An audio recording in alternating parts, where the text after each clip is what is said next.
sex I'm not getting at this exact moment. Better than the sex I'm not getting at this exact moment. Why are you saying this on YouTube? What? I can understand if you didn't have a boyfriend that worked on YouTube, but you...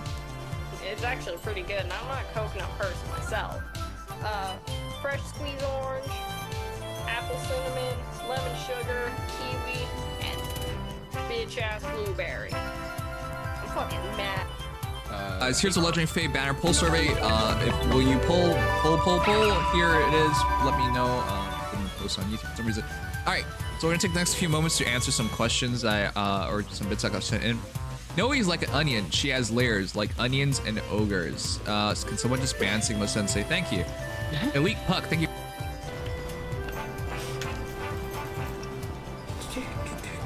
Ah!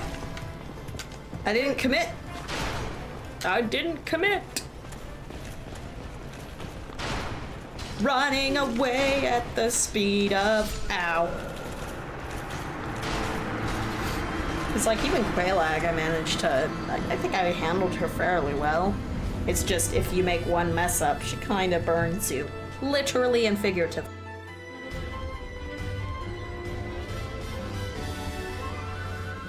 That tarnished as a gooner. Oh, jeez! Nope, my sword was too low. I heard something and it came around the corner faster than I could react to it. Oh my god.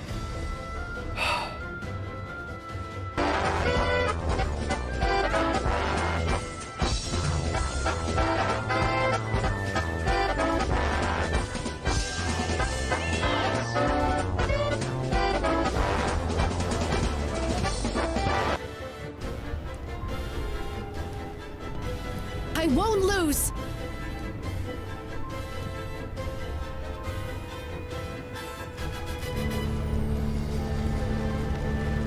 Alright. Flip it, Josie. Fucking piece of shit.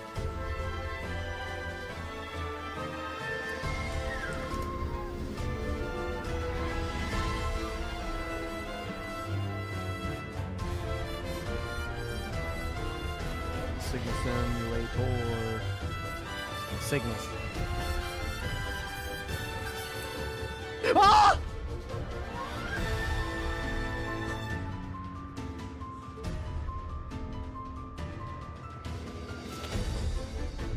It was the sounds. It was the sounds that got me.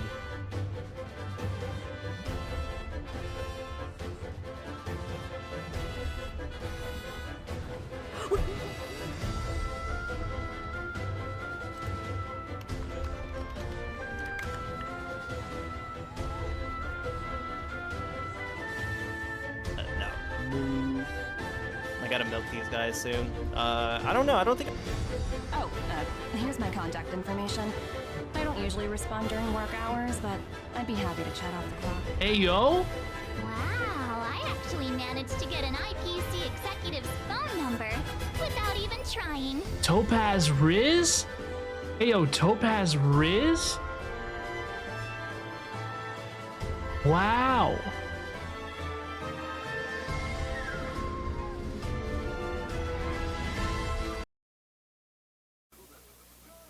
Ladies and gentlemen, Garfield and friends.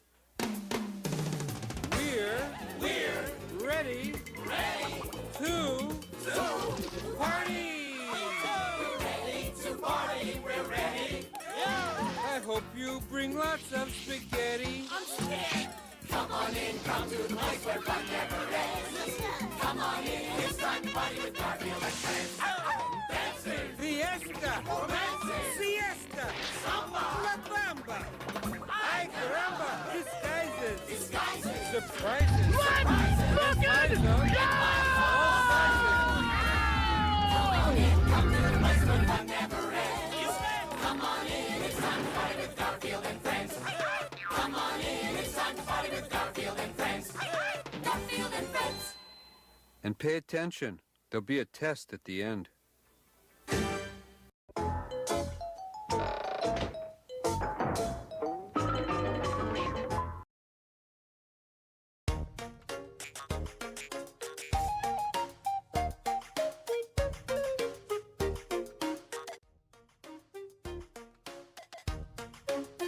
My brain's got like the consistency of soup.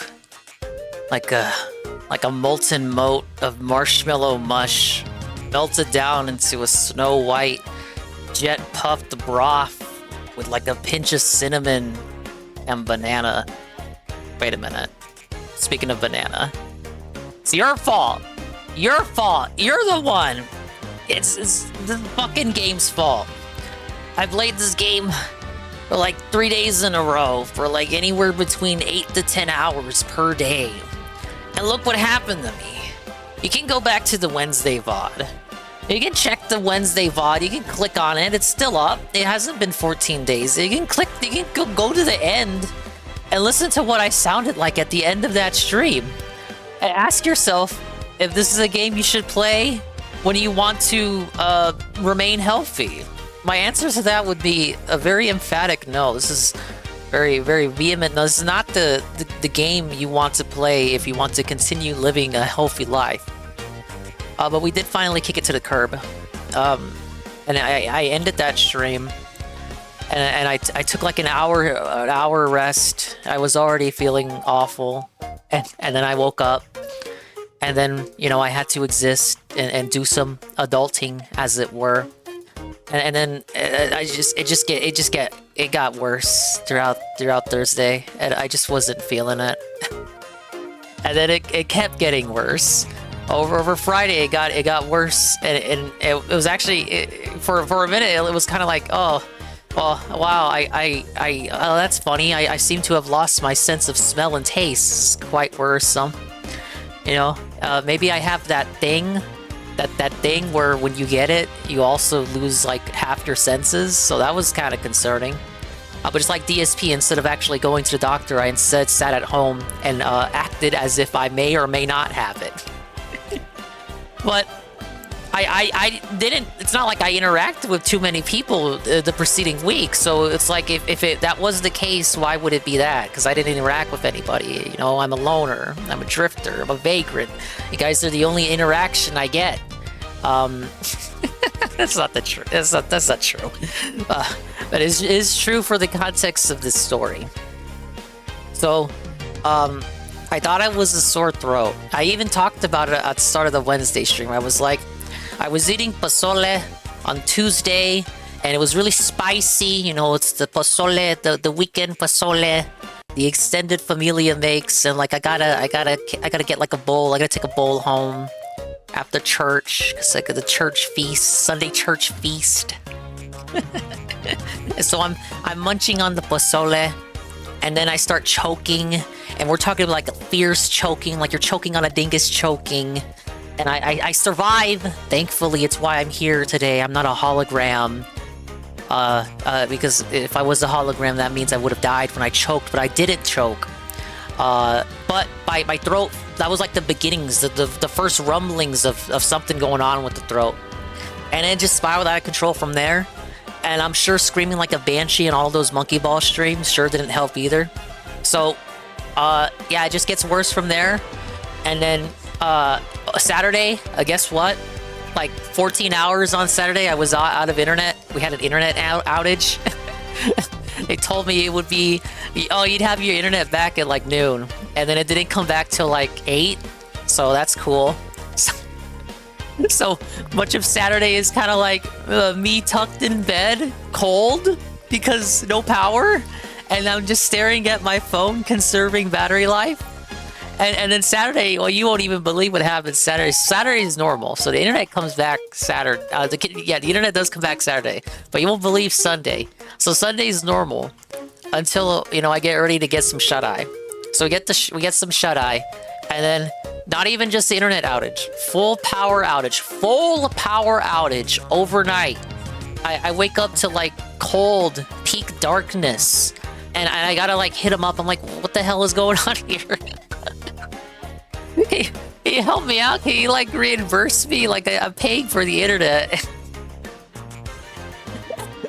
I'm on some bum crackhead shit. Like, bro, reimburse me for the day. Like I'm paying for the internet, and you got me like 2 days here. Well, I'm not getting the services. I'm not getting access to the services that I'm paying for.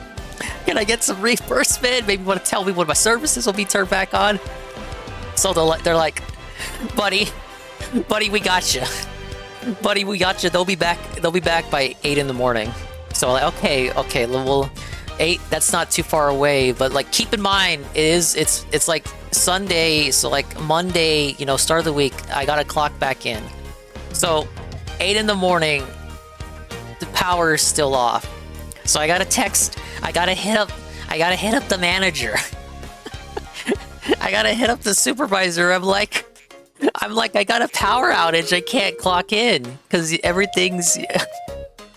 Because of this great post-COVID reality where you have awesome work-from-home opportunities, sadly, you cannot commute to your workplace if you don't have an internet connection virtually at your home.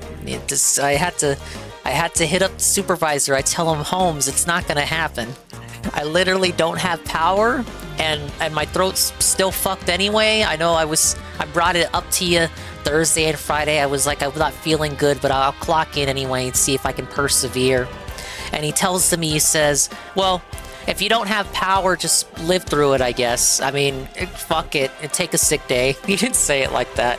But he pretty much gave me clearance for the sick day. So Monday, I actually got to lie down, full sick day, until the power came back. It was around noon. So the power comes back, and I still feel fucked. And I could have streamed Monday, I'm being honest, I could have. But I just wasn't feeling up to it. I'm kind of not feeling up to it even now. I don't know how different I sound on the bike right now. As I talk, I feel like I sound different than I normally do. I wish... I wish I could put like on a voice filter or something. God. I sound awful. What happened to me? I hate monkeys. I really do. I understand what that cult on YouTube was thinking now when they were like, we gotta kill monkeys and skin them all. But I felt really bad because it's been like 5 days. There's really no excuse. Like, as if literal personal physical health isn't like the best excuse, if not the only excuse in the world, to not put on a fucking dumbass live stream for like 2 or 3 hours. It's disgusting. But that's where we're at. I do feel bad for not having streamed anything as a result of that. It just snuck up on me, and it's like, well, I need to take my own advice, right? I always say if you don't feel, you need to feel like at least 90% if you're gonna put on a stream. If you don't even feel 90%, just don't do it. Just like, you're not required, there's no gun to your head.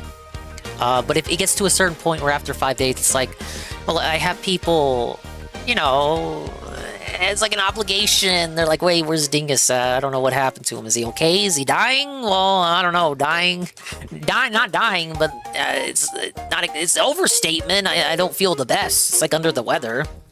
Thing is, this kind of comes and goes, right? Like, I had a similar situation last year. I just wasn't streaming for like 10 days because they had a mini thing come up without going too into it. This stuff comes in droves. At the same time, maybe it's just me being modest and humble or too much of a bitch to go see someone about it. But the afflictions that I get afflicted with, I feel like in the grand stake of things, it's nothing burger. Like if I were to go... If I went to the hospital and I told the doc, I'm like, Doc, I have a sore throat. I feel like he would look at me like I was a pussy. Like, what the fuck? We have people here with cancer and gonorrhea and, like, tuberculosis, and you're over here talking about a sore throat, you fucking pussy. You baby. You pissant. I'm gonna prescribe you some cough syrup, you fucking bitch. So, it's kind of like, is it bad? Yeah. Is it terrifying? Am I gonna die? No. Is it enough to make me not want to stream? Considering it requires me to talk for upwards of, depending on how long I stream, between 4 to 8 hours. Yeah, it'd probably be a thing to keep me from streaming. But that would be the story up to this point. I'm sorry it wasn't more grantacular. But as you can probably know, my mental, spiritual, emotional, and especially physical faculties aren't exactly all in one place right now.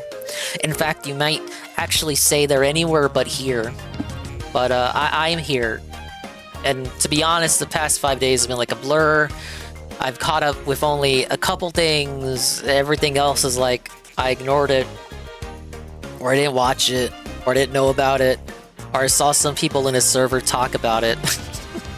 So through cultural osmosis, I am aware, but not really aware. That's been the week. And another reason I feel bad for it is because I wanted to do the observed birthday this week. I know I've been putting it off. The observed swollen _ dingus birthday stream, because his birthday is in September, but we're not going to say what date it is, but we're going to choose to celebrate it Thursday. And as long as I can at least put up a fucking stream in the manner which I'm doing right now, I still intend to do that Thursday stream. Observed birthday stream Thursday. Massive announcement. Go tell your friends. We're gonna play all new games. Games that have been, you know, on the back burner. New games. Yes. I'm gonna do a Dingus P Tries It. We're gonna do the giveaways. We're gonna give away stuff. You know, the gift cards, you could win big, and it'll be a fun time. Yes! And hopefully I don't die in the middle of said stream. Is that it? I don't have anything else. I think that's it. Big ups to all the dingas, dongas, and swollen _ ones who are here for another depressing swollen _ dingus stream. Big ups to the people here in the now, and the people arriving in the immediate and far-flung future, like Carl. Hey, Carl was the first person here. Shroom Dukem, casting a healing spell on me, UNFW1 to tier 1 for 27 months. On a 27-month streak, Dingus is back. Not as back as I could be. I hate how I sound now, but I'm kind of glad I did boot up Thursday or Friday or Saturday or Sunday or Monday, because I sounded way worse. I feel, again, it's like you can hear yourself. Like, I already hate hearing myself talk. I'm sure you guys can agree. You hate hearing yourself talk. It's like a worse version of that. But almighty Tevin. Tevin was very disappointed by my lack of streams over the week. It's okay, I'll do better. Aqua Saber. Jay Frosty. Eddie B43. Praise That Son. Cerulean 86. Easy Money. Total Monkey Deaf. I couldn't agree more. Brian MK. Brian! Kian Goon, Zaxby's gift cards. See, we can do Zaxby's. The problem is, like, it's a regional chain. Zaxby's isn't, I don't think it's national. Like, all of you guys don't have Zaxby's. I wanted to do Raising Cane's, but then I learned Raising Cane's isn't in every state. So, what do I do if you win, but you don't have a Zaxby's? It's not like you can just, it's not like Amazon. You can't just order it. You can't air order Zaxby's to your house, but you can you can't order something from Amazon to your house. Pimp Ham, thank you. Plenty of rest oranges and tea. I've been taking some advice. Sasha gave me a lot of advice. Hot tea, hot showers to loosen up the gunk. I feel gunked up. That's about as what I can say. It's sore. It's not even that it's sore, really. Like, I'm not hurting. I'm not, like, twisting and turning and tumbling and crying and whining. But it feels gunked up, like it's clogged. Like, every time I eat, like, I'm just clogging it up, and then eventually it's gonna, like, just completely clog up, and I'm not even gonna be able to breathe. But I don't think that's how the human anatomy, I don't think that's how the body works. Yeah, water, tea, coffee here and there. The coffee's probably not the best beverage to drink right now. The hot showers, lots of rest. This isn't the first rodeo I've had, I assure you, especially with this. Again, this kind of shit comes and goes. I had the thing last year. We got this. My body's just all kinds of fucked up without going too into it. Again, that's not... But it's fucked up in ways that, again, if I were to actually go see someone for it, I feel like the doctor would just laugh at me. It's like this is not a serious issue. You actually came to the emergency room for this? You fucking loser. Thing is, okay, I guess I can talk about this because I already mentioned it before, but the last time this happened, I did actually have to get like a little I'm gonna say surgery. I'm gonna say under the knife, but it really wasn't that big a deal. Like, they just stuck a camera down my throat, and it was really bad. And then they did their stuff. They conked me out, and then they worked me. They worked me something fierce, and then I woke up, and I took a big photo with a big old drugged out thumbs up, and I got that framed. I got that framed on my cellular device. A very good memory there. I didn't remember any of it. I was unconscious, dude. So I know what it's like. If it gets to that point, I have been down that road before. I really hope this isn't a repeat of that. So it was surgery, yes, but not like surgery like they cut me open or anything like that.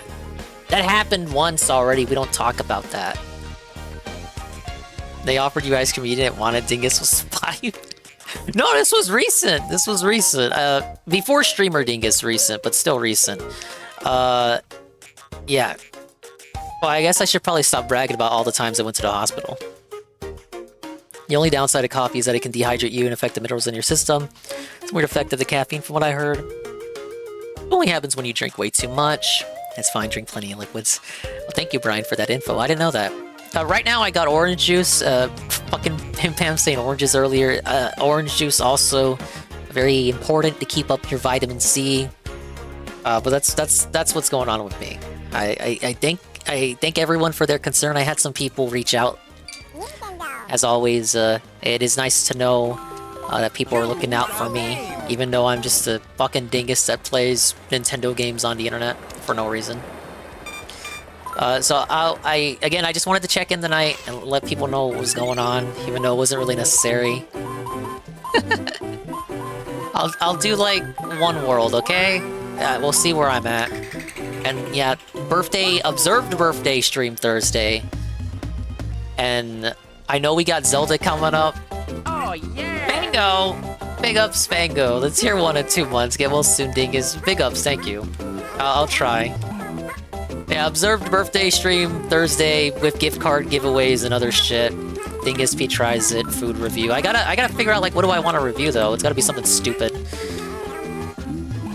I wanted to do that when they were doing that Batman movie. Was it the Ben Affleck Batman? I wanted to do the calzone that Little Caesars had, where it was like a bat-shaped calzone, because it didn't look like a bat at all.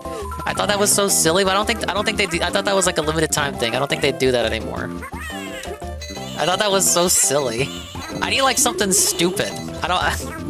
We're not about serious food reviews here, unlike the actual DSP Tries It. Reviewing torta? I'd have to look for a torta joke. It won't even be an authentic torta because we're not in Mexico. Okay, we got the key. I gotta redo this level again because I missed the red coin. Pick up Cerulean, the video redeem. Okay, we gotta eat all these guys. I'm the guy.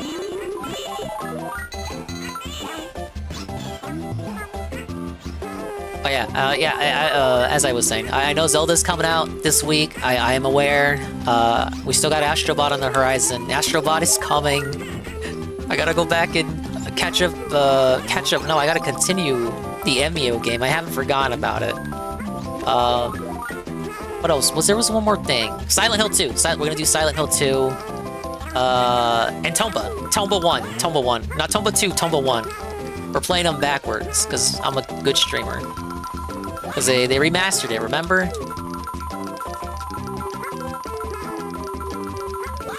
Oh my god. This happened to me the last time I played this level, too. Oh my god. Help. Help. Thoughts on Spice and Wolf Season 2? You already know what I think about it, but great. I thought, like, you posted that to me like it was confirmed good news. But I thought that was already confirmed. Not to be a dick about it, but I felt like I heard confirmation of a continuation. Or maybe, okay, I don't know what the broadcasting schedule is. Is it like, maybe it was 2 core, and I heard about the 2nd core, and I just thought that was Season 2, but this is an actual Season 2. Review some diabetes-inducing Cajun food.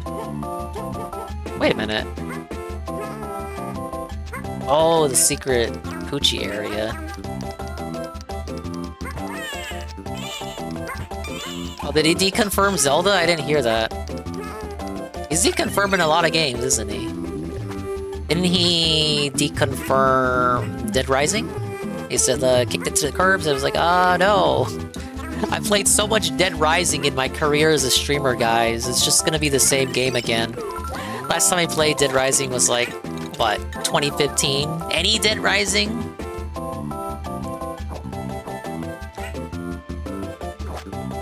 They're to replace it with Frank Stone. Yet another Until Dawn for you. Okay, I knew about that. I just didn't see the stream because he couldn't pay me to. He couldn't pay me to. I'm sure he had fun with it. He probably beat that in one stream, right? There's no way spending like more than 3 streams on an adventure game, right? He'd be slower than me at beating games. Mixing up Core 2 with Season 2, however, Core 2 also goes past where the OG series ends, I think. That's what okay, that is what I was referring to Core 2 then. I was aware Core 2 did continue past where the OG series left off.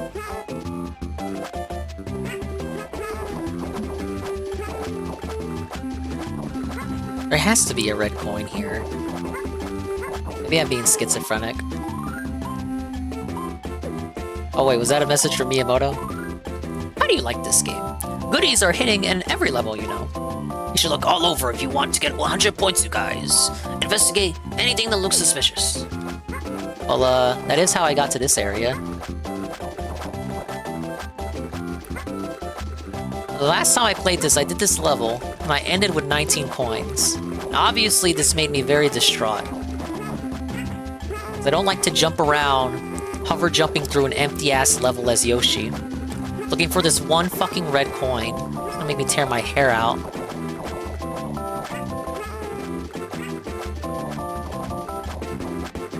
It's good to see we're getting a complete series. I just wish Ann would finish it, but he's too much of a coward to face the NTR. Maybe I joked too hard about it, and he just thinks it's for real NTR.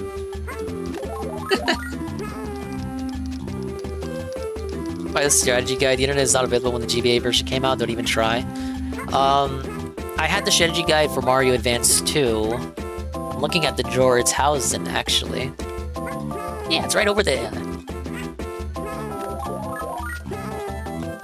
It was a very thorough strategy guide. Again, look, I'm a fucking zoomer. So when that game came out, I thought it was like made for the GBA. I was really impressed by it. I didn't learn until later that it was just a lazy port. A lazy port based off a version of the game that was already included along with a bunch of other remakes in Mario All-Stars. And then they just chop them up and sell them for full price on the GBA. What were they thinking? People say Nintendo's greedy now? Like, brother, they were always greedy. They're all like 40 bucks a pop. What were they thinking?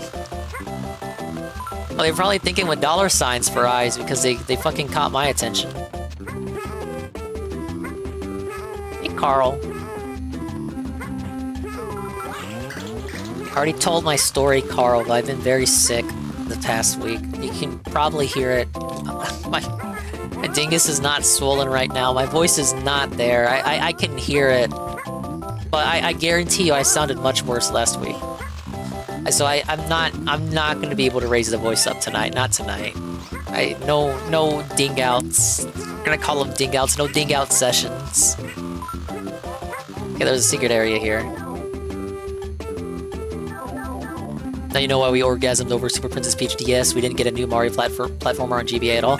I always thought that was curious, because, like, DS did get new Super Mario Bros. DS. Game Boy had the Mario Land games, and I guess you could say Game Boy Color didn't have its own Mario game. Well, no, it had Super Mario Bros. Deluxe, but that was just a precursor to the Advance series, so it didn't have its own OG Mario game either.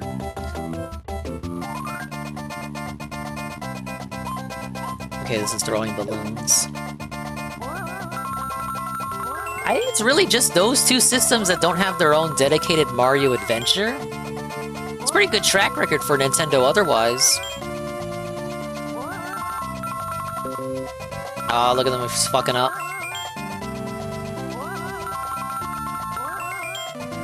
But again, like, this shit was new to me. What's that Family Guy joke? If I haven't played it, it's new to me. It's literally me playing the GBA versions of this shit. Oh, he's fucking up. Oh my god. Why doesn't it just pop for him after, like, 3 goes? Dude, he messed up like 4 times. How did it not pop? Bro, this is cheating. How? How he messed up like 4 times? Oh, yeah, Wario Land 4 was Kino. When are they gonna add that? That's a game I could beat in a sitting. It's literally not fair. It's just busted. Praise that, son. Yeah, I did see the trailers. Well, shoot, I would, like, psychoanalyze them. I would psychoanalyze it, Saru, but it's literally a overview trailer. They kind of psychoanalyze it for you. No! No! Was that the missing coin? That was the missing coin! Ah! I gotta die. At least I know where it is. That's the new cope. That was the official reasoning. That's not just me saying that either, Eddie V. I'm pretty sure there were interviews put out. It's like, oh yeah, we were inspired by Mario Deluxe. I like that Mario Deluxe had like a home world, a world map. Very cozy edition.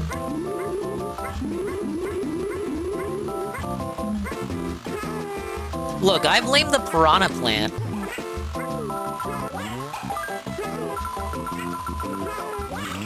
I just can't imagine how I spent my weekend though.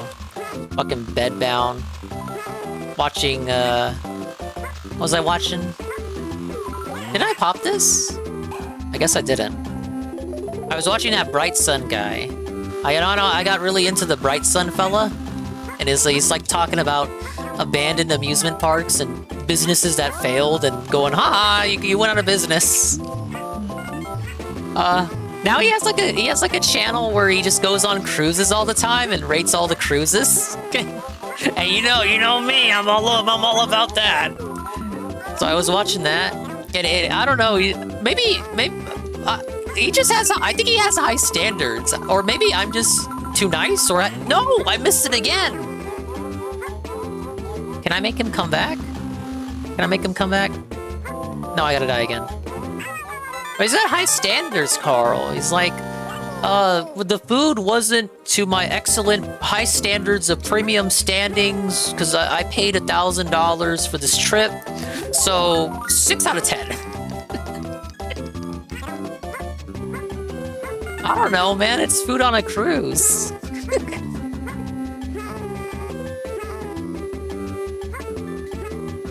Well, I mean, he's over there spending like anywhere between $2,000 and $10,000 on these staterooms.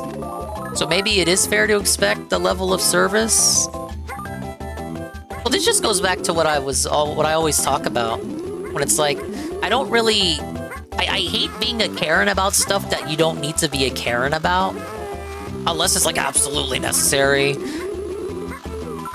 Like, we had the discussions about, like, McDonald's getting your order wrong. Unless it's super, super serial, I'm just gonna, like, take the L on it, because it just putting more hassle on the people who already don't get paid enough to deal with you. It's just kind of been my philosophy on that. So I'm watching this guy, and it's like, all he does is complain. That white privilege I hear so much about. Okay, that was close.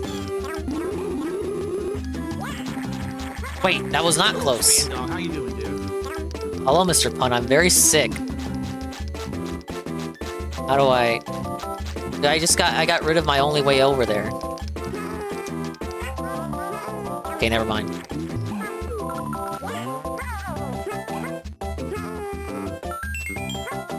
Hey, Goki. Weird, completed Mario Brothers in advance, but didn't complete Mario Brothers... Oh, didn't bother with Mario 2 remake side until a few years ago on an emulator. It's still a good version. There's a reason I'm playing the GBA version of Yoshi. superior version. Crunchy music, Yoshi story ported over voice acting. What's not to love?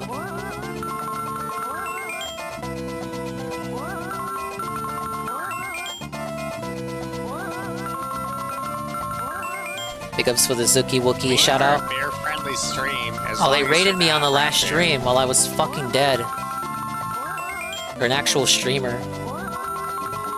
I think I saw a little bit of their last stream. They went to like round 1. Round 1, you know, I have quite a history with that place. I remember someone telling me that round 1 was where all the cute Asian guys were at. I cannot verify if this is true or not. Ah, I finally won!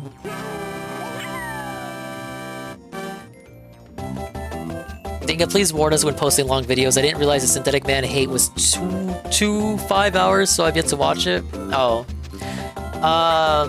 It was really bad. It was really bad. It's just some, like, actual commie. People, like, looked into them. Because I certainly didn't know anything about them. I haven't watched any of their stuff since then. I was too busy watching Bright Sun Man. But they're like a hard lefty commie. Now, I'm not saying, like, oh, only people who are hard lefty commies hate Synthetic Man, because you guys exist. And I know you guys aren't hard left-wingers. You guys are like evidence that Synthetic Man's haters aren't all lefties. But I just could not shake just how lefty they were. It was like cartoonish. I'm not saying that discredits them. I'm just telling you guys. Let's use that 10 points. It's one of those things to keep in mind. Yes, Monkey Ball is fully dominated. The only stuff I didn't do was the online stuff,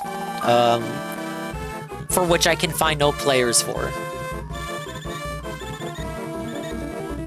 Right, said, would you watch the Funkland catalog 10 times? I gotta say, Eddie B, maybe I haven't watched the Funkland in a minute. I think I enjoyed Bright Sun's catalog of content more than Defunctland. Maybe I'm just biased, because, like, Defunctland doesn't do cruise videos.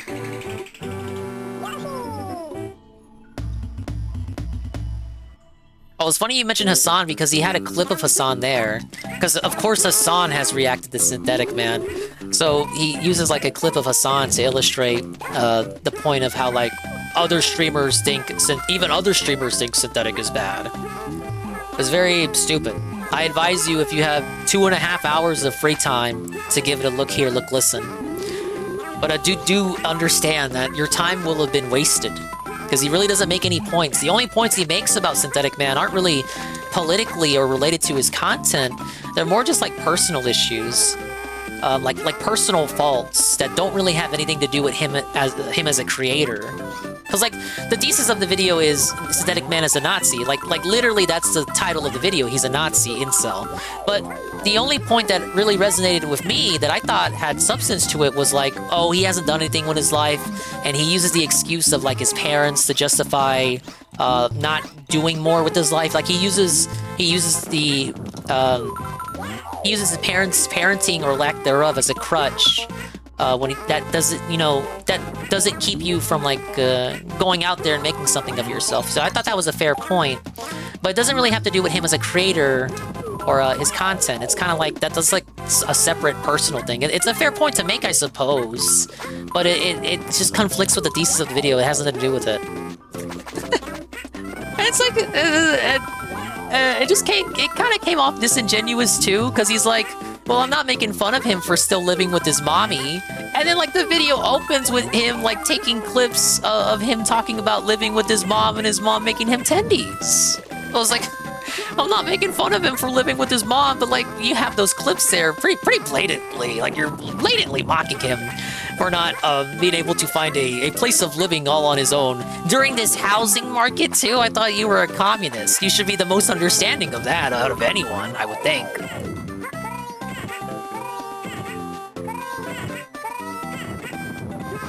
Oh, did I fuck up? I think I fucked up. I was looking for secrets, leave me alone. See, I found a secret.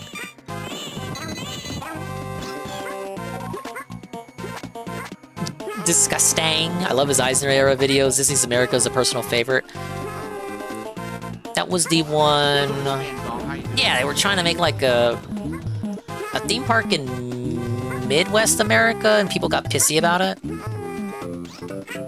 Thank you, Perez. Isn't he helping his parents, paying his parent with the mortgage and stuff? I think he is. As long as you're contributing to the bills, right? Like again, it's like not easy to like move out and go buy a fucking house. You think a hard lefty would understand that most of all, out of anyone.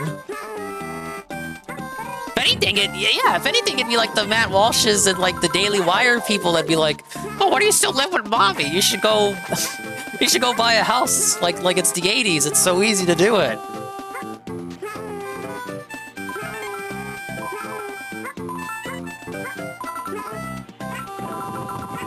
It just felt really disingenuous, and I gave it a shot. Because I know I like the guy's videos, obviously, so I got like a bias, correct? But I wanted to give it a shot because I didn't want anyone to say, "Oh, Dingus, why didn't you watch it? Because it exposed him, it felted him. You don't want to watch it because you're scared or something." It's not even scared, but like you're sweeping for it. You're sweeping for it by not reacting to it on the stream. So I was like, okay, let me give it a fair shot because it might actually have something to it. I'm gonna watch it with an open mind. I'm not gonna care too much that he's a far left-leaning person with obvious political slant, an obvious political bias that would motivate him to make the video. Like he wouldn't do it. Like he wouldn't make the video if Synthetic Man was a left-wing person. But no, I just thought it was pretty bad. I didn't think it really had too many points to it. It doesn't seem to have gone anywhere. I don't think it really got any traction. And Synthetic Man just ignored it and kept on making content, which is probably the way to go. Probably. That is the way to go. It didn't seem like he... Look, if it bothered him, it didn't show on the stream, right? But I think I'm pretty confident in saying it didn't bother him too much. Yeah, don't give it the time of day, because that just validates the non-points made in the video. Pick up Sosuke. Does DSP have a collab with the Kino Casino coming up? Not that I know. They're still on vacation. I want to say that's over, but you know, I'm not not in their writer's room. Synthetic Man being based and understanding how to not be a locale. What a wild arc. Yeah, maybe DSP can take his advice. What happened, Duke? Oh, wait, we have a comparable situation, yeah. Compared what happened when June the King put out his documentary to when this person put out the Synthetic Man documentary. It's like this is a perfect night and day comparison.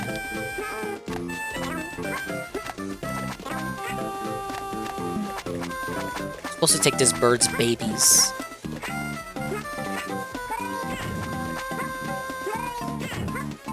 Yeah, Eisner was always fucking around in the 90s. I guess Eisner would be better now compared to Bob Paycheck. Get it? Bob Paycheck.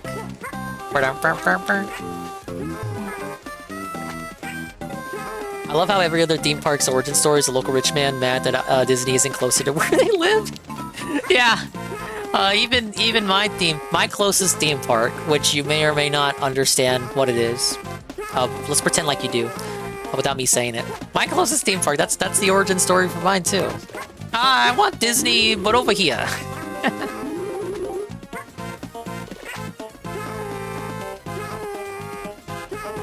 Isn't that just like how Six Flags continues to exist?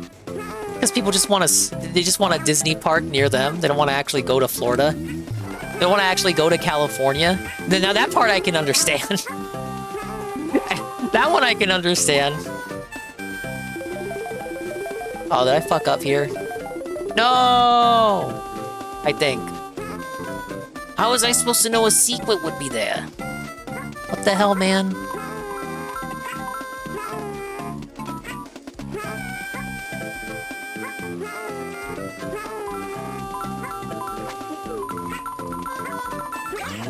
Oh yeah, we got some mad juju going on here. Oh my god. Okay, wow, I really gotta... I actually have to get felted then, huh?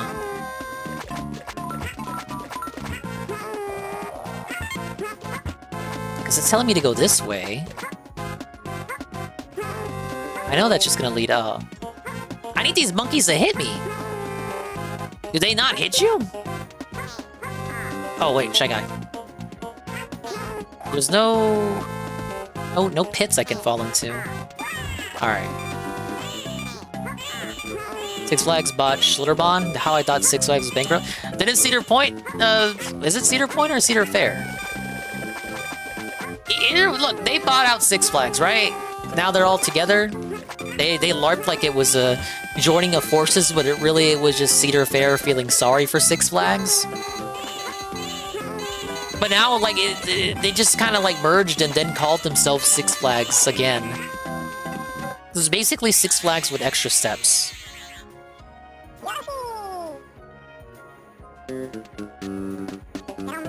Alright, run that back.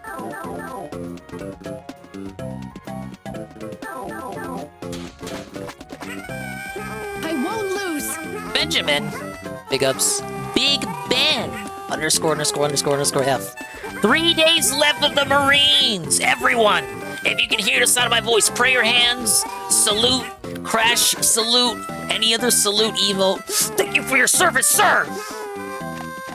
3 days left of the Marines. Wow. Congratulations on all your success. Maybe that's what Synthetic Man needs. He needs the Marines to straighten him out.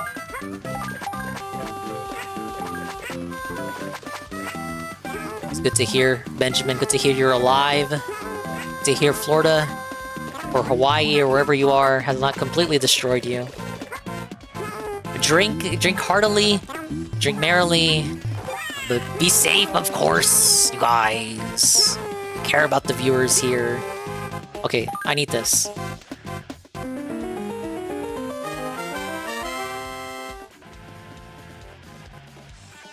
Big ups, Benjamin. I have a sore throat, so if I sound different, that's why.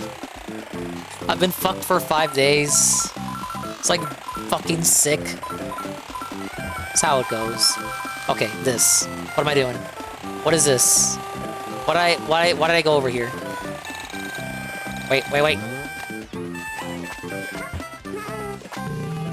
I'm gonna be pissed off if this is a one-way exit. No way!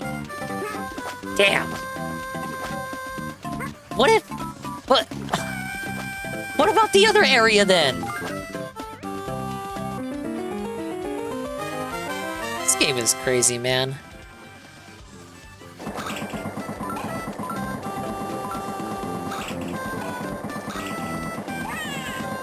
Okay, I didn't mean to do that. Is this, oh my god, little boo guys. The boogers, if you will. Oh no. I didn't do anything wrong.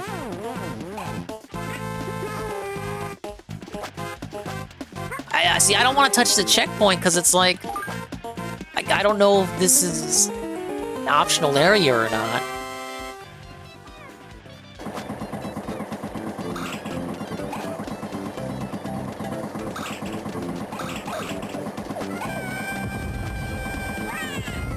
Fucking hell, man. Why did I do that? Why did I... It's like... visually telegraphed enemy and I still shoot it. I thought him puffing up was time-based, okay? Of course they put him in all the tight nooks and crannies. Nooks and crannies. It was like the Animal Crossing guy. How are you supposed to make it over there? This is not nearly enough time. Run it back.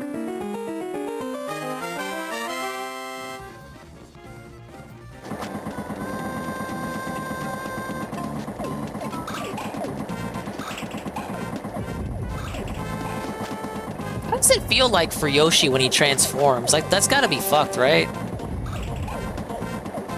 Like on some DeviantArt transformation fetish shit? What the fuck was Miyamoto thinking?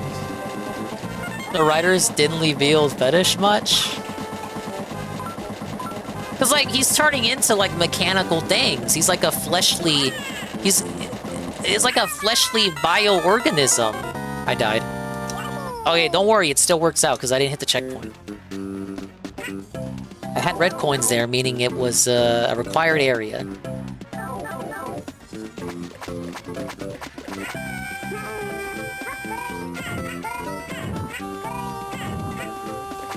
Activate the emergency Kino Casino signal. Phil's getting even saltier. Yeah, he's doing Terry, right? He was doing Terry all day. What? Celebrate! 2 quick 2. The re-up. The very sickly re-up, tier 1. 9 months to hype train. The pity hype train. I'm sick as hell, but I don't have the COVID. Yes. I hope I don't have COVID. I got to a point over the weekend where I couldn't smell anything or taste anything, but I didn't want to like overreact and assume I had COVID when I didn't actually do the test. And I didn't do the test, and I didn't go see a doctor. I was like, well, if I act like I have COVID, I'm no better than Dave was last year, right? Because now Dave retroactively says that he had COVID when he doesn't even really know if he had it or not. He just does it. He just said he had it for sympathy points, but we didn't have the confirmation if he actually had it or not. So obviously, it would be remiss of me to behave as though I did have it when I didn't have any hard confirmation. I just wanted to believe in my heart of hearts that it was nothing more than a sore throat. Because this all started with pozole. Pozole! So this tells me to go back. Then what's this? This is a door! Wait. Damn.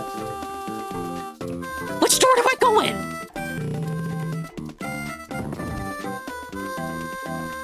It's all in my lungs, throat, and lungs. Get it once a year. It's kind of cold. Yeah, I think it's just... I won't say it's COVID or whatever. Not that it matters if it was or wasn't, because I've already had COVID before. It's just, that's not my first rodeo.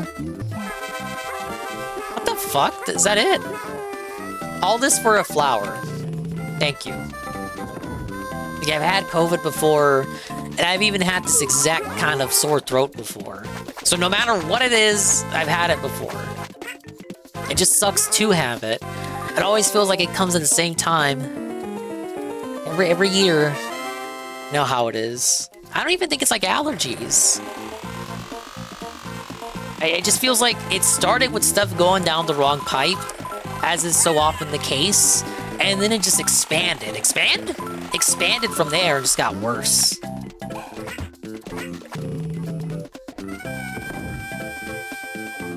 Really just feel like my throat's all gunked up. It's kind of, I can't really think of an easier way to say it. It's gunked up.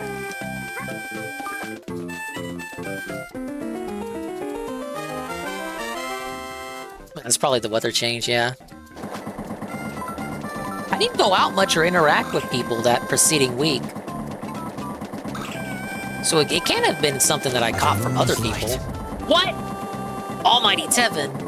A pity gift sub. Yes. To Jay Waso. Thank you. You didn't have to do it, but you did. I'm happy you did do it. It's gonna help supplement the hospital bills. By the moon's light. Mr. Pun! Oh my god. It's Mr. Pun, the gifted tier 1 of Squishy. That's, I think that's from the Mexican Splatoon ladies stream. That guy. One of her viewers. What? 2 quick 2. The bonus 2 quick 2 gift sub to Paris 410. Thank you. Thank you for the positivity. It's gonna help me survive and persist. Pim Pam! What? The Pim Pam 100-bit cheer. Thank you, Pim Pam. Continuing the hype train. The 100 bits. Consider this a gift. Oh my god, Eddie B? The tier 1 of Perez? They're here right now. Bonds are eternal. And Carl? Hey, Carl. The tier 2? 2 years? Holy shit. Well, no, 17 months at tier 2 for 24 months, aka essentially 2 years. Thank you, Carl. Tier 2. Joe Blah. 2 months at tier 1 for 5 months. And they say, hey, Dingus, hope you're feeling better. I'm gonna try. I've been sick for the past 4 days too. It's like COVID 2.0. Oh, is this something people are catching? How are this many people in the stream chat, like, sick. It's like, you know, I have a bunch of nickels, but like if I have more than 2 nickels, it's like pretty weird. Is everyone sick? What's going on? Maybe I did spread this. I spread this over the internet to everyone on the last stream. Did you guys eat pozole too on a 10-hour monkey ball stream? That's how they get you. 10 hours of monkey ball and pozole, spicy pozole down the wrong pipe. That's how they fuck you.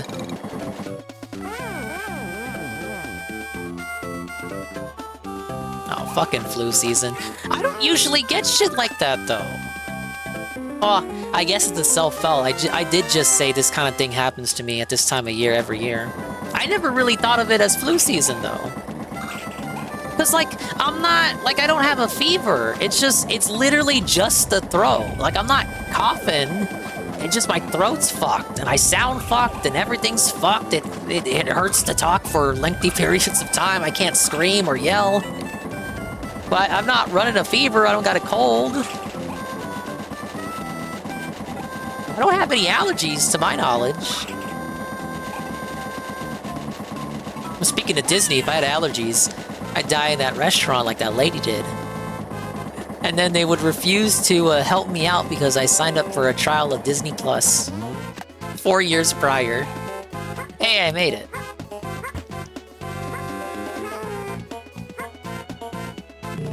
You caught it through the monkey in the ball. Monkeys do tend to transmit lots of diseases. Is that not true? Alright, big ups to the frog guy. I just ate him. My throat's lurking. My throat literally has a frog. I wish he would fuck off. Oh my god!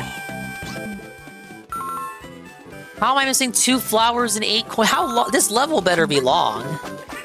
Why am I missing all this shit? This can't be happening. I can't eat those, can I? Imagining Yoshi at a buffet. I can't eat those, can I? Okay, we got the crab. The most deadly enemy in the game.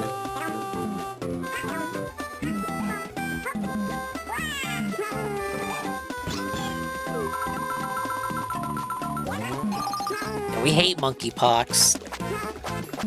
That's what it is, it's monkeypox. Okay, he's felted. 1 red coin there.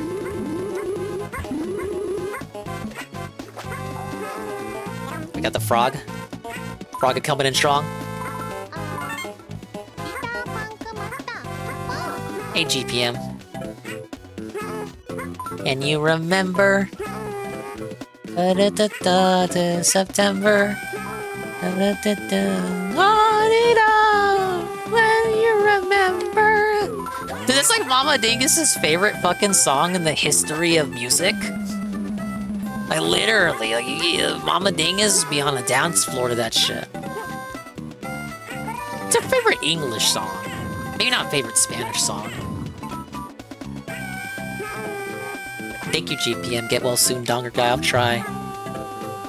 Sorry if I'm not at 100% swollen today, GPM. I'll live. Thank you, Joe Blah, the 5-stream streak. And everyone, thank you so much. The happy, positive return stream hype train. It couldn't be more elated. I wish it were under cheerier circumstances. I gotta be careful. I don't want this to be a one-way trip. Yeah. Other way.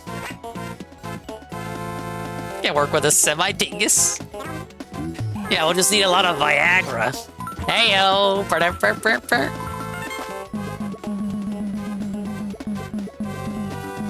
Feel free to praise me. What? Too quick too. 100 bits. I remember years ago I read an article about Miyamoto developing Mario Brothers. He said one day, with more technology, he'd like to make Mario ride a dinosaur. Well, guess what, idiot? He got his wish. I don't know which article you're talking about. They were drafting ideas for Yoshi as early as the first game. You know, like back when they were doing all that shit on fucking graph paper, they already had Yoshi drawn up back then. They just couldn't make it happen because of, you know, NES technical limitations. But they had him drawn up. They were just waiting for the next console.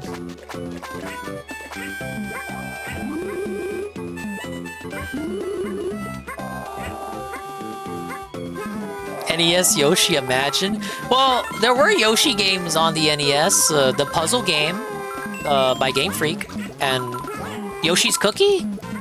Now, that doesn't count as Yoshi on the NES. But I mean, if you're saying like literally Yoshi on, like that is literally Yoshi on the Nintendo Entertainment System. Oh yeah, Mario is missing NES, but like that's not. That was made by Americans. Everyone knows American-made games aren't real. Did you watch the State of Play? Now, I'll be fair to State of Play, there were more Japanese games than usual.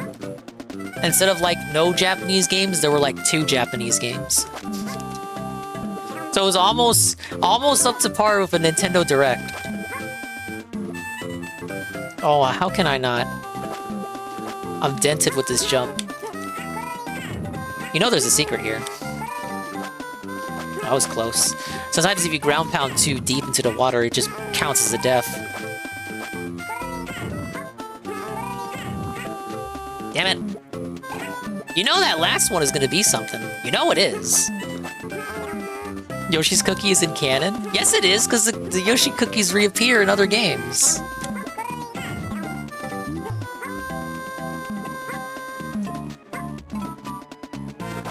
Okay, I can go this way.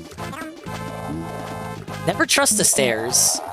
Oh, wait. No, I guess you do trust the stairs in this case.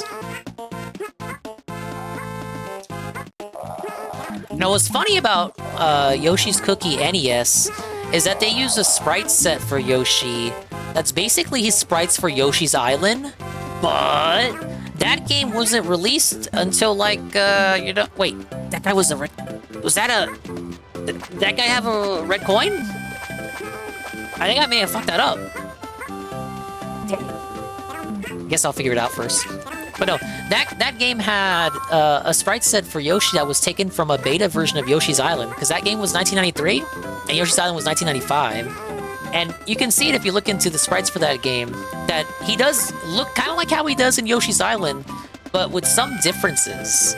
So I guess they gave the developers of Yoshi's Cookie like early sprites to make for the sprites for that game. It's like, okay, well here's a game we're working on that has Yoshi, and the sprites aren't finished yet, but you can use them for your game.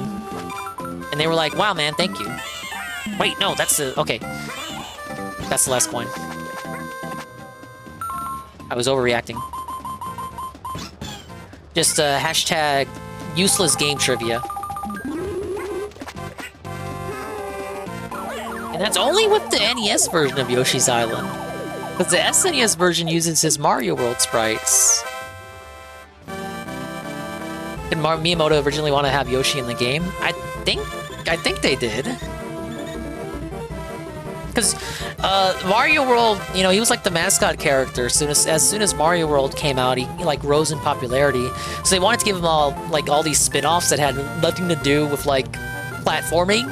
So he had Yoshi by Game Freak, and then he had Yoshi's Cookie. I think that was by Bullet Point Software. And then if you had the Super Scope, they had Yoshi's Safari. Now that one was actually a good game. And then Tetris Attack, which was a reskin of Panel de Pon.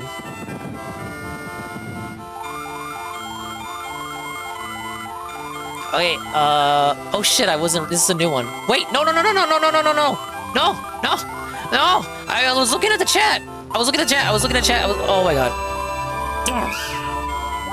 I was looking at chat, I was gonna call on someone to like talk and do a thing. Ah.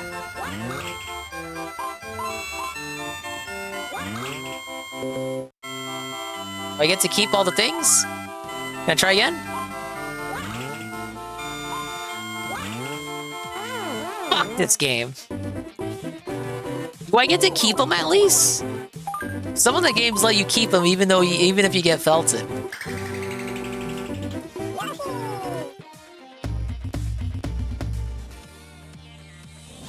Hey, they did port Starfy, so anything is possible. Look at that shy guy. Look at him. Look at that, felted instantly. Wet, blocked.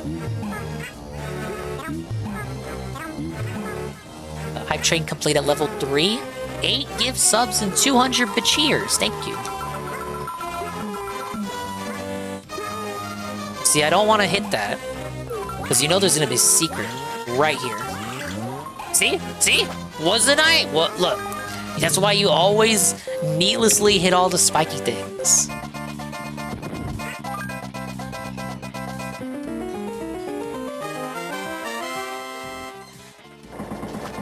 I would have liked for them to translate Starfy, but there's not really a precedent for that outside of the first Fire Emblem game.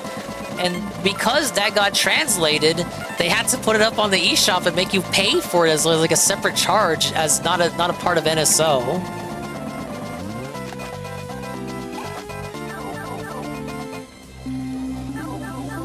God, it's such a bullshit nothing burger bonus room. Like, what the imagine you do the whole level 99.9% complete, and then you miss like one red goes. Like in this fucking bonus room at the start of the level, like you would not have thought to look there. What the? Miyamoto was like on one. Can we just admit that? That's fucking bullshit, Carl.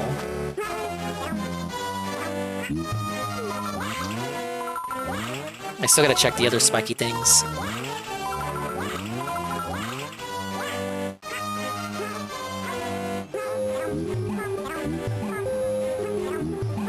And normally I wouldn't be so like I wouldn't have such a stick up my ass about it, but this game hates backtracking. They want you to replay levels endlessly, because you know what it was. You go to Blockbuster, and you got like an A in history, and Papa Dingus lets you pick out one fucking game, and it's like one game and some Skittles, and that's your fucking weekend. And you pick this game, and you want to get 100%, and it's like, well, bitch, do levels over again, because there's not a lot of content in the game. Yeah, this is on Switch. This is the GBA version. Yes, I am aware. A lot of things I only heard about, Carl, didn't see, but I do know Bossman was taken in, and then immediately let go, and then he went to get like a... What the fuck does he call it? See, I don't know. I still don't know a lot about Bossman, really. Like, I know about him, but I don't know about him like you do. But I know he goes... Does he go to Wendy's or is it Arby's? He has like a Big Buford. I don't know what the fuck that is. I've never heard of a Big Buford. I heard he went to go get a Big Buford. Oh, Checkers. See, I've gone to Checkers / Rallies maybe once in my life. It's out of the way, Carl. It's not like I can go down the street and Checkers / Rallies is right there. They do like the stupid-ass Hardee's Carl Jr. shit, where they LARP like they're two different restaurants, but they're literally the same restaurant. Why did he do that? I don't even know. Like, what the fuck is the point? That'd be like, I don't know, if you went to a McDonald's in, like, California, and, like, just all the McDonald's in California's were just called Ronald's for some reason. Welcome to Ronald's. Can I get your order? Why don't you just call it McDonald's?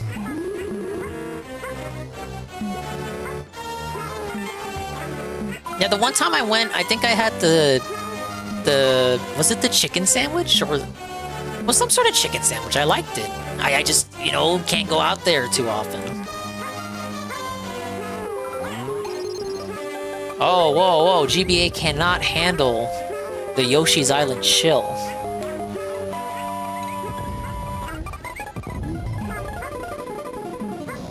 Nah, I don't think they actually have them in the commercials no more.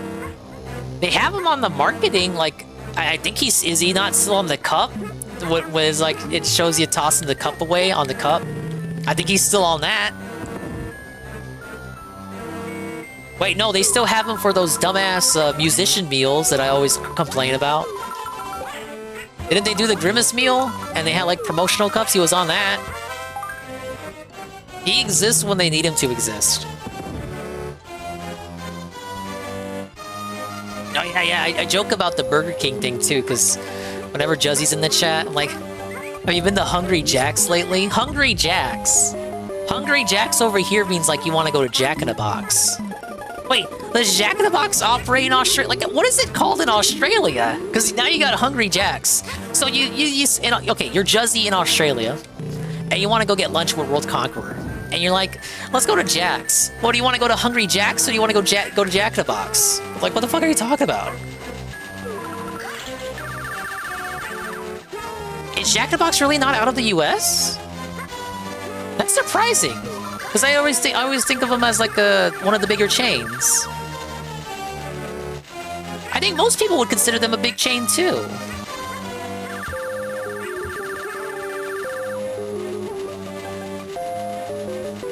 To a Hungry Jack's in Australia, run by robots and guys from India. It's not really... It's not really a stunning endorsement, is it? The Grimace Shake was good. I didn't get a chance to have it. Like, that was good because it was, like, themed around Grimace's birthday. You know, he's a beloved character. You know, they hadn't done stuff with Grimace in a while. It was like a return to form. They had an actually unique item to go with it. But most of those dumbass musician meals is just like stuff you can already order yourself. It's just that the packaging is unique. There's not an actual unique food item to go with it. Like, I don't know, imagine if you had like the Cardi B meal and it's like you get the Cardi B corny dog with it because McDonald's doesn't sell corny dogs. And then you can like deep throat the corny dog and then you can make a joke about the sexual proclivities of Cardi B.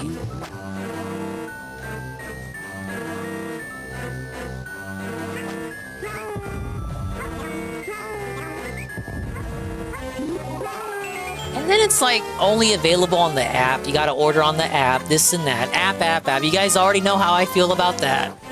Oh, you gotta buy it on the app, guys. But I'm right here in the establishment. I know you can make it, and it's not even anything special either. It's just the same shit. Like, I can order all of it without the packaging and pay an astronomically less price. But because I'm in the establishment, I have to order it on the app.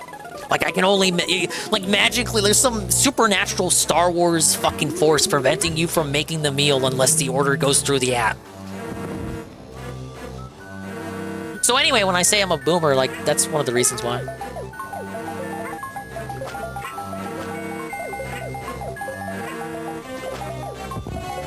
What if I just said, okay, let me order the non-musician meal version, but like the exact same items that you would find in the meal, and then you just give it to me in the packaging. Like, I know you can do that. And officially on your computer, it will say, like, I just ordered a regular meal. So I'm not really breaking protocol. Hint, hint. It probably would not do that for me. And this isn't even the effort you would want to go to for, like, the BTS meal anyway. BTS? Like, what am I, a 12-year-old?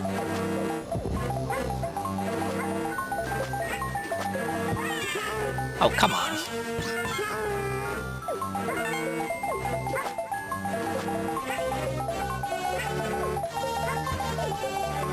IMDb is unsure, claims the UK version release still refers to Taco Bell and not Pizza Hut. Their TV area just had all the dialogue cut out to remove Taco Bell. Oh, for Demo Man. Demo Man to Pizza Hut. Demos at Pizza Hut? To me, that means a completely different thing.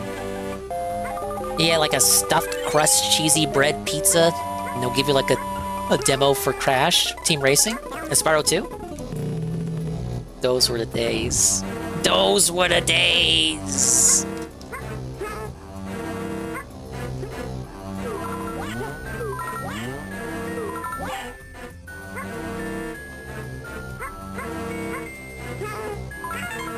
Like the red lighting going on over here. Is it supposed to simulate the frog's stomach? I feel very consumed right now. Oh shit.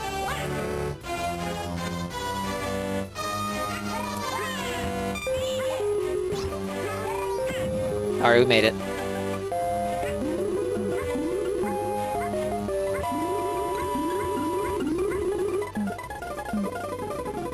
Back in the day when video games only worked on Channel 3. I'm not ancient, but I do remember that shit. My Genesis and PS1 only worked with that shit. You would have to like flip the switch from Channel 3 to Channel 4. Like, just on a fucking whim, depending on what day it was it a day that ended in Y? It would determine whether or not it was Channel 3 or Channel 4.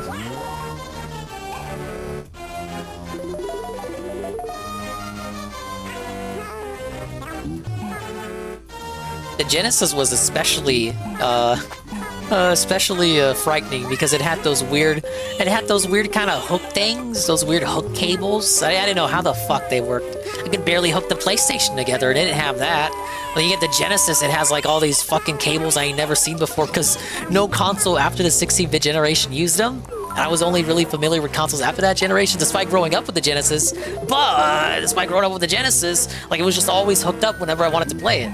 But later on, when I wanted to go back and play my games, it's like, well, now I'm not like fucking 5, and so like I don't have people that already hooked this up for me, and it uses all these ancient hooks, and my TVs aren't really compatible with it anymore because we're not living in the fucking 90s. It's like, what the hell is this shit?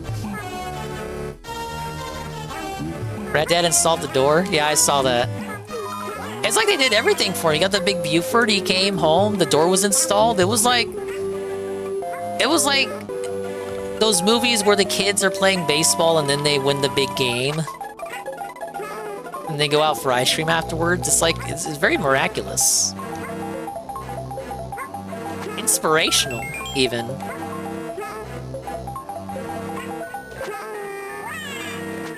Okay, that would have been bad.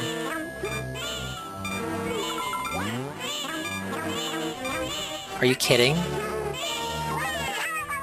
Felt it.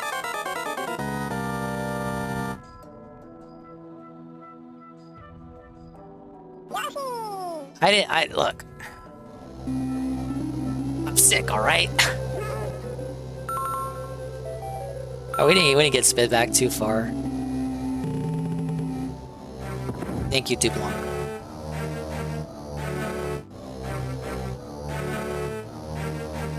Take a sip of OJ. Talk about how I'm sipping OG and then I haven't taken a single sip since the stream started. It's probably what led to me getting fucked up on a last stream, is just never eating or drinking on the stream. Despite very obviously having a drink near me, at all times, I never take a sip out of it. My coffee from this morning.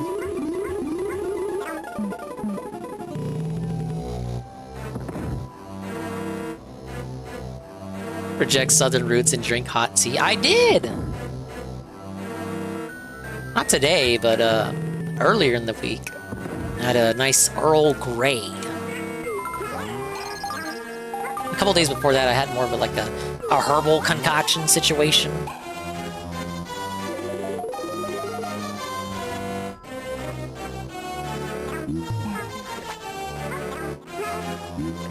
Alright, run that. We're gonna run this one back.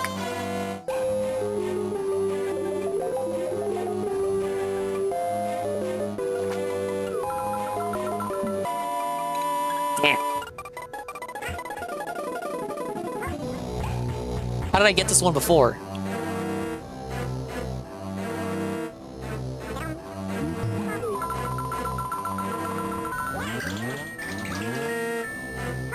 I actually forgot how I got this one. No! Ah! Can I maybe walk away and come back? Actually, how did I get it before? Did I really just do a good rebound?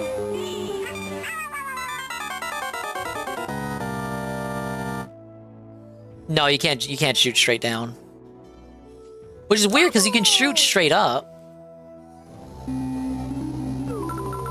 You can shoot straight up, but you can't shoot straight down. You just do a ground pound. I guess Miyamoto didn't account for that. They didn't account that players would actually want to shoot down. What the fuck was Miyamoto thinking? Must have been some English-Japanese mistranslation gobbledygook. He didn't want you to shoot down because you're never supposed to be down when you're playing a Nintendo game. You're supposed to be all smiles all the time.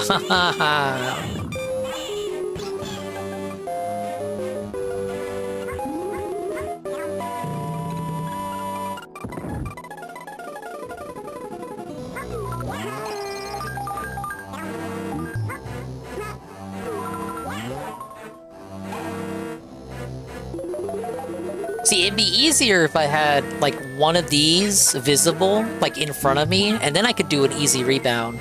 But there's not one of those coming up. So I must have done something like that. But check it. So these walls I'm using here for the rebound. Go to the next section. They don't exist here. Look, there's not one over there. Maybe I just bounce off the slime? But that's very dangerous. Wait, can I bounce on the slime and then get hang time? No, look at that. You don't get... Most enemies give you a bounce. No, you go straight down. So just landing on him won't work. Dude, I must have done it so casually, I don't even remember how I did it. Maybe like this? It's like the intended... Okay, like this. I didn't think I would be able to make that jump. Yeah, that's how you're supposed to do it then normally. So first time I did it with the rebound by accident, but you're supposed to flutter. It doesn't look like you can make that jump because it's a trick of the eye, but it looks like this stops you from getting a good jump. Like if you do it the wrong way, like this, then yeah, you're gonna hit the floor. But if you just get a running start, it's possible.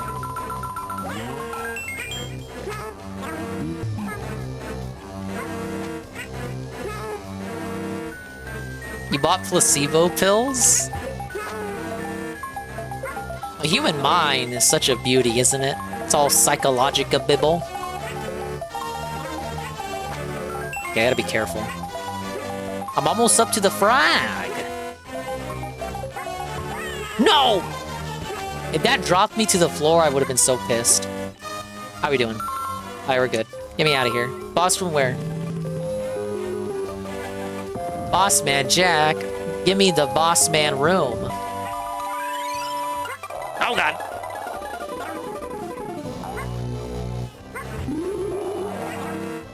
Is he dead? Ow! Oh. They should not be raising the voice like that.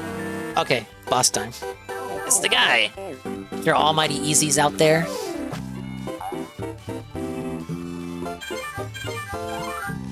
Great job, Yoshi! Now you will be Froggy's lunch!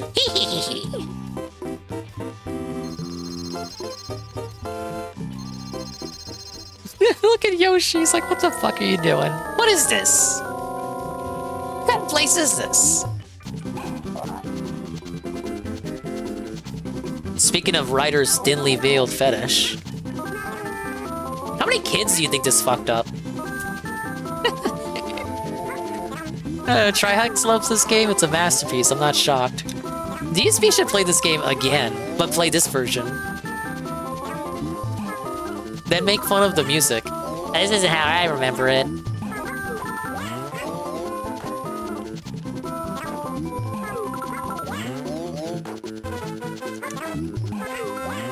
Is he dead yet? We good? Next one? That one. He's still alive?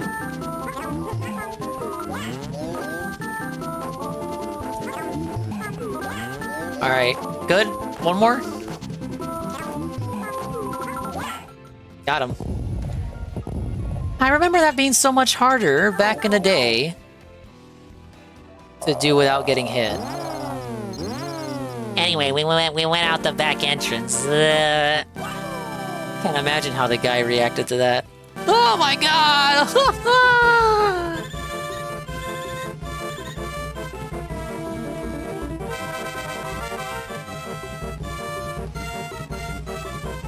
Oh my god!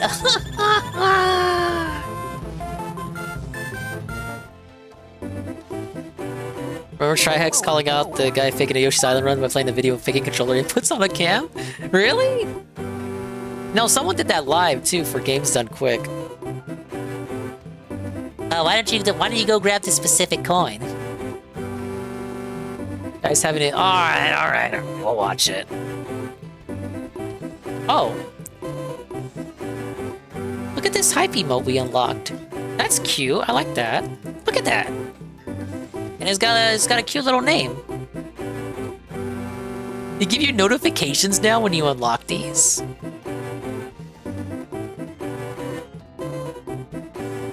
Alright, let's open this up here.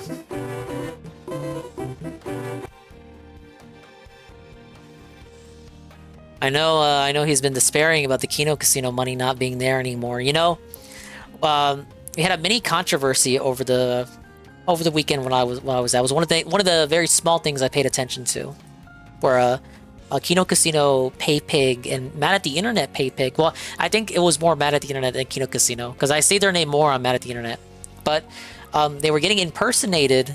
And they had to actually come out and say that the person, like, it's not, they had to say it's not them, like they're not they're not the individual wailing Phil out.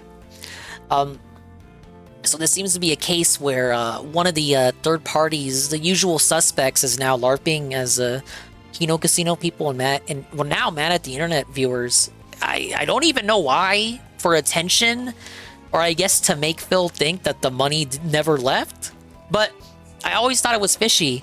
I was getting money from these people claiming to be fans of these shows, but the viewer numbers are always stagnant. And now you have actual pay pigs from those shows coming out and saying, no, that wasn't me, lol.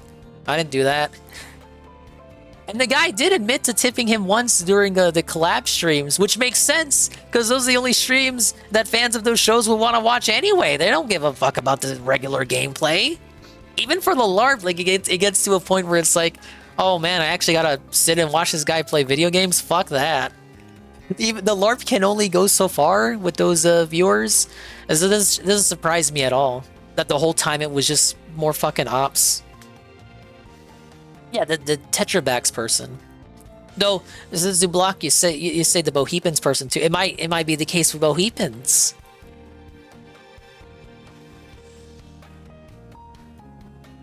Is Tetra on the forum an imposter? No, that was the real Tetrabax. He's got the post history, the same avatar. He didn't like join just yesterday or within the last week. All right, sorry for the delay. I just wanted to bring that up because that was like a mini thing that validates one of my personal schizo theories. So I'm glad the Tetrabax came out there and said that. All right, I will rewind. Hello, Golem. I'm very sick, Golem. Please understand. But I'm learning. My problem is the execution on that combo. I literally execute it exactly the same every time, and the game gives me different outcomes because of the netcode, and that's stupid. Because of the netcode, you see. To be honest, yeah, this was a fight. Today was a fucking fight to win with Terry Bogard. I mean, this is a street fighter, right? Take an OJ break. Laggy, drop the input, lag. Like, what the fuck is going on? But that's because there's like triple capacity of people playing right now. Triple capacity. Triple. I'm a few minutes behind, Mr. Pun, but yeah. Oh man.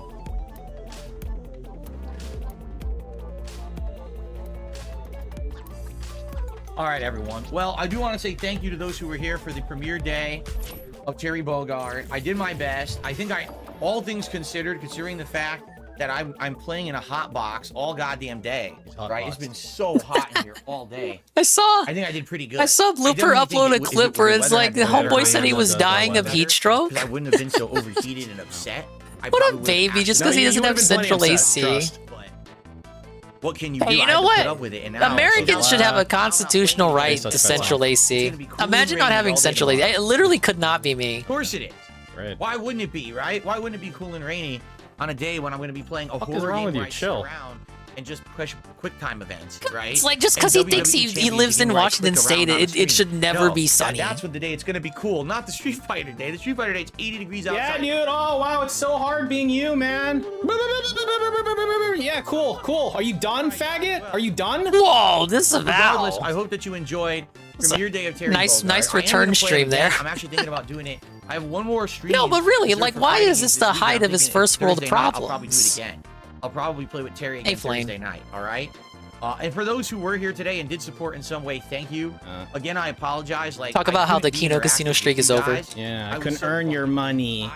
Your alleged new Kino Casino dents were just your old dents LARPing as the Kino dents? It was not good. Like, I know usually we would have a lot of probably not for all of them, but for a non-zero amount of people. It definitely fits the Ryan MO. Well, thank you so much. I really appreciate you coming out and hanging out with me. all day long for Terry Bogard. Hey, Cypher. Yeah, trolls do win. Except for me, I'm still sick. A few of you. The gameplay in some way today. I do appreciate that. And there will be more coming. I was gone for like 5 days. His streak died like 3 times over those 5 It days. seems like, Lol. yeah, like every time I'm playing fighting games now, it's not going as well as it was. You know what I mean? Like, You know, no, actually, David, nothing's going as well as it was. Yeah, like what are you Just talking about? coincidentally, you played 2 fighting games today, but you got felted on both of the streams the day prior. Yeah, your Astrobot I mean, one of them was a stream. fighting game, a different one, I guess. But Astrobot killed the streak again. Yeah, like what the fuck? Astrobot killed the stream twice. The stream streak. You know what I'm saying? Maybe it's fighting game overload. RPG, fighting game overload! Where's Saru? Where's Saru? Where's Saru? Cerulean! Get back in! Saru called it! He was gonna cry about fighting game overload. Ah, this was a meme like 2 months ago, 3 months ago, 4 months 3 ago. or 4 days of fighting games that I'm seeing. What does that mean, though? I'm okay with that. Man, yeah, I'm sick. That's why I didn't talk during anime night. I want to do what you guys want. I'm definitely seeing a huge dip. No, if you wanted to do what I want, then Been essentially bed well, down I wouldn't be for the looking past at you right 5 days. This sore throat. Okay. All right. All right. All right, guys. Not thank you so much, life-threatening, I'll see and definitely you not the first later. time. My throat's been How many gunked times up. did he end the video? I am so hot right now. I can't wait to open the door. At least I'm not hot. At least I have central air conditioning. Where I can even open the door and cool it down. I mean, this has been really Surly, bad. Isn't that your house? He just said he has Why don't you fighting just game open the burnout. fucking door. That's like a fucking Tell meme. your fat fucking wife she can fucking deal with it. That's like shit you would green text about in DSP threads. Cultaholic. Ah, it's fighting game during the burnout. time He when I literally was in said the fighting game burnout. I podcast. can't So, believe no this dude. podcast, but I will start my first stream around Believe between this guy 12:45 plays and like 1 2 p.m. games, Pacific 2 time. fighting It games. is the casting of Frank Stone. It'll be a 3-hour stream of progress in the game. Tomorrow night is the return of Yeah, thank you WWE for the, Champions. We're continuing with hand Teenage check. Mutant Ninja Turtles mode. There is an ongoing Teenage Mutant Ninja Turtles event all week. Why doesn't he So play we'll the see what we new can do with that and Turtles have some fun with update that got So that's revealed tomorrow, today? but it's He all played Shredder's gameplay, Revenge. No podcast tomorrow. Did he? Okay, guys? Yeah, he did. So thank you all. I hope that you guys Let's go back to enjoyed. that. I Do like did have a good time another today, despite run. the fact I was I don't overeating all know. day. Wait, if his voice pissed her off so much, why doesn't she go into a room and close that door, and then he can have his door open? Because she's the secondary. She's the inferior. So I guess we'll see how it goes. All right. But thank you guys. I appreciate you. Please have a good night. Hope you come back tomorrow for a day of gameplay fun all day long. Especially casting of Frank Stone. That was really good the first time we played it, so I'm looking forward to more of that, okay? Oh my god, he didn't beat that on the first stream. It's over. People told me Until Dawn style games were like 2 hours long. My Emperor! I failed you! Yeah, I thought he loved fighting games, Aqua. I guess it's too much of a good thing. Like if I only played Nintendo games. We're heading out. We're heading out, All you aircraft guys. report. Oh my god. I can't let you do that, Carl Fox. I will smack the fuck out of you.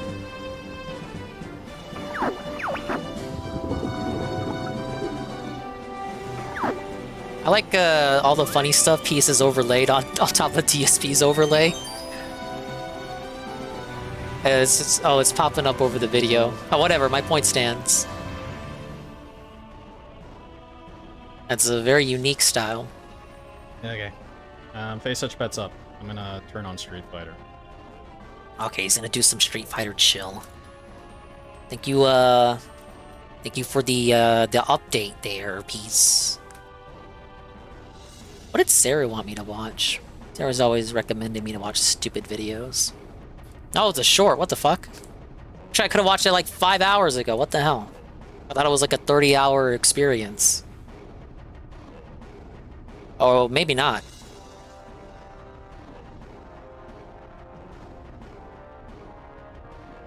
All 3 heave-hos together to form a heave-ho jamboree. I did this A by heave-ho cloning the bottom jamboree? heave-ho and releasing him on the second layer, and then pushing the top heave-ho off. When are they gonna using bring the this enemy pushable back? block. But some of you were confused about how I managed to hold a heave-ho, so let me explain. You can't normally heave-hos grab every a day, heave-ho. man. Well, unless you grab him while you're in water. But that's not what I did, because grabbing him that way causes him to teleport back to his home once you release him. So instead, I grabbed Chukya, brought him down a level, grabbed him again, entered water to make him light. flight, did some edge grinding to get him into the tunnel, swam back and forth through the loading zone so that the Chucky I was just did a holding couple got of- a replaced couple with things other here. objects, including a heave-ho. But even doing that, I wouldn't be able to bring him out of the tunnel. So I also had to lower the town's water level because it retains its height each iteration. Then I could escape the tunnel with the heave-ho I love the because music. entering water upwarps you to the water surface, and the surface is back in the main area. So yeah, that's how I grabbed the heave-ho I love how for he's that shot leaned in into the video. meme now. Oh, I wanted that to keep on going. Hey, BR Joe. I'm sick right now, so hint. We gotta keep the ding streak alive. Because the king streak is certainly not keeping up. Oh, but how's it going? Okay, what did I want to watch? I had Arlo, yeah. Arlo is just like a regular staple of the stream now. We'll watch the Daily Rap, we'll see what he had to cry about. I'm caught up, but not caught up. Arlo with the Switch 2. Let's hear Arlo's take on the Switch 2. Arlo's better than the Star Wars guy. World Conqueror introduced me to another YouTuber, and I kind of want to watch his stuff on this stream. But his videos are like 2 to 3 hours long, and it's literally just him ranting about modern movies, and he's highly anti-woke, and it's just kind of like, I don't know, it's like, it's stock, but also it's like I don't disagree with him, and I don't really care about modern movies, but it's like, I like his voice, and it's like good background noise. Like, I empathize with him. Hey, Zuki Wookie. I'm sick right now, but thank you for stopping by. Gave you a shout out earlier. I fucked up my throat after the monkey ball stream. Hey, Chowda. DJ Filter Joe, I got the coof. I didn't actually check. I hope I don't. But I don't have a fever and I don't have a cold. It's just my throat's gunked up. It feels like, I don't even know how to word it. It feels like if I eat so much stuff, I'm gonna completely block out my throat and choke and die. That's how I feel. Like you feel like there's only so much room in your throat for breathing. And the rest of it is just congested. Thank you, Yunaf. I describe it more in detail, but I don't want to gross you out. Can I taste food? I didn't taste food. For a minute, I couldn't taste food. And for a minute, I couldn't smell anything. But that feeling has gone. So it may have just been a coinkydink. Allergies? No, I don't have allergies. Thankfully. Give me a big Buford. I have to hit the freeway. Alright, hello, Knock. This is Arlo. He's going to talk about the Switch 2 leak. This is a secondary channel, so it's just going to be him ranting. Hey, Bambi. Video is, okay, I think this Switch 2 leak is actually legit. Let's see what he has to say. I think... I think this is real. Let's just get that out of the way. I think it's real too. I think this is it. Don't get me wrong. I'm not making fun of him. I think this is real. It looks real to me. I saw this, and it was like a pit in my stomach. It was like I just knew. This is what it looks like. This is real. This is real because it's so underwhelming. And correct me if I'm wrong. If this is real, does that mean that this is the first time that it has actually happened? We've had plenty of stuff leaked, usually like for games, but like when it comes to systems, every single new system comes along. There's always what about the PS5 Pro? Fuzzy pictures of the systems and the controllers. Well, I guess that was more like we knew it was gonna happen, but we didn't know it was gonna happen. 3D but like we printing knew has it made was all gonna this happen. Even more interesting, you know, the Switch had all these ridiculous prototypes with the screens on the controllers, and we've always had this. It's never been real though, as far as like the actual hardware goes. The original Switch leaked? No, it was a bunch of fakes. I don't know. And well, I mean, the first little conference they did where they let you try out the games, that was leaked, but we had already seen the console reveal months before that happened. But that leaked on 4chan. I remember because I was in those threads live. I was like, that's bullshit. They're not doing a Bomberman revival. And then they did. It was like a launch title, and I played it, and then they did a sequel, and I didn't play the sequel. I mean, it makes sense. Like, we've all just been waiting Shower vid, I know. for the system I got to that. go I into got. production. Don't spoil it. You know, Don't spoil it, Tevin. Nowadays, the internet, social media. That's for the drama it's such a segment. thing. Literally everyone has a phone that can take a picture. Like, it just takes one person. We're like, oh, when is that? See, like, he's just talking about once they Ricada. get the Switch 2 into production and really manufacturing it, where's that one person? All it's going to take is one person. They all signed just NDAs, one random idiot. factory worker. And I don't know. I think it's happened. We'll go over. They why wanted their I 15 minutes believe of that fame. It is real. I guess more in a bit. First, we have just kind of a series of these, clearly little. I don't even know what you call it. It's a little 3D model, the kind of thing that you would use if you were 3D printing something. And if you want to, you can take a look at that and be like, oh, well, this isn't real.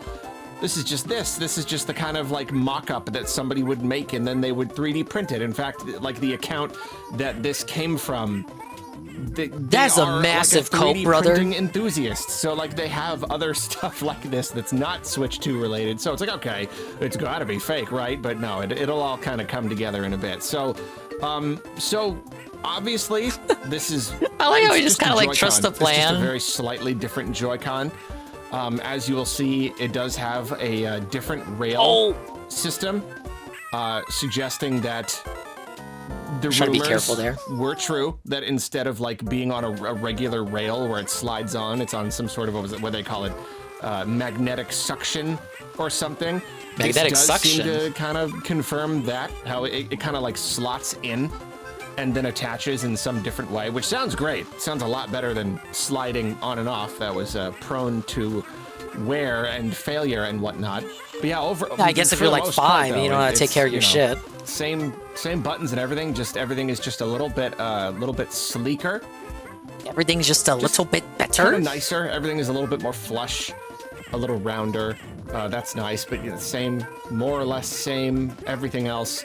Twitter Here banned on you the for back 10 days of for the telling Joy-Con, Riot you Games see to that it kill has a themselves. much Carl, beefier I know Elon release. Musk, Ellen Man owns Twitter. You Button. It can't, you almost looks still like a can't tell button, people. like a You button can't that say can- that yeah, on the I don't internet. think it will be, but it's big enough that it could be. Just seems to be a much easier way to get the Joy-Con off, which I guess is cool. I suppose. There you go. There's on the I other hope the one. Pro Controller is compatible with the then you Switch get 2. the I don't want to have to system buy itself. another one. It mostly just looks like a Switch OLED, with the foldy backy thing in the back. Yeah, and you can see there the Joy-Cons dang just it. kind of like Lost they my hover. slot in rather than sliding on, and I think that's fine. That's terrific. So it would be this picture. I was hoping it would show this one. The Switch 2 is on the top, and the Switch 1 is on the bottom. You can see the I don't know difference why there. why are there two separate ones here? Is it just comparing to the? Yeah, it must be comparing to the original because that one slides on like that. So it seems to I be watched the bigger. Captain Alex. I don't have any It like. seems to be a bit bigger, which That's is you guys' surprising. pet look. I don't know anything about that fucker. I thought it was going to be thicker. He's I feel just like a most guy. Rumors were kind of suggesting that. I thought they would go a little thicker, kind of Steam Deck style. But it seems to just kind of be bigger and wider, which is going to make it And as less opposed to, I know he portable, does. Which I guess won't be as much of a problem if later they have a more portable option, but whatever. Getting ahead of ourselves here. That's significantly bigger. That would be really surprising. Why does he drop the bomb ends up after being you that eat him? big. Why can't That's I also big. eat the bomb? It's really large, and then okay, a little bit more, detailed here. It seems that there's USB-C ports on the bottom and the top, which would be very, very nice, because obviously the one on the bottom is the one that they want to use in the dock, but it stinks only having the bottom port. It makes it harder to charge when you're using it. So if it's true, there's one on the bottom and on the top, that would be very, very helpful. Unexpected, but very much appreciated. I wouldn't think that they would. Maybe it's just because I've not seen a device with two ports on it before. I just, usually But you only use if it's Apple just like a products? What the small hell? handheld device, you just have the one port. So I don't know if they threw an extra one on there just to make it easier. That'd be cool. Get the whole system here. It's just more sleek. Everything is nice and flush and sleek. They're nice. You can see the bigger buttons there. And another really nice Yeah, view it's of the top Captain there, Alex lore, Eddie B. right there. I don't know anything about them much more than that. I know Looks more it's or a less typical the same, DSP response. I don't know anything but about better. it. They've even got it I here on don't the left. really, I really don't know. I can't, if you gave me a test on that Makes dude, I would sense. fail it. And He likes Naruto. I know that. And again, this is just like a model. This is the sort of thing that anybody, and especially nowadays, anybody can create something like this. They can even 3D print something like this. So all by itself, this doesn't quite do it. It's already midnight. I wouldn't believe it. But what Take do it we easy, normally when not you got have? if you got a sunset. It's solid pictures. I mean, sometimes we do get the pictures, you know, like with... It's gonna take some getting used to the shape here. You can't really tell from a glance, but it is more curved in a sense than the standard Switch right now. I think that's more to do with the new shape of the Joy-Cons than anything. It looks very... It looks almost fake. I get the sensation people got when they're like, oh, this has to be fake, this has to be fake. But I think that's just what fuels it to be more real. That it looks like that. With the Switch, they can 3D print it and they can make it look realistic. But having like all of these specs and all of the previous rumors and having a picture. Oh yeah, check this out. This was the one. That's pretty good. No way, like you cannot. No one would fake a motherboard. That's cope, brother. That's cope. You're coping, brother. Even the best leaks of our time, of our era, have not gone as far. The best fake leaks of our time have not gone as far as to concoct an entire fucking motherboard. It's pretty And look at how scuffed up it is too. That's because it's a shell and it's like they're testing it or just they're assembling it or fucking around with it, they're taking it apart. The scuffs add to the legitimacy. If it was fake, there would be no scratches or scuffs because they would have just gotten done 3D printing it. It's pretty convincing, and this is not just some like pristine 3D printed thing that somebody just threw together and took one picture of. This seems to be like I don't know if it's a dev model or a dev kit or anything like that, or maybe a tester for manufacturing, but this one seems to have been put through a lot of wear and tear. This seems to be something that someone has been doing some real work on, and people are looking at this and they're seeing, I mean, it seems legit. They're looking at all these, they're like, oh yeah, that's the card slot, that's this, that's that. You know, people who are way more technically knowledgeable than people who have seen a Switch before have validated it as real. They can see what it all is and it all makes sense. I'll just say that. it's not just some random circuit board of just some random thing. This seems to be a Switch. Not what the fuck just did you the think it previous was? One. It seems to be like a new one. And here you can see the new controller. It's got this magnetic suction system. It looks completely legit to me. And then you come over here, another solid photograph image that is like these. It's like it's like these, except you just can't, like, there have been good fakes, but you can just look, you can look at it, you just know, man, you just know it's gonna look like that. That really legitimately just seems to be a new Joy-Con. I guess the lamest thing about it is usually when you get a new Nintendo console, it looks completely different to the one that came before it. And this is kind of a case where it's like, that isn't the case, but it's also like, well, what did you expect it to look like if you were going to call it a Switch 2? Kind of has to be like a, don't fix what isn't broken, because there really isn't that much wrong from this first Switch model besides, a lot of people bring up battery life and the like. Some other minor issues with the disconnects of the Joy-Cons. I personally don't deal with that because I don't use the Joy-Cons like that. I use the Pro Controller. But, I can think of issues if I tried, really. I think this is it. I think it's real. I think we're looking at the Switch 2 here. It's real, you guys. And again, yeah, that would be surprising. And yet not surprising. It's surprising that it took this DS long and 3, well, handhelds is different. You're right. Game Boy to Game Boy Color, DS 3DS was pretty similar to the previous iteration. I was more talking about console. But then at the same time, like, of course, someone like the Wii is an overclocked GameCube, but it didn't look like the GameCube.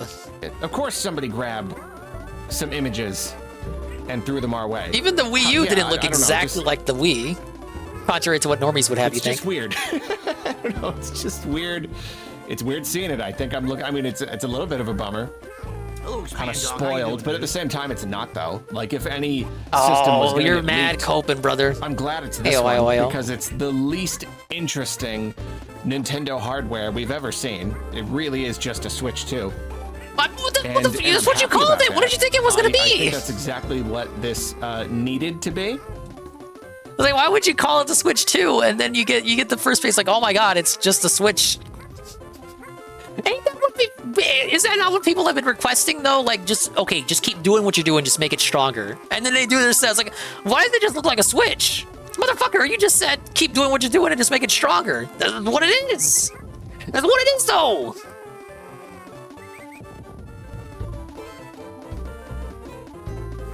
But it's just kind of that. It's just kind of a nicer Switch. What you wanted. The surprising things are like the Joy-Con. I feel like Courage when he's making the macaroni for little Muriel. More macaroni. Less macaroni. Oh, cheese. Less cheese and macaroni. Rails and maybe the size. And beyond that, it's just a Switch. It's a bigger, nicer Switch. And I'm pleased. I mean. Oh, that's bad, the Cope, big brother. Size, it does cut down on just handheld ability. I think I do prefer. Get bigger pockets, bitch. At the same time, this will be better for like heat and such. So Did yeah. you just say I prefer thicker? So then this also comes with some specs, some technical specifications. And once again, other people who are smarter than me have been able to decipher this. And the bits I do understand.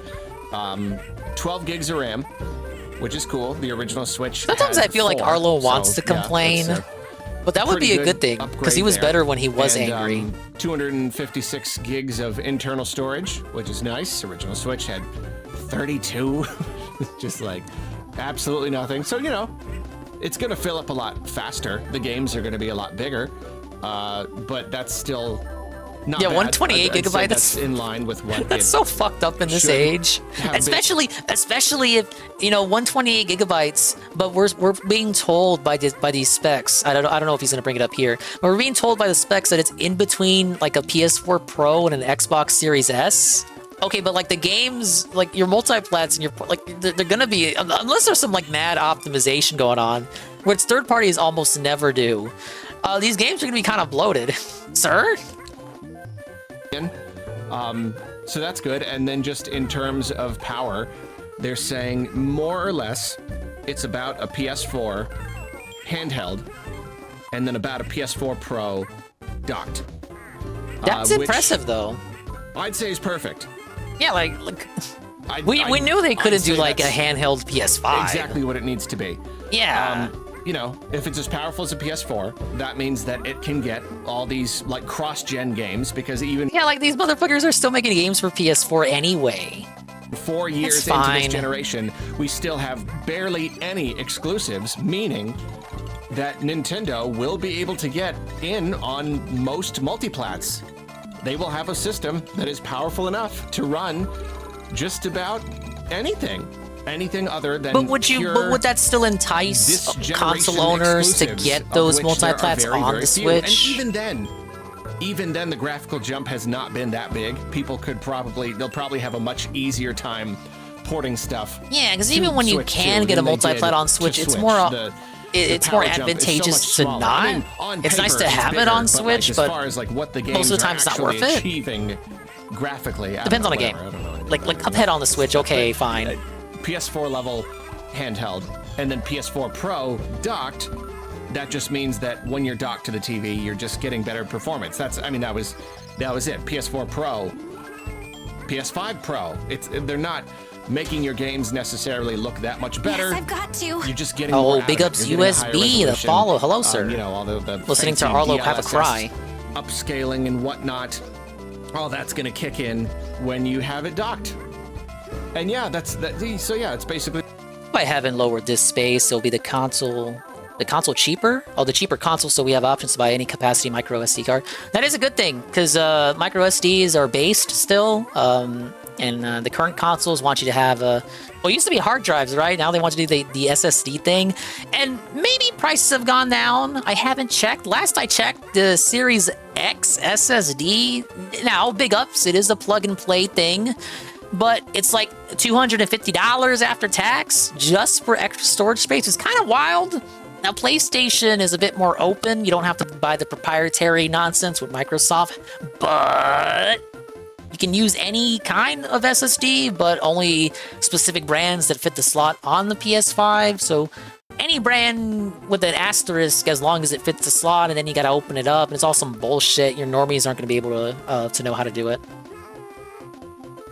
That's what you sound like. I was not expecting that. I am sick right now. I have a really sore throat. So it's not standard dingus. Yes, the rare talking streamer. Yes. What was I saying? God, I lost track. Oh, the storage. Yeah, storage. Yeah, Xbox makes you buy those fucking slots, and then PlayStation, not everything is compatible. And then you gotta fucking open it up and do like this whole dissection situation, which, like, I'm not saying I can't do that, but most normies can't because they're fucking stupid. And Nintendo, you just gotta pop open the... Well, if you got like a Model 2, just pop open the kickstand, and you can just slot it in there.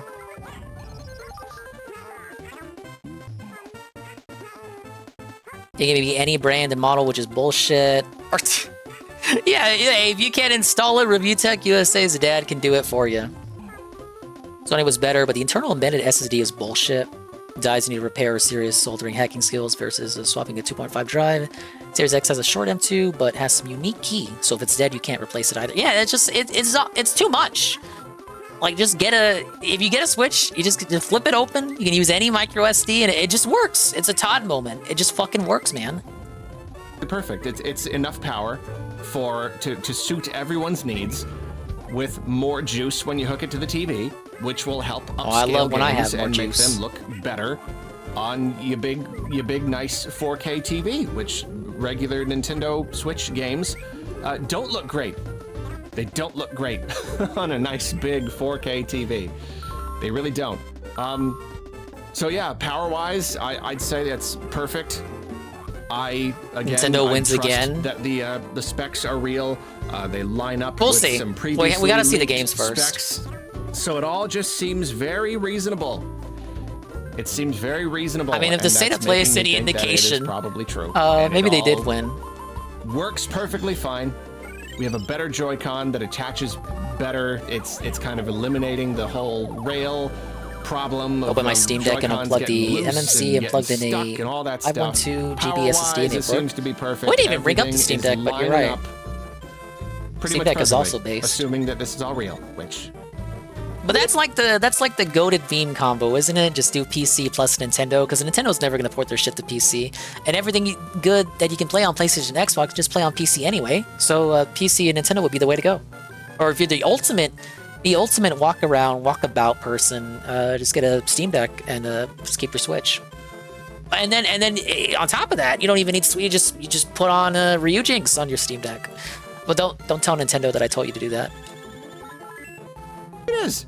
So we will see when Nintendo really does reveal the thing. Are we going to get more? Nintendo might be porting their stuff to PC, but not for like 20 years. Dropping more. They would have to be in a real desperate situation, because they just don't operate like that. It'd be like the thing that finally pushed them to do mobile, which was the Wii U bombing horrifically. It would have to be something like that, where they just need an instant revenue stream. Because keep in mind, it's not just the games now. They got movies, they got theme parks. Like, Miyamoto is on all these fucking side projects now. He's doing the movies and the amusement parks, and now he's got the Nintendo Museum. So they got different streams of revenue now that they didn't have during the Wii U days, which is why they panic released the Amiibos and the mini consoles. But now they got other revenue streams, so I don't think we're going to get in a situation like that anytime soon. But it'd have to do really bad, because for the longest time they stalled on mobile games, and then their shareholders fucking got them to do it. And the games, some of them were fun, but now they're all kind of listlessly existing now. Most of them died. The rest of them are on autopilot. Probably gonna die within the next year or so. Rest in pieces, Fire Emblem. The 2.5 badge looks very unique. DJ Filthy Riches, that's the That's the fake mushroom from Splatoon. They got like a fake undersea mushroom. The super sea snail. Or bits and pieces on us, because I mean, if we start only get getting them in more events. from other sources and they're all pointing to the same thing, the same design, then I think we are, yeah, that's gonna be it. We're there. We have it. We're gonna be pretty much sure. But yeah, we'll see. Nintendo, we've got all those recent rumors. They've shot a commercial. They're planning all this stuff. They're talking to devs. We still don't know when the reveal is coming, but it's got to be coming soon. Dude, it could be literally this week. You're gonna wake up tomorrow. The Switch 2 Direct is gonna be announced. Just to get ahead of all this, you know, like it's in production. It's getting manufactured. They're making these things and putting them in boxes. More leaks are coming. I'm hogging out right now. So if anything, just to get ahead of that, you might as well just reveal the darn thing to us now. Just get it done. Don't think it'll be this month. Yeah, I am having my doubts. Which I gotta say, fuck Arlo to begin with, because he was the fucker making me think it was gonna be September for the reveal anyway, and then like it's fucking September 25th. Where's my reveal, Arlo? Where's my reveal, Arlo? Instead of just passing this silly stuff around. What do you think? You think this is real? Fucking dumbass Grover. Is this real? Is this the Switch 2? Yeah, it's real.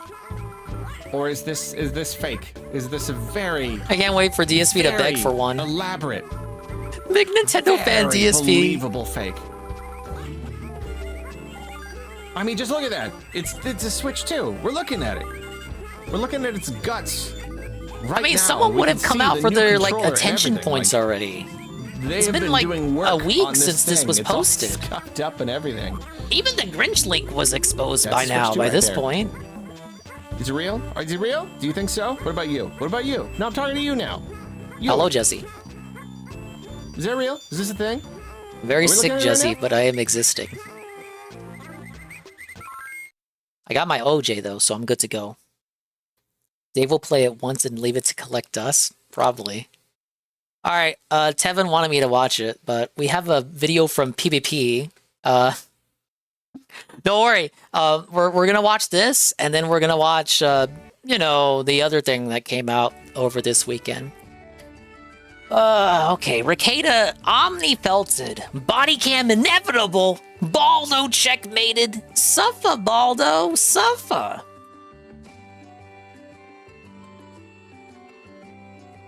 Don't worry, I don't think you see anything.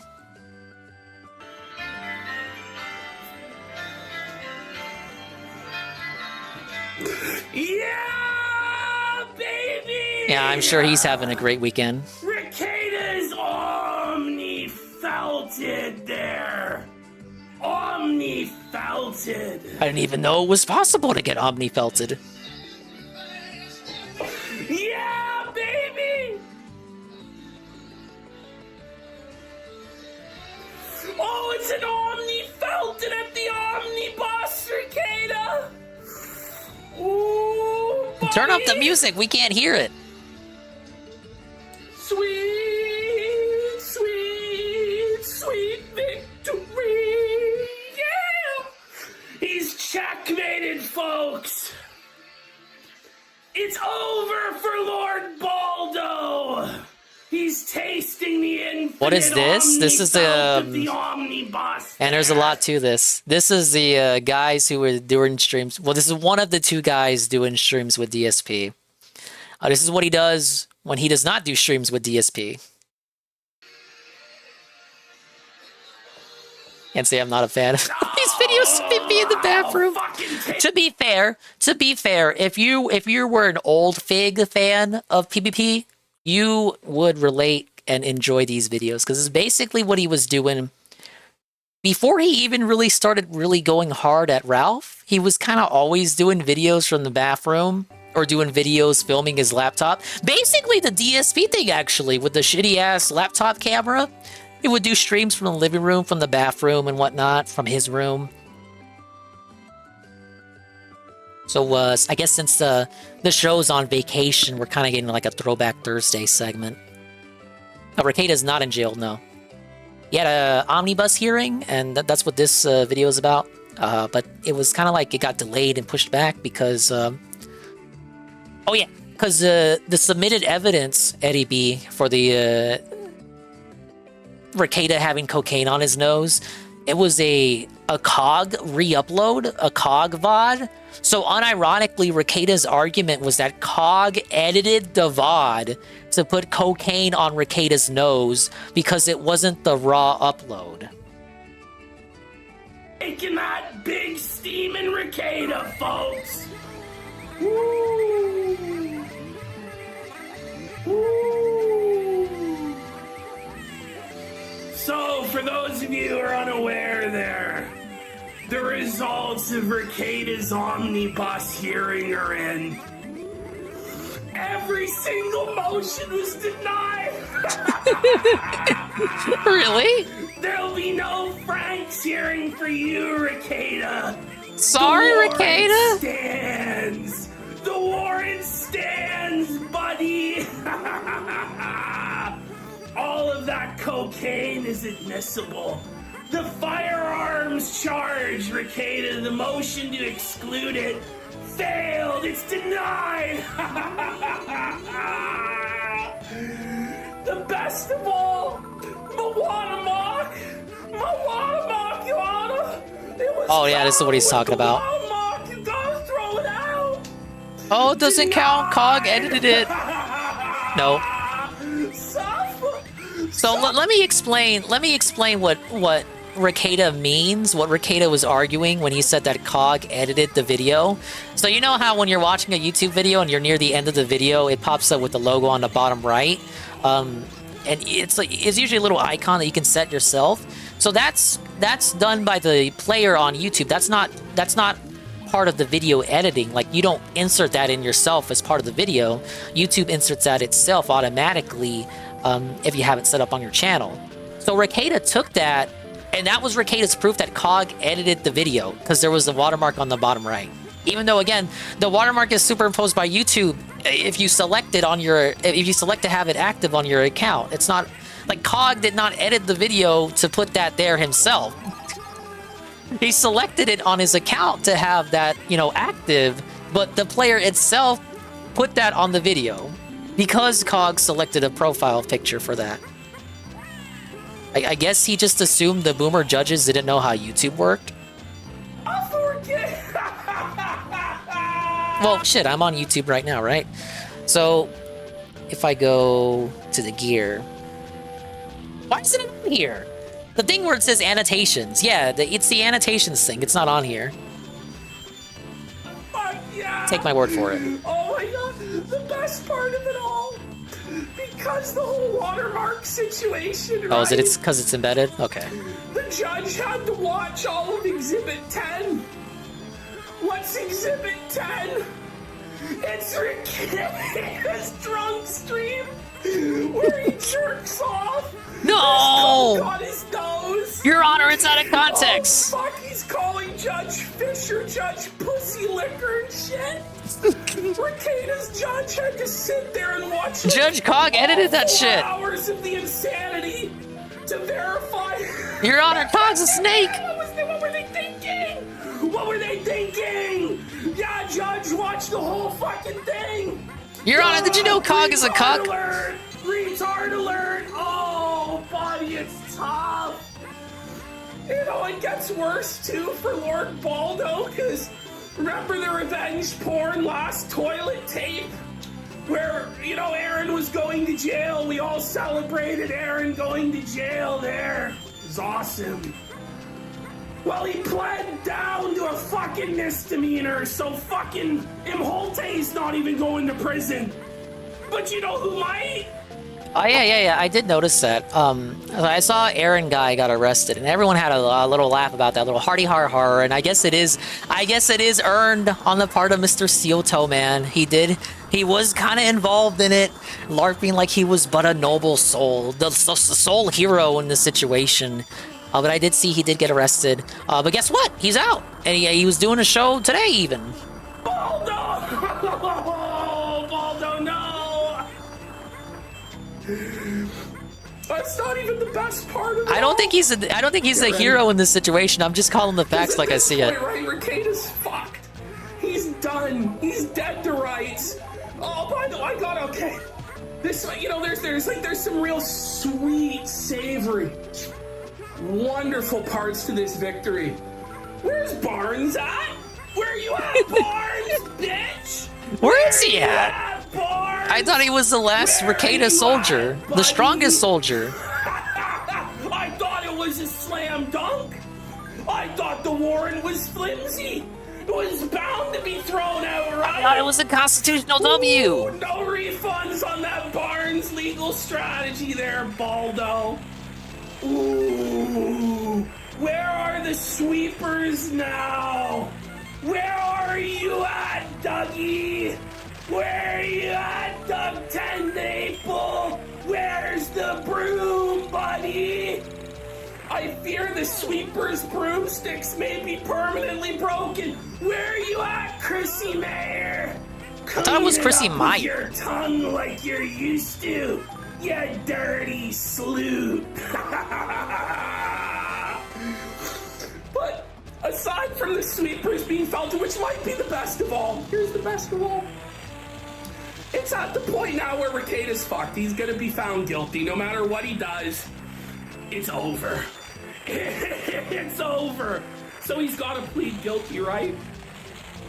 But here's the tough part. I hate the molting. It's the worst transformation in the game. Here's where the Omni Falconing comes in. Are you ready, kids? If Rekida pleads guilty, Josh Moon gets the body cam. Oh no! No! We're owed the fucking footage anyway. Oh God! I'm praying. I'm praying. We're gonna see him throw the fucking papers to the ground. We're gonna see the dirty, filthy, fucking disheveled. We better, man. I'm not saying I raised money for it, but like I know people. There were people that paid good money to get that footage. I'm not saying Josh scammed them, but the department scammed We're him. gonna see the fucking malnourished ghouls, Kayla and April, in their natural. Because they were telling him that they could get the footage for him, and then the footage never came. That's if he pleads guilty. Imagine. So now, the only option that might spare him getting raped by Jamarcus and Bubba in a cell, pleading guilty. Those are some imaginative names you got there. And admitting he was wrong. That leads to the ultimate humiliation of the body cam coming out. So Rekida's gonna have to fight it at trial. But guess what? He's gonna be found guilty anyway. And the body cam's still gonna come out. But here's the best part. The only way, the only path now for Rekida to somehow pull this off and not have the body cam released and is a miracle. Totally omni-felt and it's impossible. He has to take it to trial, risk prison time to avoid this embarrassment, and then he somehow has to win a motion to have the body cam excluded from evidence. Did I see his bathroom on the real estate website? I did. I did. The weekend that it came out, first thing that came to mind. A Cerulean will agree. That shit looked like it was from Silent Hill. Based on how the omnibus omni-felting went, I don't think he's winning that. Yeah, motion, Steel Toe so did get guess laughed what, out of the folks? DSP tractor Heads circle. he wins, tails he loses. This body cam's fucking coming out. I hope he fights it to trial. I hope we get an ultimate Infinity Omni-Felting, but this is pretty good. He did kind of deserve it though. He was kind of a dickhead. Suffer, He still is, kind of. God, it's good to fucking see him suffer, you piece of fucking shit. Daughter testing positive for cocaine, fucking and feed your kids, didn't clothe your kids, and you lied the whole fucking time? Well, now it's time to pay the piper. It's the Omni-Felting. Oh, the video just ends. Well, you got the memo, I think.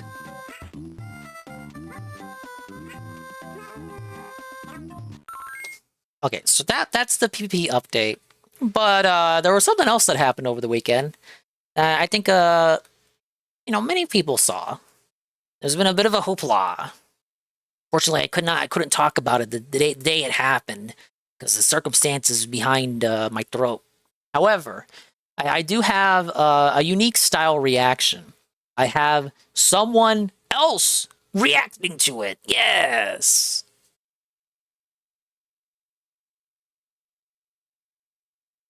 It's our good friend or a good amigo here.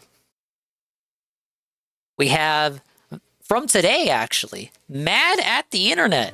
Josh's thoughts on the exposed Predator, who mentioned Kino Casino, and Review Tech USA.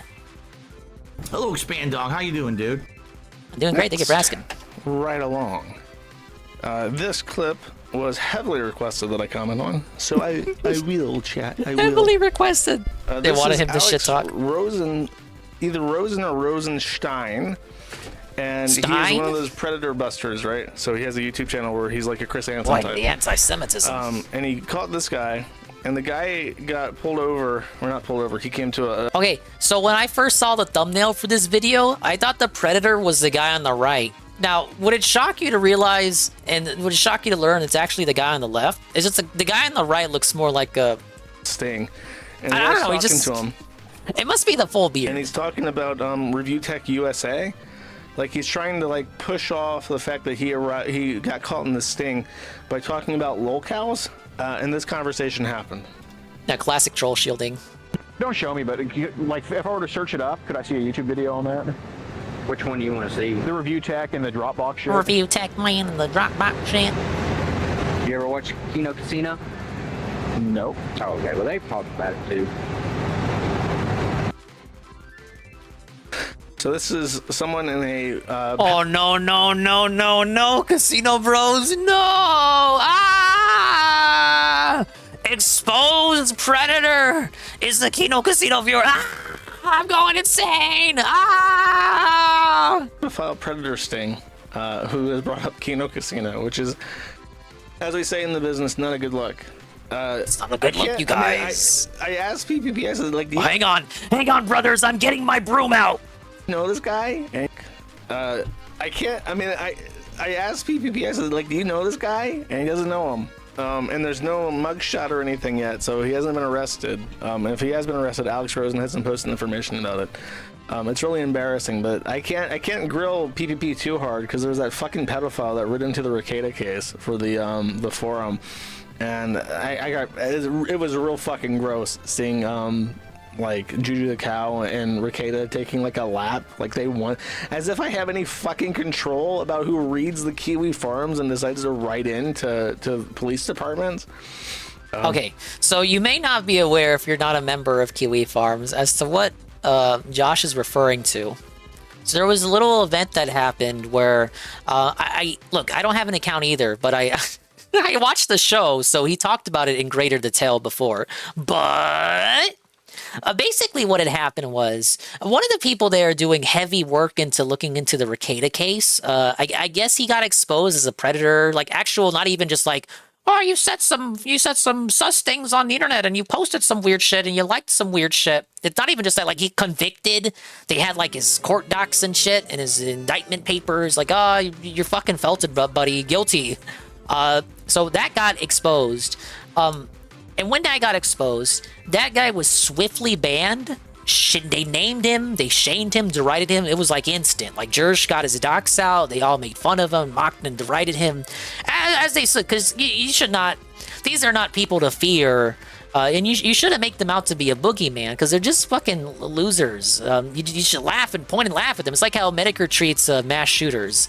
Don't give them the credibility and validation that they so seek. Don't allow them to be something to be feared. It gives them power. It empowers them to, it gives them a good feeling. You should instead laugh at them constantly, point at them and talk about how they fucking, one of the worst kinds of people on earth. So they had done this to this guy. They basically tarred and feathered him. I'm going on about it. But they tarred and feathered him. But Nick Ricada and Dick Masterson, when they found out that this happened, they went ahead and ran a victory lap with it. because it was someone that used Kiwi Farms and they got exposed as being a PDF. Now, obviously, the framing here that you would want to do if you were Nick Rekieta, and when they did go with this framing, is that, oh, we exposed the PDF on Kiwi Farms. Now, we can say all critics that ever talk shit about me are PDFs, and they go to Kiwi Farms, which is full of PDFs. I think he even tried to say everyone on Kiwi Farms is like an anime profile picture lolicon consuming Frico, which is just like objectively wrong. Even from the most disingenuous perspective you could possibly take on it, it's just objectively not the case. But Rekieta and Dick Masterson freely ran with that as a victory lap, and that made Josh very upset because, like, again, as he says here, and as I say in the recap, he did take swift action to ban this individual. But it wasn't enough. Rekieta still ran with the story that he harbored and shielded because this person was a user on the site for 5 years and he was trolling Rekieta for 5 years as well, even like during the times that people liked him. So the point of contention is that Rekieta is trying to say, oh, you shielded him for 5 years. Like, basically, you knew of his actions and you shielded him because he was like a big critic of mine. This is very dishonest because, again, they didn't know about that gentleman until he got exposed. And it's like nobody's telepathic, right? You don't know who your audience is 100%. Like, how are you supposed to know? If you have people like this in your audience, how would you know without them either self-reporting or getting exposed? Like, how was yours supposed to know? Before that guy got exposed, how was he supposed to know that that person was on his site? Whatever you think of Josh, he was not able, he could not have known that before he got exposed. Because these people like to keep quiet about this shit until it gets found out.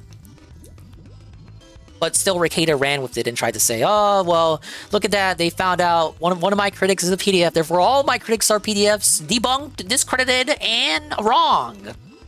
So Josh is essentially equating that situation here. And it's why he says he can't go hard on PvP. You could say it's like him being nice to them, which I suppose it is what it is. If you really wanted to be dishonest, you just go the Ralph route and just say they harbor and shield PDFs. Even though, again, there's no case that there's nothing at this time, to my knowledge, that suggests they knew who this fan was before they got exposed. But it's funnier, and it's to their detriment if you just pretend like to go with the framing that it's like, oh, well, they have a PDF in their audience that got found out. So basically that means they have all PDFs in their audience, and they harbor these kind of people in their audience, and we've got to disavow and all that. I even saw some people like trying to draw comparisons to the way the DSP treated Derek, because, it was the Kino Casino episode with Null in which, Derek got banned. ? Asterisk. But I think even, if you parse through it a little bit, if you're honest about it, you can agree that the situation between DSP and Derek is like worlds different than what happened here. You saw the same clip that I saw. Some dude just says, do you watch Kino Casino? They exposed Review Tech USA. That's the extent of what was said. In fact, he mentions Review Tech USA more than he mentions Kino Casino in that clip. Now, again, I've been sick, so I haven't been catching up with everything. I've only seen this clip. If there's anything that's come out besides from this that has suggested this guy financially supports them, he supports a lot, he works for them, like Derek made the thumbnails and made the tier makers, he made stuff for Kino Casino, I would say that would put it on the Derek tier list. The Derek tier level. But this seems to be a guy who watched the show and maybe even only cared about the review tech stuff, because he doesn't seem to mention anything but the RTU stuff. So maybe he only watched him for that. But he mentions this, and it doesn't seem to suggest much more than he watches the show. Which basically could be any one of your viewers. I think that's just like a reality that people like that have to... Like, if you're of a certain popularity, like, again, you don't know your audience.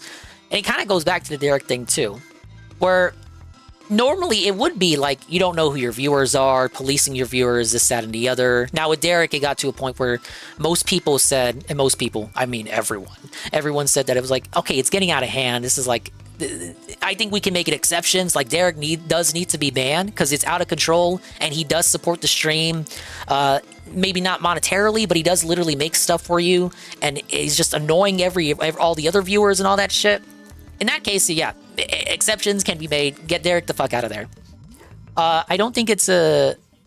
I think it's false equivalency. I don't think it's a fair comparison, really, to what's going on here. Unless there's stuff that I don't know. It seems that this guy is just a viewer that independently of him watching Kino Casino got exposed. But it's funnier for the sake of team sports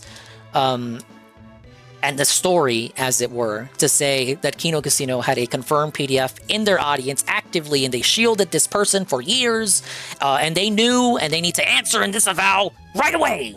Which, guess what? They did disavow right away. PvP put out a tweet like immediately saying that guy needs to join the rest of the filth and the wood chipper, which I couldn't agree more. Big ups. See, the USP is that easy to disavow PDFs in your community. Very easy, in fact.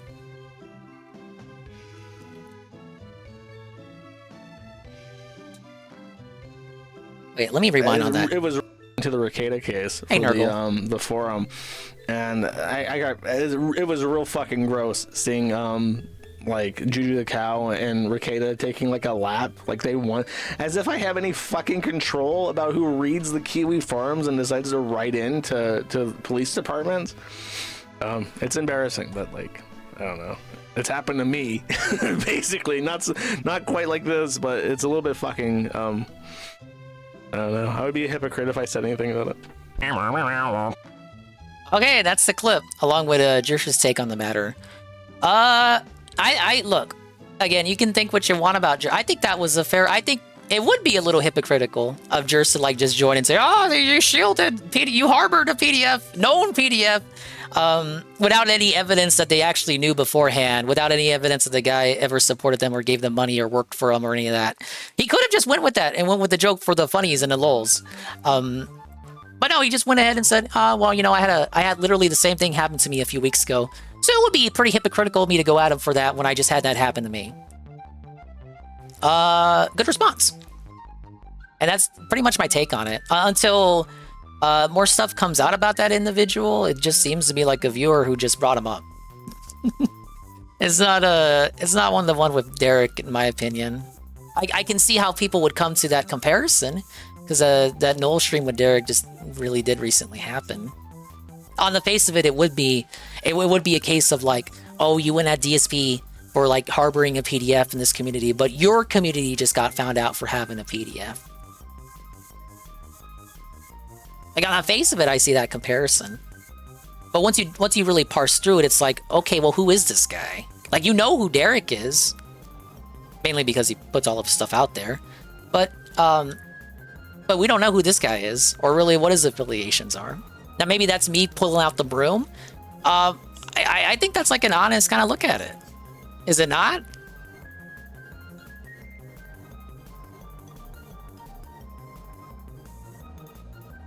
Oh, I muted the game.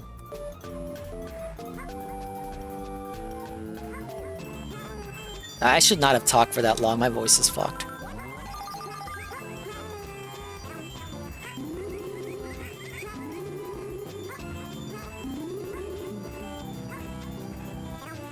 Dingus sweeping for Nolan Kino Casino. Well, I'm glad to have some pushback, because I put out the video, the clip of that, and I thought I would get more pushback, but the comments were pretty like, well, most of them were like, fuck Noel, which is pretty fair for whenever I upload a Noel clip, but no one really disagreed with what he said.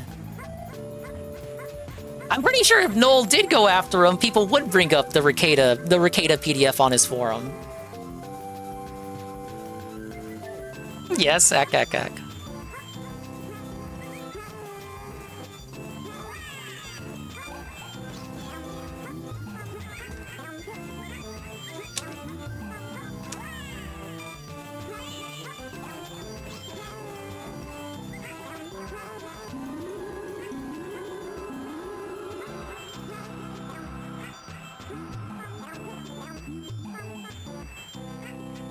Okay, then, in which case, if you're gonna push me back on that, then what would you have them do beyond a disavowal because they already told him that he can get fucked and the guy can go into wood chipper. It's not like it would be one thing if they're sweeping for the fan. They're not, because DSP swept for Derek and protected him, but they're not sweeping for this person. So okay, if you're gonna say, if you want him to eat shit for that, what would you have them do to atone? Because they're already like telling the guy to fuck off and like go off himself, like go into the wood chipper, go face the wall. What more can they do? Especially like because they don't like, this guy was not a person that they had a real business relationship with. Business relationship. Again, you know what I mean. Like Derek made the thumbnails. Derek was probably inevitably in emails and DMs with DSP. If you really think it's like Derek, what do they need to do? They don't even know what his username is. They can't even ban him off the chat. He mentioned, yes, I watch Kino Casino. You guys watch Kino Casino? Well, okay, what's his username? We can ban him. We can ban him. And ban all his socks. With the information out now, what more is there to do? Okay, sorry, let me... All I care is what did they know, and they knew that DSP is a PDF shielder, still went easy on him. That's all I need to know. Well, okay, that's fair critique that they went easy on DSP for being the PDF shielder. They had to do that to get him to ban Derek, though. So I'll push you back on that. I was kidding about the sweeping. They can't help that one random. Yeah, like okay, so you're just fucking with me. No, that's fair. That's fair. But yeah, it makes sense. Like if you're a viewer of that size, you don't know who your viewership is, and normally that would be like people would acquiesce and like accept that. But with Derek, it went too far. Like with Derek, it went to a point where like you did have to get rid of him. But if you're like a big YouTuber, and even that gentleman, the gentleman who did the sting, Alex, man, the title of his YouTube upload, if you go to the title of the video, it says channel subscriber. So even that guy, even the guy who did the bust, acknowledges that, holy shit, like there are actually PDFs within my own audience. And no one gave him shit for that. I guess it's because no one over here really knows who he is, but like, even you could be a literal PDF hunter vigilante, and you'll still have PDF files in your audience. And it's not so much it's not so much the existence in the audience that is like where your involvement has to come in, right? Because you won't know until they self-expose or get caught. What matters is what you do after they're found out. Like, do you remove them? Do you fucking sweep? Do you kiss their ass? Or do you get rid of them? That's what matters.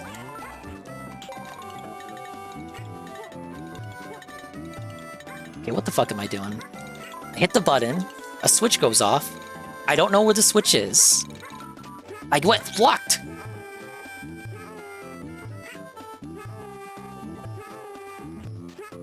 I hope none of the ding bros are PDFs. I hope so. I hope so as well. You're getting fucking banned and felted, man. If I find out, I'm gonna go to your house. I'm gonna dox you. What am I talking about? I'm gonna go to your house. I know where you live, buddy.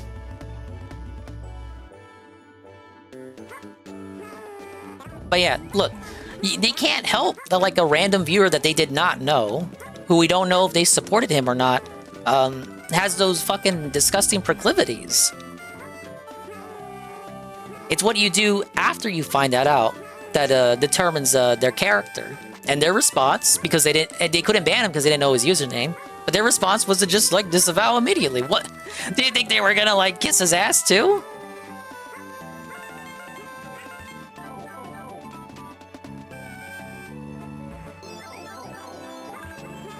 Zero tolerance for PDFs and PDF shoulder. I agree. The moment the DSP started defending Derek is the moment they should have ended it. As in that interview, or like ending the relationship with them that they have with them, period. They haven't done any streams since that one.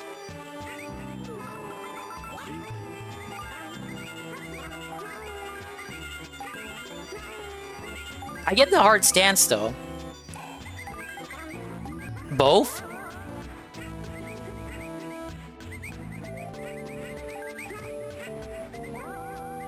I won't say you're wrong. I will say we would not have gotten what happened without them continuing the interview. But I accept your stance on the matter, because it is kind of like Derek is kind of fucked, and he did have to get out of there. But generally, yeah, hard stance on the PDF stuff.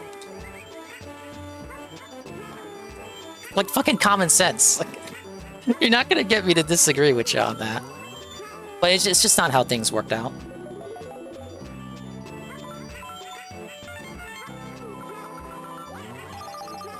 It's good to see that they aren't like that with every PDF that gets like found out. It'd be a different story if they treated this guy like how they did with Derek.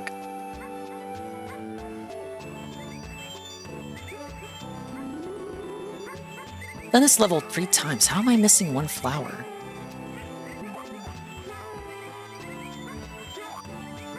Bunch of fake fans right here. Think it could get busted Dr. Disrespect style? Would still be here. If Dingus has 100 fans, I am one of them. If Dingus has a dozen fans, I am one of them. If Dingus has 1 fan, I am that fan. If Dingus has no fans, then I am dead.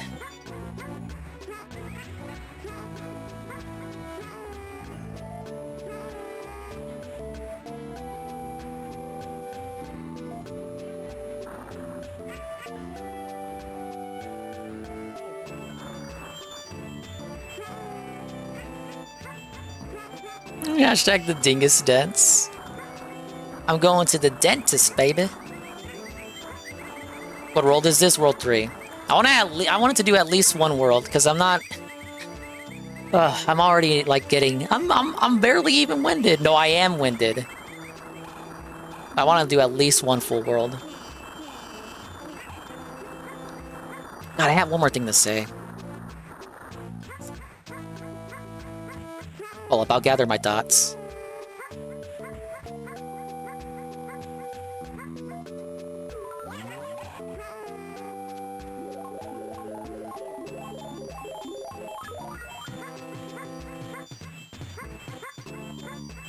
Oh, okay. Okay. I lost my train of thought again. No, Jared guy. Yeah, Jared. It all comes back to Jared. It is like the thing where, objectively and morally, it would be the hard stance to block. But there can be cases where I don't remember the bitch's name. The bitch that dated Jared Fogle. So Jared Subway Man had all his weird, creepy. He was the Derek of Subway, but he had all of his shit too. One of the bitches he was dating. She LARPed for years like she was also into the disgusting shit just to record him and get him on a wiretap and all that, just to have the evidence. Because every time she went to report Jared, they would tell her, "Oh, we can't do anything about it because we don't have any evidence." So for years, she would go undercover and record him and like enable him to talk to him, like talk on about it, so that she would have the evidence to then later present to the cops to get him arrested. So, she was morally, opposed to it. She thought it was abhorrent, but she had to enable it in order to get the evidence to which that he would later be prosecuted with.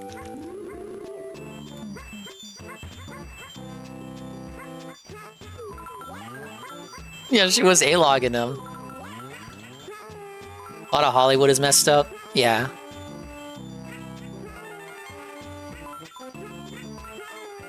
There's that cartoonist guy. What the fuck was his name? Kaflowski?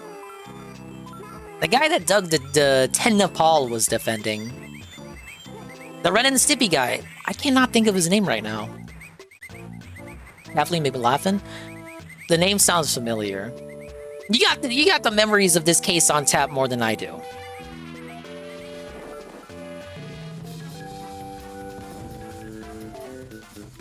You prefer the swole boys? I do too. Alright, for real, where does this thing lead? I'm missing one flower. I hit this. And I see this thing up here. I need something to bounce me up. Okay, was Rochelle? Yeah, okay. So, they just would not look into him without any evidence. So as much as it disgusted her, she had to enable him and let him go on his fucking disgusting tangents so that she would have evidence to later present to the cops. So morally, objectively, it would be like the hard stance, except in cases where, you know, you have to. You need to get them to walk up to the rooftop and walk off the rooftop without you having to push them off the rooftop. You need to get them to hang themselves. And so you can kind of look at the how they did DSP with Derek, like in a situation like that. Because they didn't like that he had Derek there. And it wasn't a hard line immediate disavowal, but it did eventually end in a disavowal. Seriously, what the fuck do I do here? I don't have anywhere to step on. Is it an item?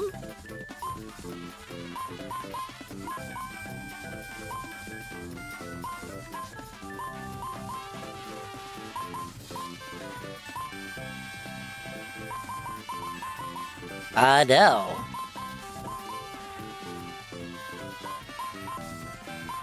Okay, it's not an, it is not an item.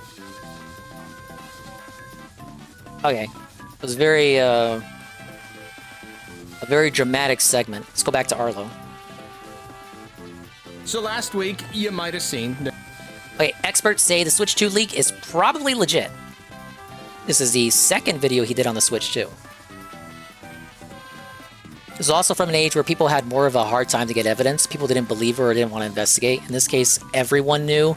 Everyone knew, and even DSP knew, but they needed to get him in a place where there was just no cope about it for him.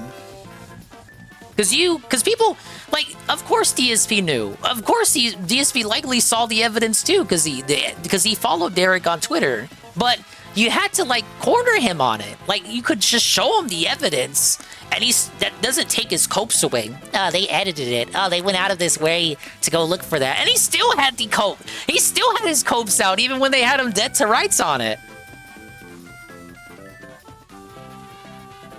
You don't negotiate with terrorists is my stance on this. That's fine.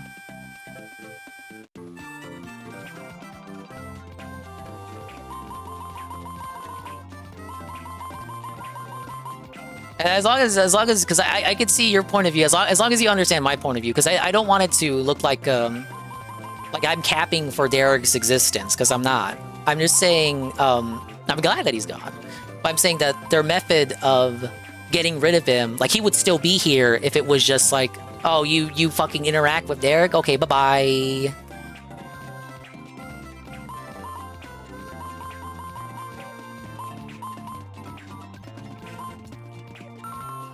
You've never seen Dingus and Derek in the same room? Well, see, Derek is Asian. I am not. Debunked.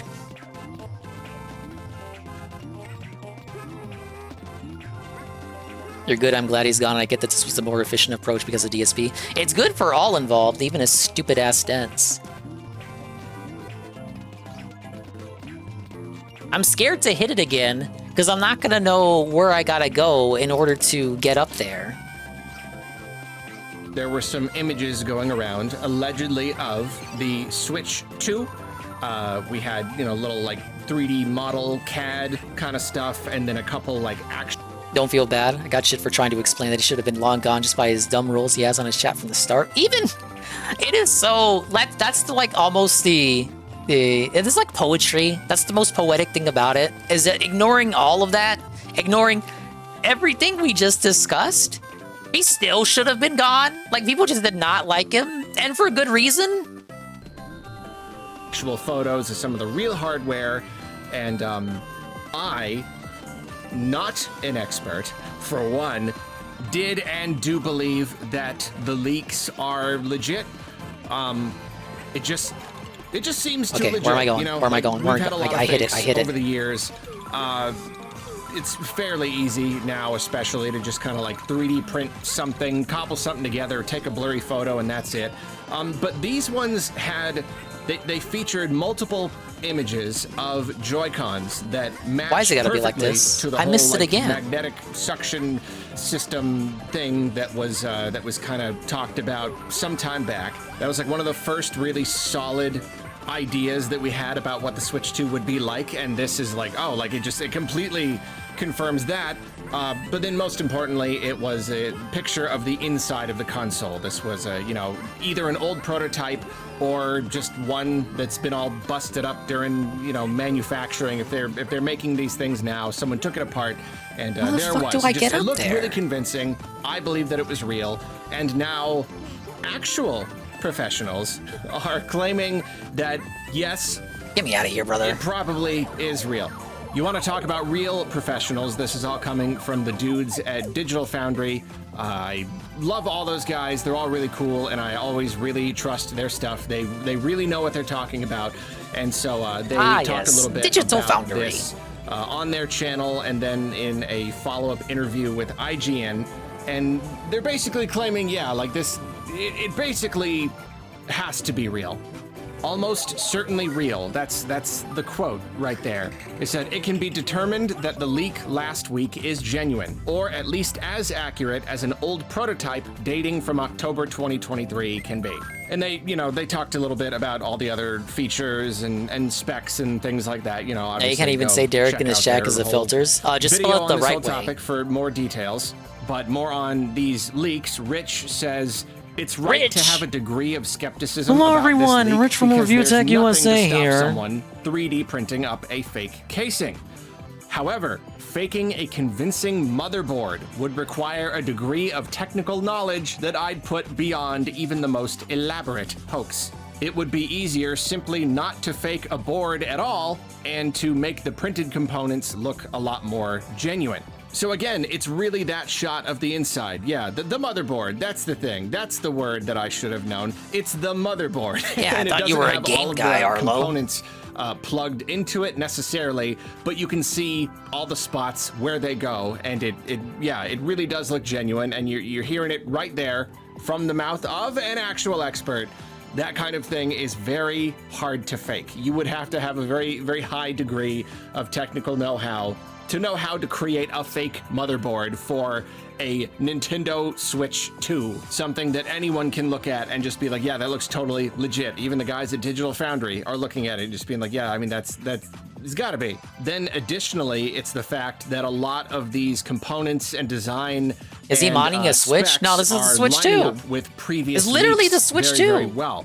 They go on to say, then there's the fact that everything shown on that board is a match for the latest and most accurate leaks based on Taiwan shipping manifests accumulated by the ardent we love sleuths Taiwan. on the Famaboards forum. So yeah, it's just that like we have been getting leaks and reports and rumors and all this stuff for quite a while now, and a lot of them have been very consistent. There have been like little odd things here and there that kind of just like get thrown into the mix, but I feel like they get filtered out pretty quick. But there are a number of pretty solid reports that we've been getting, and they've been consistent. And so now this one is consistent with all of the ones that have been consistent.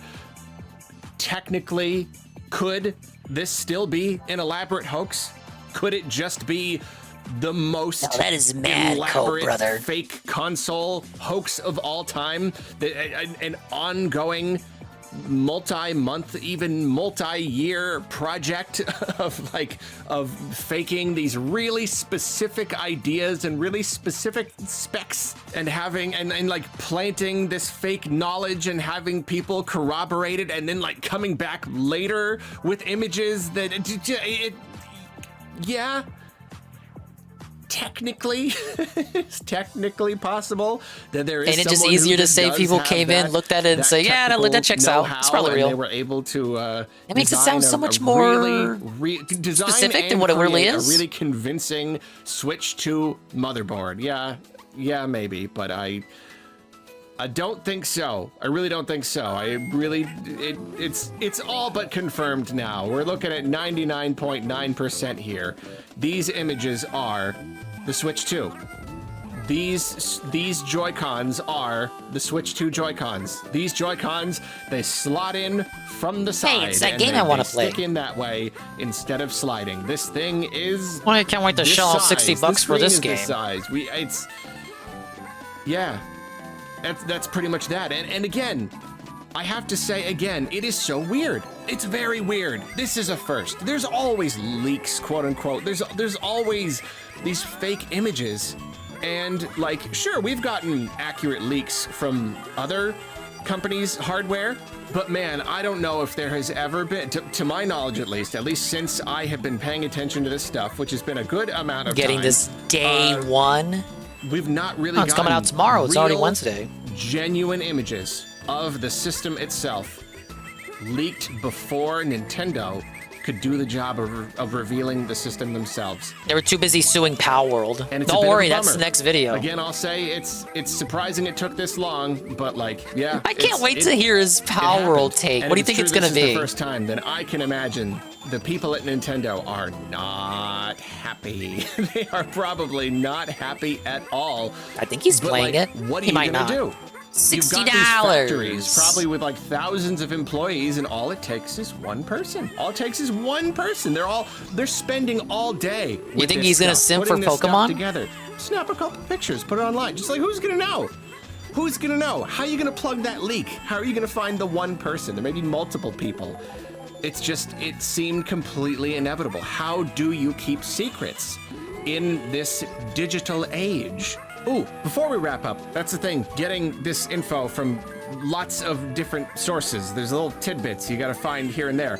On VGC, they had a person tell them that they have not seen the Switch 2 console itself, but they have been briefed on Nintendo's plans for the Switch 2, and they say that the images leaked pretty much match what they have heard. Like, even though Nintendo hasn't revealed the system to partners, to other developers and publishers yet, they have described its design, and apparently that description matches these images. So there you go. There's another log for the fire. It's just like a game of Another little bit telephone. of not quite These guys are confirmation, crazy. but very compelling evidence that the leak be real. And yeah, Nintendo at this point. Yeah, bro, it's like what I heard from if this guy. They did plan on waiting longer to reveal it. Maybe they didn't plan on revealing it till later this year or next year or whatever. I don't know. Yeah, man, like, I heard the that longer too. they wait, the more this stuff is gonna come out. I mean, at the same time, are we satisfied now? You know, like we've seen it. But no, I want to see more of it now. They did the rounds. Like, do we need more? Is more gonna like blow up quite like this? I mean, it probably will. It's probably inevitable. So if that's true, then Arlo, like, you're yeah, coping like, how mad long right now, does Nintendo brother. want to let this go on? How many more leaks does there need to be before Nintendo just starts to look silly? You know, like the longer they wait and the more leaks that there are, then when they do reveal the thing, like there's no thunder anymore. There's no hype. Big crazy reveal. And then it's just kind of like, yeah, we know. We've known about this for 3 months. You know, so, I don't know. Ball's in Nintendo's court. Are they gonna head this off, or are they gonna just stick to whatever plan they've got? I don't know, but we know what the Switch 2 is now. We already do. We're kind of just sitting here waiting for. I mean, the it's still official not hard to confirmation. confirm just At the because your same time, fucking though, pals told you it Nintendo's was gonna be real. like, here's the Switch 2. Look at this, and we're trust me, bro, yawn, my old uncle works news, at we know. Nintendo, And he's then a they're gonna be partner. like, yeah, but here's the new Mario, and then our heads are gonna explode, and yeah. Well, that is gonna be me though. That is gonna be me when they show the new Mario. Oh my God, it's a new Mario! Ah, Carl, it's a new Mario! Oh my God! By God! By God! By God! It's a new Mario! Wait, Arlo on Pal World. Nintendo and Pokemon are finally suing Pal World. And the thumbnail has him looking very worried and concerned. Well, it happened. That thing we've all been kind of waiting for happened. I mean, sort of. We were at first. That's the funny thing. Pal World came out in January. And, you know, of course, leading up to the release, we were wondering if there were going to be Yeah, they just think Arlo's annoying for asking so many legal questions. issues that might prevent the launching of the game. You know, obviously there have been a lot of Someone should have told Sony because they thrown announced it for around that PlayStation Palworld today. Is you know, rips off some Pokemon designs. They announced it for PlayStation today, but then they tweeted out on their Japanese Twitter that even though it showed up in the Japanese State of Play, that it won't actually be releasing in Japan right now. I wonder why. Were claims that they were using actual models of some Pokemon and just like kind of like altering them a little bit. I want to say Hey, bro, most let of me those see your claims homework. have been debunked, but I He changed the receive answer, so it looks like it's that I'm not cheating. Looks like I'm not information cheating. on that front pretty much every time I look into it. So I really don't know. There is no denying I know you that guys. a lot of these designs are very, very similar. You know, sometimes they just kind of took the idea of a Pokemon, just kind of like the on paper description. Okay. I've had talks about this. God, I wish I still had the images. If I go looking for them, I can find them. But there were images comparing Pokemon to Dragon Quest monsters and saying like, oh, Pokemon's not so original either. Because look, they copied Dragon Quest. And I don't even know if that's the case or not. I know people have said like Sugimori's artwork is inspired by Toriyama. It's a bit similar. I don't know if they directly copied Dragon Quest for literally every Dragon Quest creature. But there was a companion image to that I thought was kind of funny. And I'm actually going to go looking for it now because I'm going to school everyone. Literally right now. If I go looking, I can find it. I got to go through my own post history. Because I like save this stuff for quick reference and then I delete it. Here it is. No, don't bother. I found it.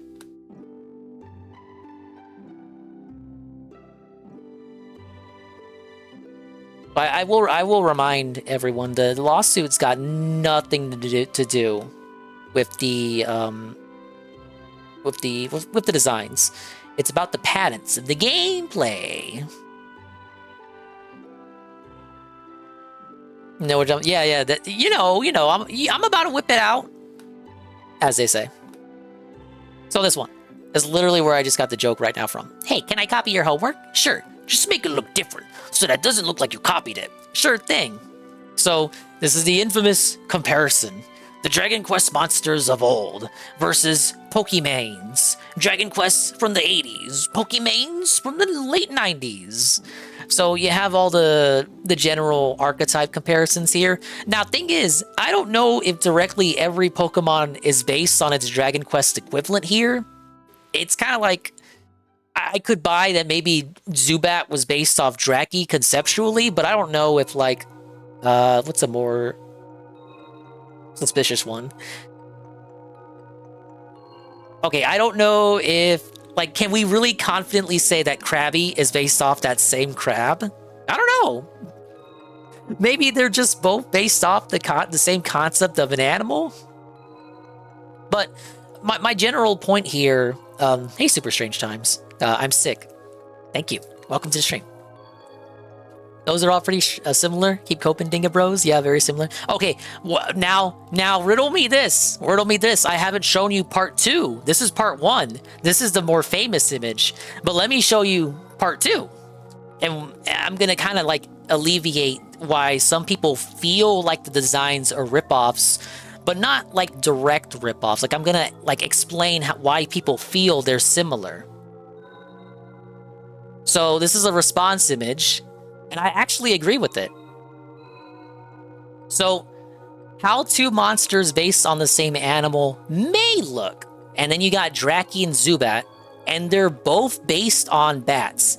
They are different, distinct, and unique designs that are based off the same animal. So, Zubat's design doesn't take anything from Draki, other than the fact it's a bat. They still came up with their own unique bat design. They didn't make it look like Draki. Now, the Palworld below, how a Palworld monster looks, is basically an amalgamation of Draki and Zubat. Like, and the lesson here, the moral here, is that Pokemon and Dragon Quest base their cartoony designs off the animal in real life existing. Whereas Power World bases the designs off of the pre-existing monsters. So to explain that, Draki and Zubat's designs are unique designs based off a bat.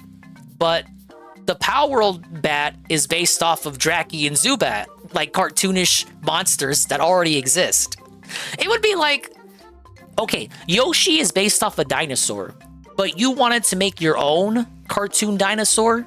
So instead of like using a dinosaur for reference, you just make one that looks kind of like Yoshi, but not really Yoshi. Does that make sense? And I didn't really understand how I felt about the Power World designs until I saw this compare. Like, it really just kind of spells it out for me. That's the design philosophy.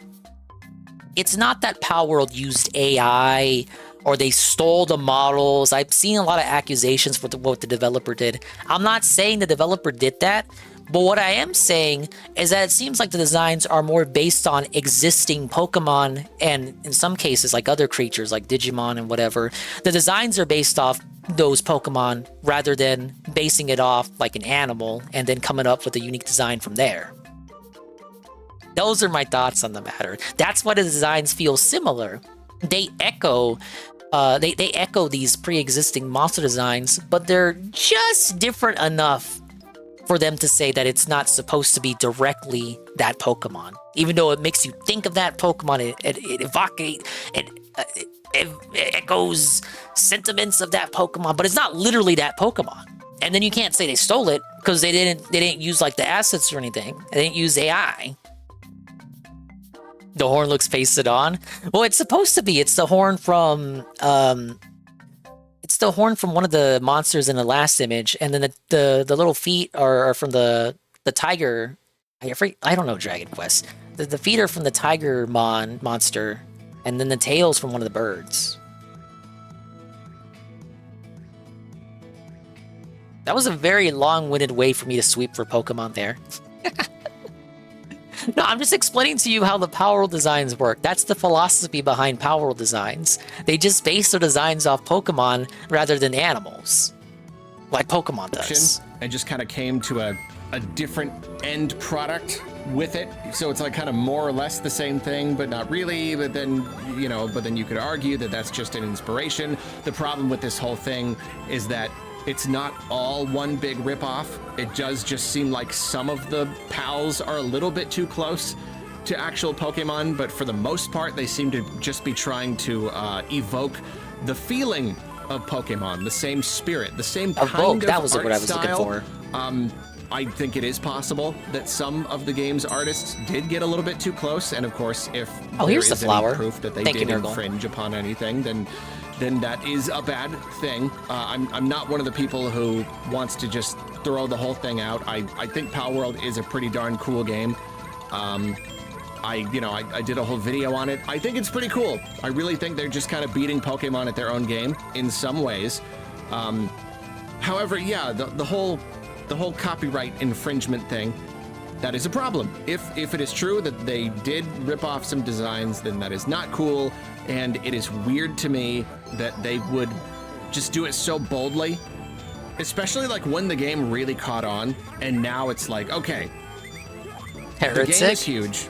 We're all you guys still remember that? Why don't we spend some time, like, yes, you guys are all heretics, trying to remove any potential problems from the, you know what I mean? Like, if people are still saying it's a ripoff in some ways, why don't you take some of that money and work on fixing that? Because that's just been, just been like an open back door for Nintendo to come in. And that's what's funny is there were no problems from Nintendo or Pokemon Company leading up to release. So maybe they thought, okay, somehow we I missed must the stop be all right.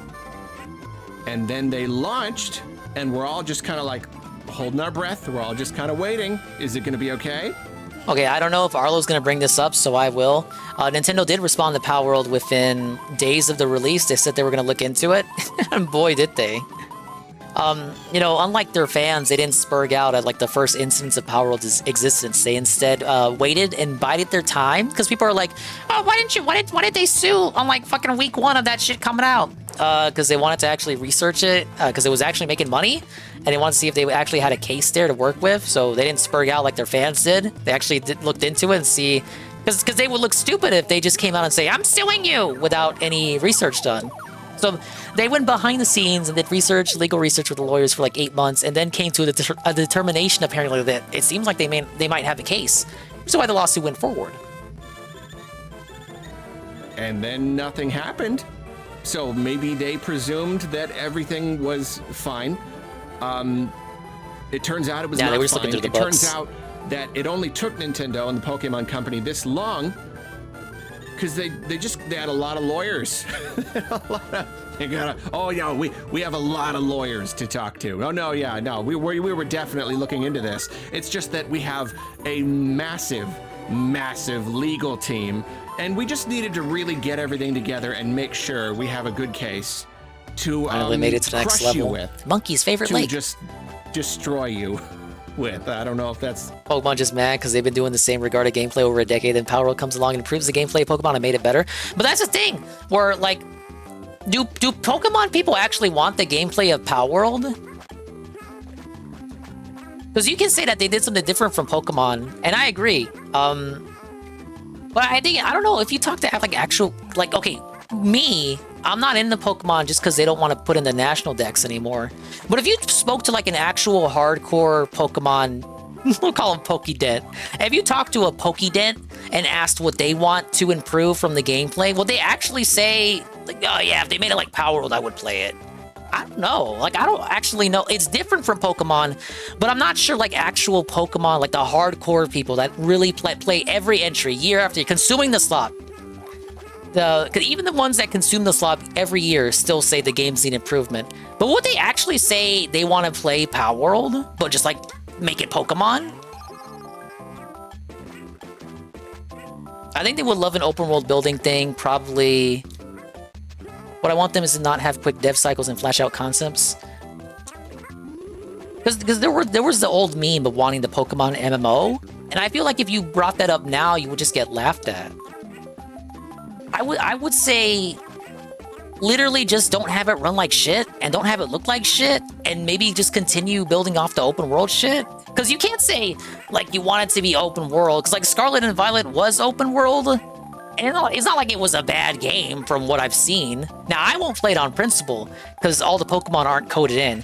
But you can't say, like, oh, they don't do open world. Like, the last one was open world. The issue was it ran like dog shit. So, if you talk to a real Pokemon fan that, like, plays all of them, but acknowledges that they have issues, pretty much, like, the top of the list, wouldn't it just be have it not run like dog shit and have it not look like dog shit?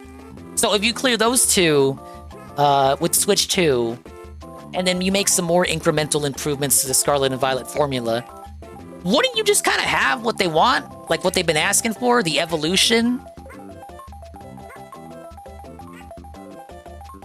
Scarlet and Violet isn't really formatted like the previous gens.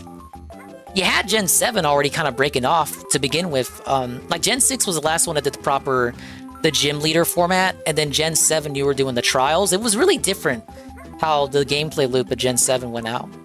Now you could say that was gym leaders with extra steps, but you were still doing different shit. So they were already back then experimenting with the formula. And then Gen 8, I guess, kind of goes back to it as like a throwback situation. But I know that was developed, I think that was developed for the 3DS, and that wasn't like the first proper Switch generation, like made for Switch, planned with the Switch in mind. So that would be Scarlet and Violet. So like, it's not like they weren't listening to the feedback, it's just like the shit ran like dog shit. They have a shit ton of money in the open world is ass, yet Concord costs 400 million, but Nintendo can't even put 40 million today. You say Concord, but look at what fucking came out of that game. You can have all the money in the world, man, but if your characters look like that, sheesh. But I don't disagree with that inherently, but sometimes, like, it's more than just the money, it's like who you have in charge. Scarlet and Violet looked like they were made by Yandere Dev. The difference from Yandere Dev being at least the game got released.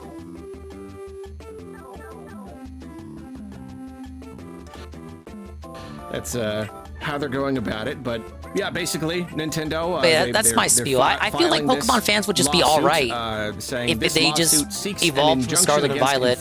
Don't make it literally Power World, and just make it run good and look good. Defendant infringes multiple patent rights. Interesting it says patent and not copyright. I feel like usually mechanics and whatnot are patented. It could be that they're not going to get them for designs. It could be that they're getting them for, like, storing monsters in a ball and... Did it though, Dingus? Yensim is not a finished game. That's what I mean. Like, at least it actually... That's what I'm saying. At least Scarlet and Violet actually released. Pokemon has tons of throwaway money and could have just done a great open world look at Zelda. Yeah, it's not impossible. So Switch, you know, being underperformed, not being strong, the game looks like shit. It is an excuse to a degree. It doesn't carry you far. It's also a crutch. It's not exclusively why the games just aren't resonating with people. Well, the characters in the story, I feel, resonate with people. It's just everything else that doesn't. So the Switch is an excuse, but it's not... That's not the only reason. It's also because they got like 3 interns working on the games. And it's frustrating, because you know they got the capital to make it good, so why don't they do that? We really gotta hope the Switch 2 turns it around for them. Or forces them to turn it around. The throwing, you know what I mean? Like, there could you're be right. a patent there that we're not You can aware make of. it work with the Switch. Really like, look at Zelda. Look at Xenoblade. But yeah, Nintendo will It's continue underpowered, to but take it's not necessary impossible to actions work against with. any infringement of its intellectual property rights, Hey, including Mr. the Smith. Nintendo brand itself, to protect the intellectual throat's properties on one, it has I'm worked sore. hard to establish over the years. And then someone asked why they only filed this in September when the game came out in January. And they say, we filed the lawsuit at this timing after careful investigation of the content that is the subject of this lawsuit. We will refrain from commenting on topics that relate to the content of the lawsuit. So yeah, they really just needed time to put their case together and to Look, we really need to see what make Arlo sure says, though.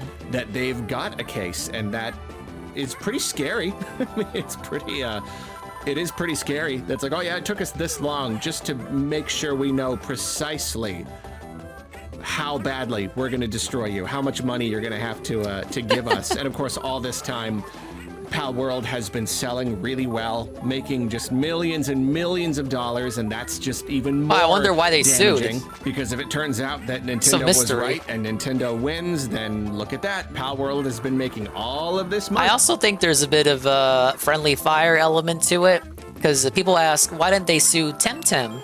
Why didn't they sue Nexomon? Why didn't they sue this other Pokemon clone? That's not like a direct Pokemon clone, but like game that plays like Pokemon, but isn't like a Pokemon ROM hack. Why didn't they sue this game? Well, all of those games were made in the West, but Pal World just so happens to be a Japanese game. When they shouldn't have, because they were infringing upon Nintendo. So like they'll Might be I a don't little bit know. of sour How much of it are grapes. they going to have to give up?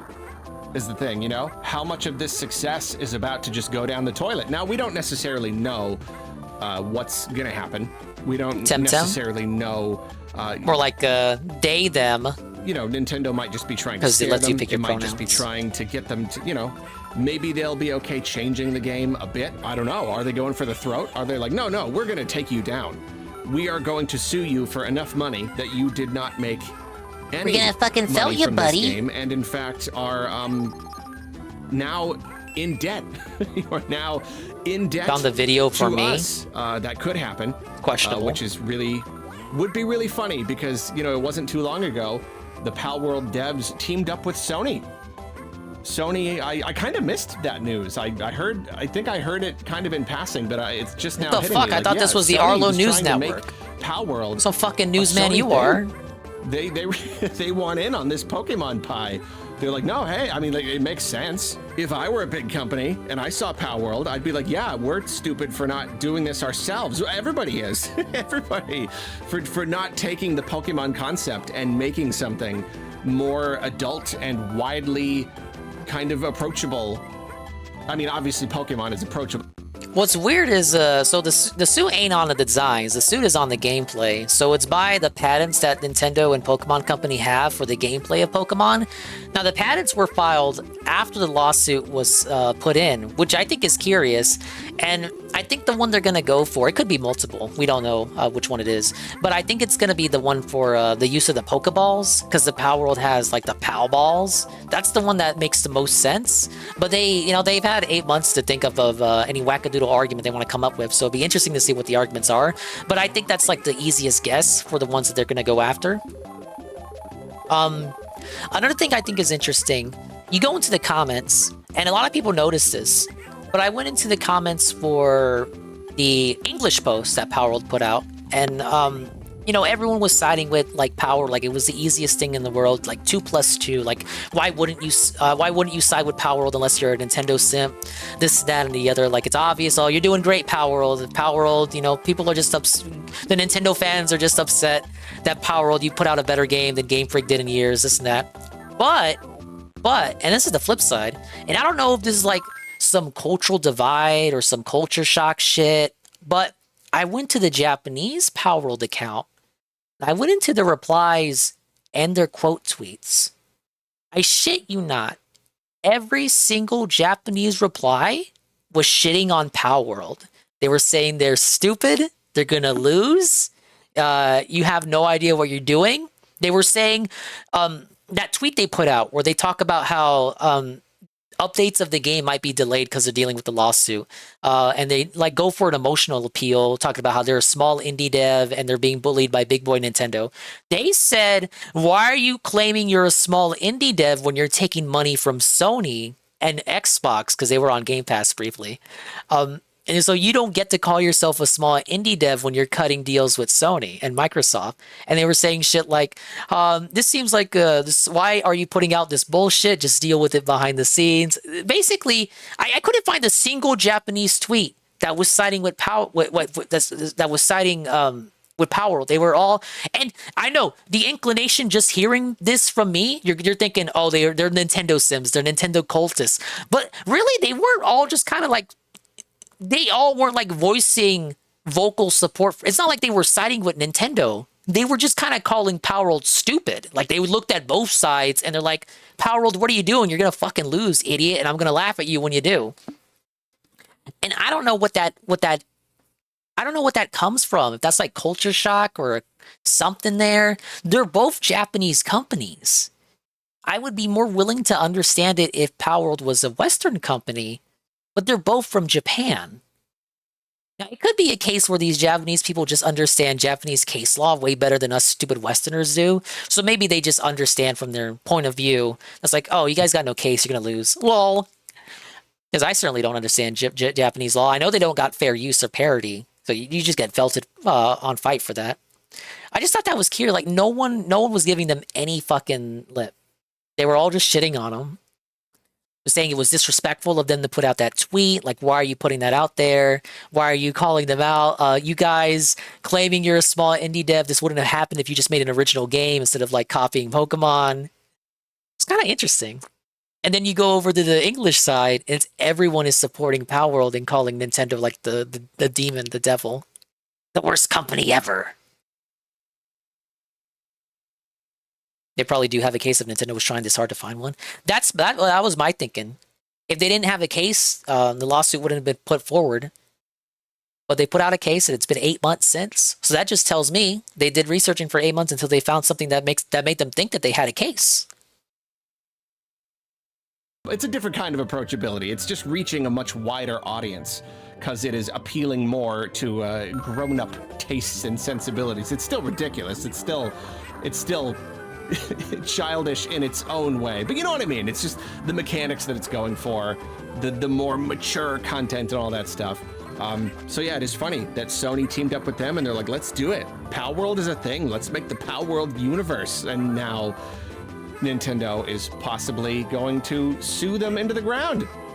I don't know, but we do have a statement from Pocket Pair. Yesterday, a lawsuit was filed against our company for patent infringement. We've received notice of this lawsuit. Oh, this is a tweet that the Japanese fans did not like. They said this was they said it was a, well, I'm gonna say they. One tweet I read said that it was a manipulative emotional appeal. Begin the appropriate legal proceedings and investigations into the claims of patent infringement. At this moment, we are unaware of the specific patents we are accused of infringing upon, and we have not been notified of such details. And then they kind of just go into Pocket Pair as a company and their wants and stuff. And then it is truly unfortunate that we will be forced to allocate significant time to matters unrelated to game development due to this lawsuit. However, we will do our utmost for our fans and to ensure that indie game developers are not hindered or discouraged from pursuing their creative ideas. We apologize to our fans and supporters for any worry or discomfort that this news has caused. I do think it's kind of like there are blatant attempts to appeal to emotion and get you riled up and mad at Nintendo. Like bringing up indie devs, like, oh, why would you hate on indie devs? This could affect you too, indie devs. Like, come on and rile up with us. But then again, they're literally getting sued by Nintendo, so they don't really owe them any like emotional. They don't owe them an honest kind of framing of things, I suppose. You're literally getting sued by Nintendo, buddy. So yeah, at least at this time, they don't even know what they're being accused of. I mean, I'm sure it will come in time. For all we know, you know, they know about it now that this statement has gone out. I don't know. I don't even know if they'll be allowed to discuss the finer details of the lawsuit. Probably not. I'm sure eventually it'll come out exactly what they were infringing upon. Yeah, I don't know. It's like I said though. I don't know. Just kind of getting the feeling that it's less about the creature designs, because I mean, they fucking said can so. Find God damn it, definitive Arlo. proof that they pulled from Did the you read actual the article? like 3D Why do I models ever used in Pokemon games.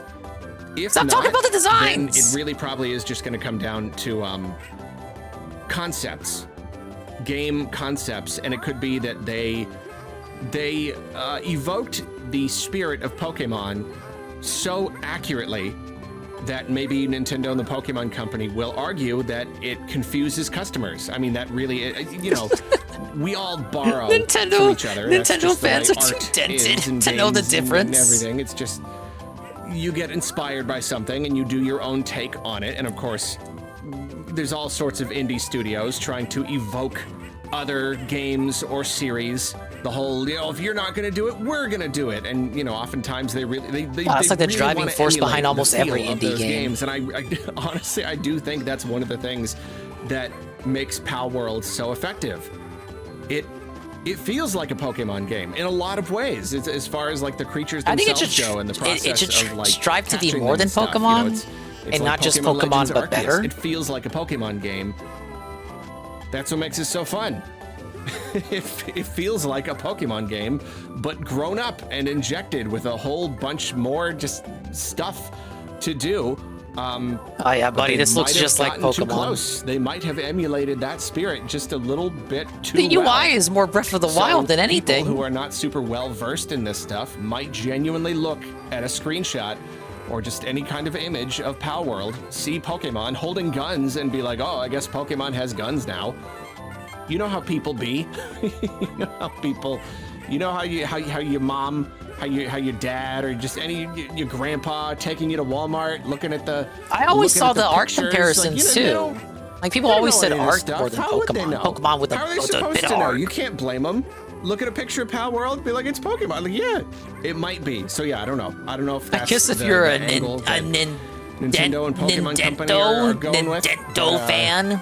I guess we'll see. You never I mean, played it's, art? It's one of those things when a lawsuit like this is filed. This could be Maybe it would make you a think of years-long Pokemon process. more than art. This could be a big, huge thing. There could be some big war between Pocket Pair and Nintendo, and I don't know if Sony's got to get in on that now too. I don't know. I don't know exactly who's What do going you to be know, Arlo? Why bearing not watch the legal video? burden more. I can't imagine that Pocket Pair has an easy fight ahead of them. This is Nintendo and the Pokemon Company we're talking about. Again, I'm sure they have very big, very expensive, very scary legal teams. So will this be a big bloody battle, or will they just scare Pocket Pair into just like just paying some damages, making a change, and just settle? Just settle. Whatever they're saying, Just you take did the L, wrong, bro. Just change it. Just pay the money.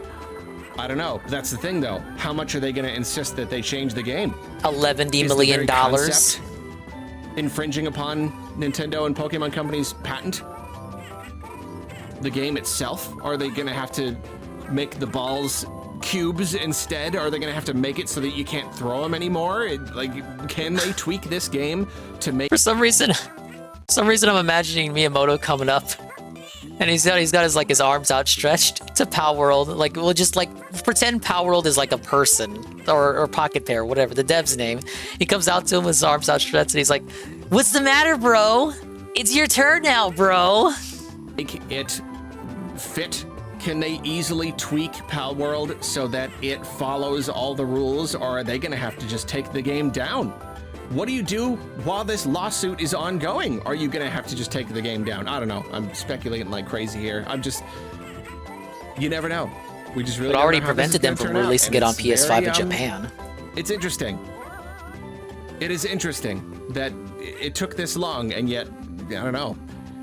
Here we are.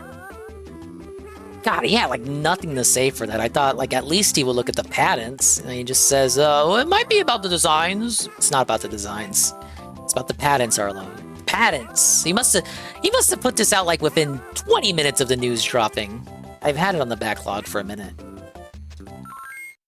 All right, we have a Coggers video and then a Nurgle video.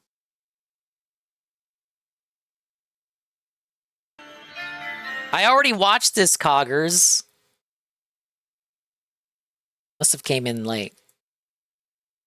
But yeah, Rekida's felt it, LOL. Nintendo Online's greatest announcement official video. Is this a... the fuck is his name? Ego Raptor, that guy.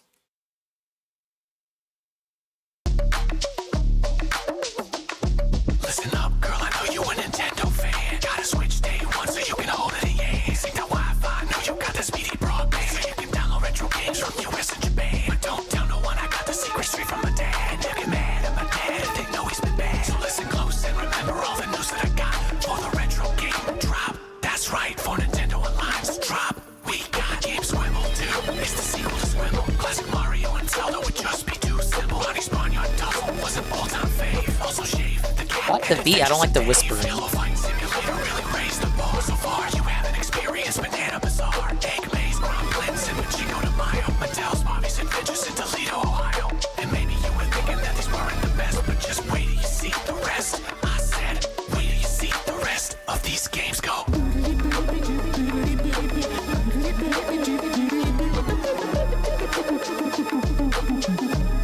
Grab your SD card, God, Diarrhea Warrior, and also more of your favorite games like Duck Hunt and Mega Lawyer, Regular Sword, and Basketball 89. The video I do like how nowadays they'll announce a game. It'll be some obscure bullshit you've never heard of. Kirby's Adventures, we got Super Blurm. That's the Super Nintendo remake of a game called Blurm. It was a game for the classic NES called Blurm. If you're expecting greatness, you've come to the right place. Cause instead of Galaga, you've got Shooty Gun Space. Also Asteroid, no relation of course. Also Toad's Alimony, which I gladly endorse. Okay, to be honest, there's a game I've been hyping. It's a Mario game, yeah, it's Mario teaches white piss. Oh, bitch, I haven't even gotten even started. Cause tomorrow they're releasing Smart Fella Evil Smart. And if you think that ain't enough to put your skills to the test, wait till you see the rest. I said, wait till you see the rest of these games go.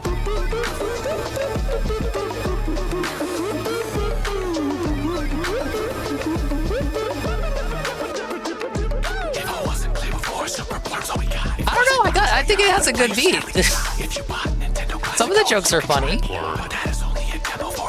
You guys not like Ego Raptor? There is a game for the ages, the pages and pages tutorial that I needed to play this. I'm made of a shade of a gray that you can't even read though. And so the Yoshi goes to prison and dies. Russian surrender, super fine. Oh, I remember that game. Dinosaurs versus Ducks, Postal Service Defender, also Squark. And the remake of Squark, I recommend playing Squark right before you play Squark. There's a lot of the plot that Squark just left out. So in order to understand just what Squark's all about, I also recommend logging onto the wiki for Squark so you can get a real deep dive on Squark. After all these games, you just aren't. And Justice for JonTron? Oh yeah, they did fuck that guy over, didn't they?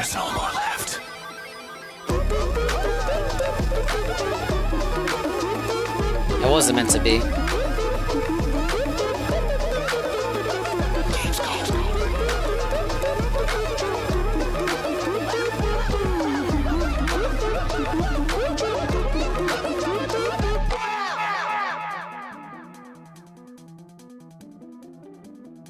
You can get this song and the song before it, Pokemon Smasher Pass, online right now. Streaming, download, whatever you want. And the full album is up for pre-order. Signed vinyl, wait, what was that? signed What was that CD, last song? Link in the description below, and they come with an exclusive keychain. New music video and album release October 25th. Mark your calendars. Dude, like a fifth of the video was him shilling the album. Aaron also got felted by the Newgrounds community. Fuck, Pro Jared snake towards John Tron. Pro Jared, he had the thing that happened with him. Then he kind of rebounded, didn't he? Or did he get felted again? Oh well. Song was good. But, Song was good, but Eco Raptor also bad.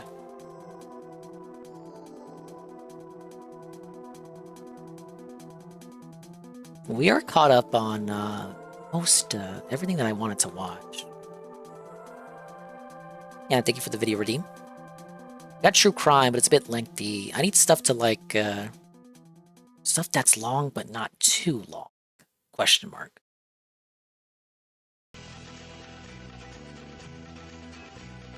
Oh wait, I had this line around.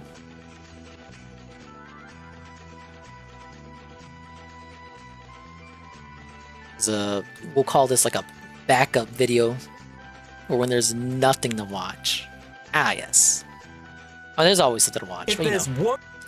We have.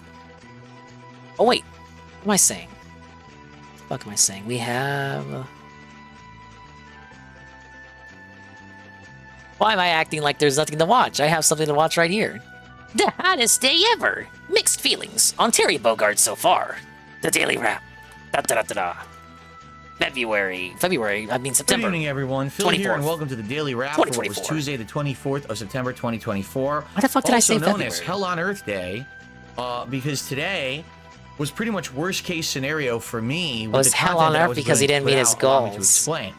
So, I've been trying to do everything I can Dude, to he's make so this sweaty. room, the office that I broadcast out of, cooler. Without Imagine the air not having conditioner, because I central took the air AC. conditioner out 2 weeks ago, but now all of a sudden, in a last blast, even though it is autumn here in Washington State, Felt on there's been heat Ricada for the last rundown. couple of- Literally all of the motions he asked for in his trial got all denied. He tried to say that COG edited the video of him with the cocaine on his nose. He said that COG edited it because the version of it that was submitted to evidence was COG's re-upload. So he tried to say that COG put a watermark on it because whenever you get to the end of a YouTube video, it pops up the little avatar on the bottom right, because that pops up by the player and not by the person who uploaded the video.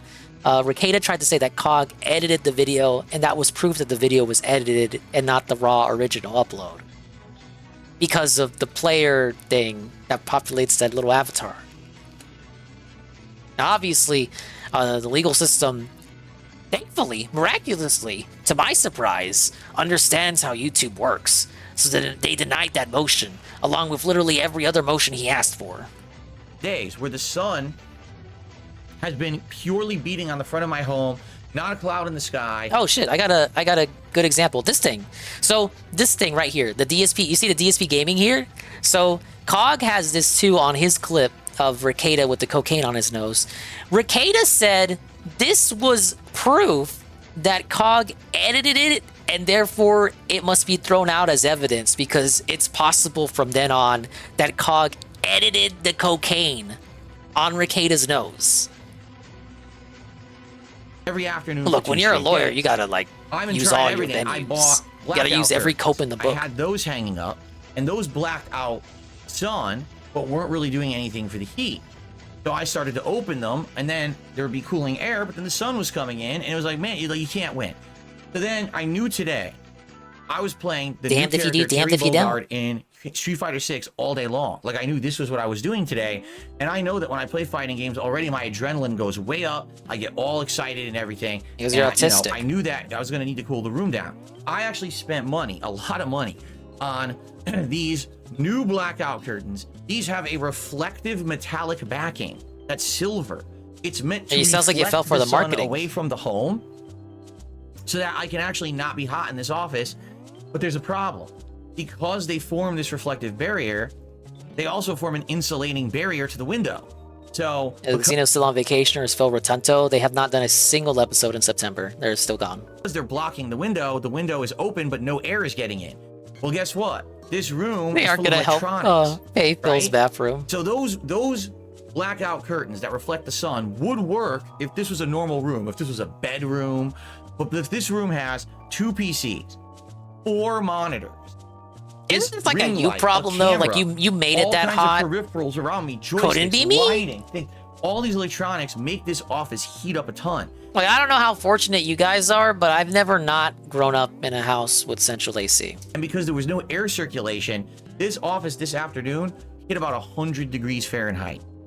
So here I am, right? I'm trying to stream today, and as I'm streaming, it's getting progressively It's hotter tough, buddy. and hotter and hotter. And I'm like, dude, how am I gonna do this? And I toughed it through, but man, it wasn't a good day. Let's put it that way. Like I know Ugh, it was just that not a people good probably day, saw me raging all guys. day, and I didn't have a good time today. I was upset most of the day because I was so hot. Was I you didn't every feel day, good. By though? the end of the first stream, I legit felt sick. Like people were trying to talk to me, and I was like, guys, I can't talk. I can't even Guys, have a I can't conversation talk. right I'm so now. sick, I don't feel guys. good. I'm so hot. Like people are like, well, how did you I've get got like Terry the Bogard? I was sorest like, I can't fucking even throat. I formulate still put on the intelligent stream thought today. Not sure I to was tell gone you for what I 5 think about days. Terry but- Bogard right now. I feel so bad, and I had to get the fuck out of here. When the first stream ended, I had to run out of here. I mean, I'm not even kidding. I don't know how bad you have to get to get heat stroke, but it was bad. Like I was so feeling He was awful. saying he had heat And then strokes, when like I walked he into the was saying he hallway, it had felt like I was COVID. walking into ice. Like I was walking into the North Pole because it was so nice out there compared to in this office. It was so ridiculous. So, you know, it's just stupid because it's like, how What a long am I sad gonna old keep the air man. conditioner in the window of this office? It's insane. How long am I supposed to fucking keep it? It's the end of September. It's about to be October, and I need to have air conditioning in the Pacific Well, that's not how Northwest. Mother Nature works. I just don't know what to do. All these years, people have said, get the blackout curtains. I literally bought 2 kinds of blackout curtains, and they don't work. You fell for it. Ah. Anyway, so let's talk about today. He's so autistic when it comes to like seasons and time and like when the season changes. Like, oh, it's supposed to be fucking fall already. Where's my reward? First of all, on today's podcast, That's not how the Earth works. we had an interesting Global segment warming, where I sir? reacted to people who have reacted to me over the years. I reacted to 2 of the kind of viral clips that went big on Twitter over the last couple of years. One I of didn't which was see just this, from a but I week or heard 2 about ago. it. I don't think I want to see it. And another one was me reacting to, well, Asmund Gold, as Asmund Gold has reacted to me before. yes, and another that was guy. like, well, it was hilarious because there was a Destiny clip, and it says Destiny reacts to Darkside Phil reacting to stuff. Literally, Destiny just sat there the whole time staring.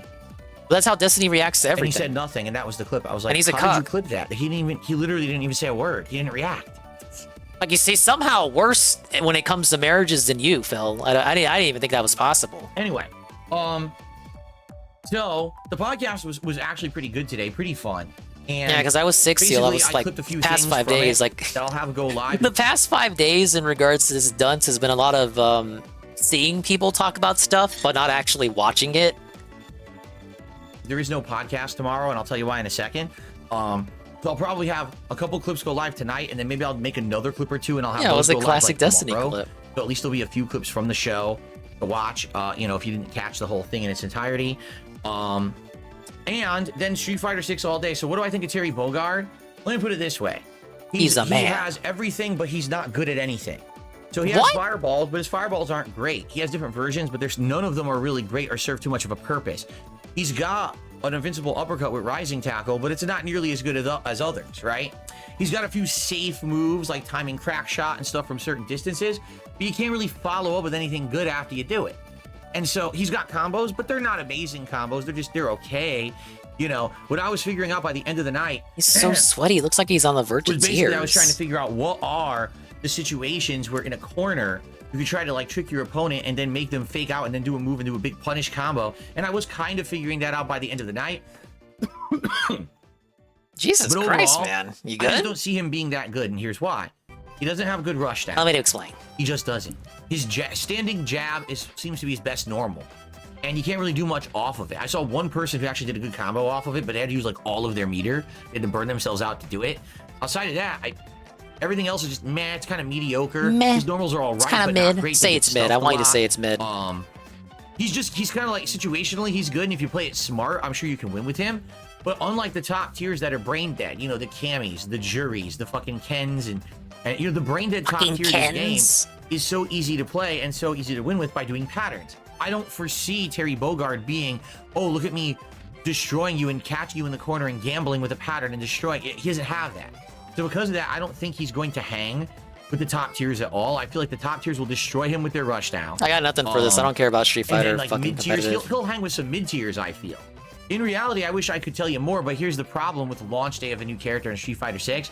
Everyone played him or Cammy. Like, I'm not kidding. The entire day, it was either Terry Bogard or Cammy. And that was it. I couldn't play anyone else. And then finally, at the end of the night, I did my ranked placements, and I started playing ranked. And then I started playing a few Minoes. I fought a Ryu. I love him downplaying his character. I know he does that. He never wants to feel like he's playing a top tier, so he'll always say he's, it was actually mid tier. His hair is not actually, he's not actually goated. He's actually kind of mid, low, high tier. I think like one jury. I fought an Ed, a ton more, he's a low tier guy. Fucking Terrys. But for the most part, I didn't get much variety. And without having variety, you don't know Where's how my good variety? in certain matchups. Yeah, it's almost like a right? character You need came to out have today those or matchup something. knowledge, and I don't really have it. He wanted the views, so you started I playing. didn't play Maybe you that should much have given it a variety. break. It sucks that it wasn't until like the last hour and a half or so that I played that I really got good comp of variety, but it took too long to get to it. So let me put it this way. I don't dislike the character. I will use him again. But I'm not feeling confident in him being like a top tier character. Like, could I get him to master? Yeah, I can. I placed 3-star diamond and I'm climbing. Like, I got more wins than losses, so I'm climbing the ranks with him. I know that I can get him to master, but it's just a matter of like, do I really care or want to? I don't know if I like him enough to really like. I'm sorry, Phil, you know, but that is play a with him further gigantic than cope. master. If I hit master, maybe that's my goal and I'm done. I don't know.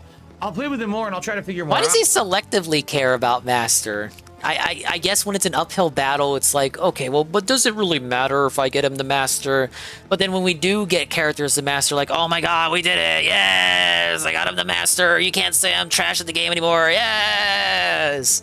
But when it's this, he's like, does it even really matter? It doesn't matter. It's just a game, guys. Like, it doesn't matter if I get him the master or not. Like, you guys know that, correct? Like, I don't even have to. Like, what do I really get out of playing this game, right?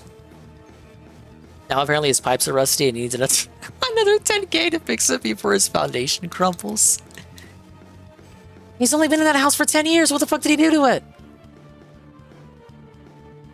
You know, keep in mind, I watch no videos. I literally watch no tech at all. So I was just trying to learn on the fly from people talking to me, chat and stuff. So, and by the way, he has a bread and butter combo that seems very easy to do outside of online. But as soon as you're playing online, it won't come out. So in training mode, I get it every time. And then I go online, it's like, sometimes it hits perfectly and sometimes it just He's drops. got the Seattle Trap House. What did I do wrong? I did exactly the No same wonder time and everything's exactly the same breaking. input. Drops. Also, the connections tonight were bad. Like, legit bad. Like, shows full bars and then starts going right in the middle of the match. And some matches, it claim 40, 50 milliseconds, but I'm doing stuff and it's just not happening. Like, Condo emails saying the pipes need to be replaced. It'll cost each person $10,000 and not covered by the homeowners association. Typical homeowners association, but also massive Dave L. Where's the move? Imagine having to deal with everyone's one. Couldn't be stuffing me. But my moves are just not there. Like, where the fuck are they? So I think that the servers tonight were hammered because of the new people playing. And I feel like perhaps when I play again, there'll be less people playing and it won't be as big of a deal. But man, it was really annoying tonight. Like no lie, it was legit. Just very frustrating. Well, don't you get it, Carl? Like, they're the homeowners association, and like they do the landscaping, so they should just cover everything for Phil. I do. Like Phil should be responsible for nothing in that house. Don't you get it? He pays the homeowners association to have to take care of him. Just like his mom combing his hair. That I can do better with him when I play again, but you know, DSP just the kind of guy who wants to set it and forget it. I know that because as soon as I hit none of us 3-star relate. ranking, I started winning. I was like winning pretty much. I got like halfway through 3-star and stuff, so I know I'm winning a lot, but I don't know. I'm not feeling confident. All right. And so, by the way, no, we didn't even come close to hitting any goals today. You know, that's what I care the first about. stream we raised like $50, and the second stream we Cry raised about like it. $60. But it's like, I can't be that cheerleader, that positive reinforcing cheerleader when I feel sick and when it's so hot in here. Like, I don't know, I've been kind of cheery today at all. I started the stream kind of like, oh, hey guys, I'm sick and I'm not dying, but it takes like 10 minutes. And I'm still not feeling 100%, but I'm kind of, like, you can see me, I'm kind of like, I'm getting that groove back, I'm getting that vibe back. We literally had not no that hard. conversation in chat. None. But to be fair, I got focus on the AC. game, and I was so hot, I couldn't break myself out of that to even talk to someone. It was like a fucking jumbled mess. My head was Your Jade will be rattled all right. You and can tune in tomorrow. rattled. So I do apologize to anyone who was on the streams and was expecting otherwise. I wish I could have. It just didn't happen. I am hoping that moving forward, the rest of this week won't be that bad because I looked at the weather. It says it's supposed to be 10 to 15 degrees cooler and cloudy with rain and stuff. And I'm like, well, that's perfect then. If the pipes deteriorated in like 25 years, the fucking company that put them there, they wouldn't have a legal leg to stand on. That's the weather. We should be fine. But man, today was a nightmare. Like, it really was. It was like worst case scenario for trying to play Street Fighter and learn a new character. And I'm trying to handle the streams and I can't. I'm just overheated and I feel like shit. So thank you to those who were there. If you watch it on demand and you like it, thank you. There will be more. I think I'm going to probably do it again Thursday night. That'll be my night stream on Thursday. I hope that maybe I can get it together a little better on Thursday and concentrate better. Wait, this is him without opening his... I thought the window was open. Anyway, no podcast tomorrow. Tomorrow morning, I'm appearing on the Cultaholic show, a show that they call Desert Island Graphs. Oh my god. Okay, hopefully nothing comes out of this. Like, what could you possibly expose this guy on a podcast interview show like that hasn't been exposed already? So hopefully they just talk about wrestling for 3 hours and nobody cares. Basically an interview format where they're going to ask me about 3 of my favorite wrestling matches of all time and my history with pro wrestling. Oh, that's gross. I thought this fucker said he didn't care about wrestling anymore. Okay, yeah, I hope that's a complete nothing burger, so I don't have to talk about it or care about Also, it. we're going to talk about me and my content and stuff that's going on. I just be like 3 extra hours where I don't have to be worried or concerned at all with what DSP is doing. I just go on with my own life. So it's going to be fun. I kind of already It's going to be a fun show. It's not broadcast live. It's an offline show. What? They're going to put it up on their Patreon like tomorrow. But Oh then my they said God, the even feed show will better. go live over the No one weekend, can like watch Sunday. it. I guess it goes on their feed. They have this show all over, you know, Spotify, all the places you can get these podcast shows. So that's supposed to go live over the weekend. It should be fun. When I'm done with that, I'm going to jump on and start streaming the casting of Frank Stone. Which is probably... Dude, imagine like paying a Patreon to listen to like DSP get interviewed. At least the previous ones weren't paywalled. I'm thinking around 1 p.m. Pacific time. So I'll do that for about 3 hours. And then tomorrow night is going to be more WWE champions as we explore the Teenage Mutant Ninja Turtles Week 2. There'll be new Ninja Turtles available. There'll be new stuff to do. Lamest event. You can just play the TMNT game now. Maybe tomorrow we can get back on track with support. Like today, it was no way I would be able to handle it. I couldn't. This is so wild. My brain Okay. was melting. I couldn't even think. look. So hopefully tomorrow. I didn't I'll do the feel full a lot restream. better. But I did see the night free stream with Tevin when he was crying, when Phil was crying about the AC, not having an AC and all that shit. I think it's so funny. Because, like, from his perspective, he's had, like, the comeback of the century, the miraculous return, and everybody loves this dude now. It's absolutely not the case, but I'm talking about it from his point of view, from how he sees it. How he sees the past couple of weeks. Oh, he's back, brother. We're back and better than ever. We're stronger. We're hitting all the goals. But, like, I don't know. It's like, I'm not saying you have to keep that energy up 100% of the time, but at least keep it 90% of the time. Like, if you truly think you're back and you're doing great, this motherfucker misses like 1 goal. Every other goal, because the streak's been felted like 3 times now or something to that effect, and it's been felted during any kinds of games. It doesn't matter what game he plays, if the streak still gets felted. You just miss a couple of goals and he's like, oh, it's over, it's done, I'm roasted, I'm cooked, the positivity's over, it's done, the arc is over, it's finished. It's like, wow, some kind of fucking showman you are. I thought this guy was a fan of wrestling. Why are you breaking kayfabe and telling us it's over? What happened to the positivity, man? Well, the positivity you could have kept the positivity there. All you had to do was at least be 90%, but you can't even be 90% positive. You can't even keep the illusion to that extent. One thing goes wrong and it's like, oh, it's all fucking felted. It's over, buddy. I'll be recovered. I'll be able to put out better content for you because I know tonight it was in the ass, or all day today, honestly. Okay? So everyone, thank you. Please have a good night. I appreciate you all. I'll see you all in the morning, not for the podcast, but for the casting of Frank Stone stream. Peace out and see you then. Embarrassing. Like, if you're gonna write this fucking arc out like the fucking heel, don't give up at the first sign of resistance. It just shows, you know, you're weak-willed. don't have what it takes to face adversity. You just turn tail at the first sign of resistance. And it kind of just shows you for being a fucking faker. I don't know. I mean, isn't that the point of wrestling? It's all fake. But it's like, yeah, he just can't have fun with it. Like, what's wrong with them? Wasn't the whole point of this to have fun and laugh at detractors and make them mad for when he hits his goals? Well, then he doesn't hit his goals, and then he's the one upset. He's the one. Sorry, I was grinding items this whole time if you didn't know what I was doing. Let's go ahead and... what we got here? This video. We were gonna watch this one, and then I got distracted by the rap.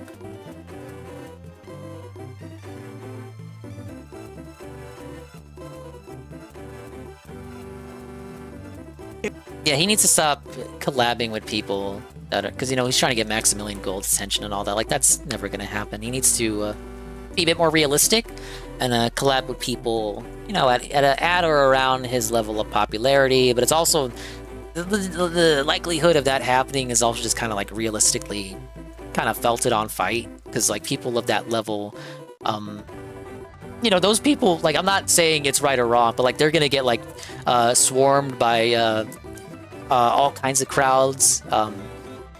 So it probably wouldn't even be worth it for them to like intermingle with DSP anyway. Like if I was a small creator at or around DSP's level and I had an opportunity to collab with them, and like, you know, I could grow my audience potentially, and he could like grow his audience off of, I guess, like intersection with my, like I wouldn't do that because it's literally DSP. Are you stupid? Yeah, he's trying to mooch whales off, like it's not even genuine. He's just trying to mooch bigger whales from other, it's not even genuine, it's not even for the positivity of the collab, it's just for the money. If there's one thing that people get excited about when a new Mario Kart is on the horizon, anyway, it's the speculation of which 3. tracks will be brought back from previous entries to see the light of day again on Nintendo's newest systems. But the practice having been tradition since Mario Kart DS introduced the Retro Grand Prix, leading to constant discussions of which tracks should be brought back, as well as whether or not the changes made in the courses that did return were improvements or downgrades, which only heightened following the vast amount of courses that were brought back with Mario Kart 8 Deluxe's Booster Course Pass. This ended up leading me to the question, given how many tracks have returned, some having done so multiple times, what are the tracks that for whatever reason have never returned? Either as part of the Retro Cups in the games from DS onwards, the DLC packs for both versions of Mario Kart 8, or the various tours from the mobile game Mario Kart Tour. Well, after checking through each entry, I found there to be 22 courses if he's gonna do this shit, like, criteria. you know, just stay in your lane, brother. Kind of. I'll explain when we get there. But for the time being, why don't you take a ride if with you me have to do it this way. The forgotten Mario Kart tracks. And don't have such a big fucking head about it either. But I'm not your marketing agent.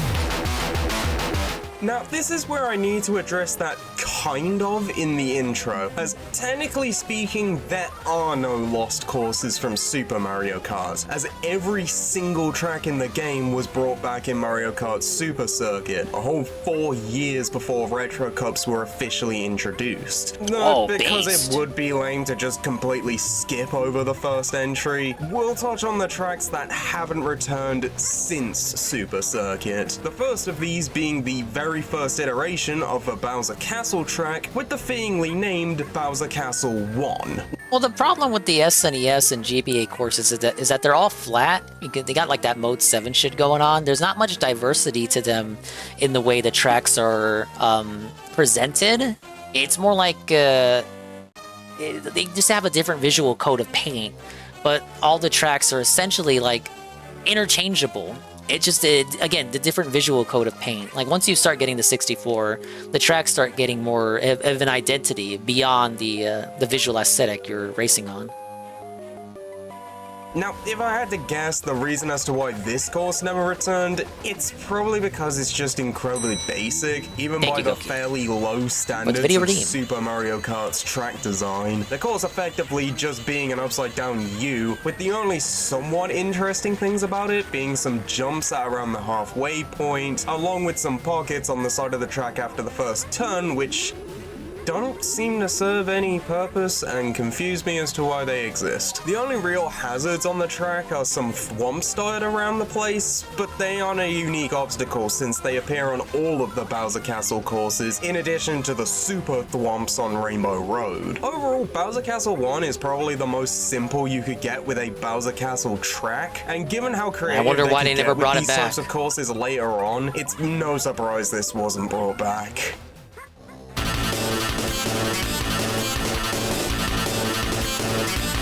What is this music?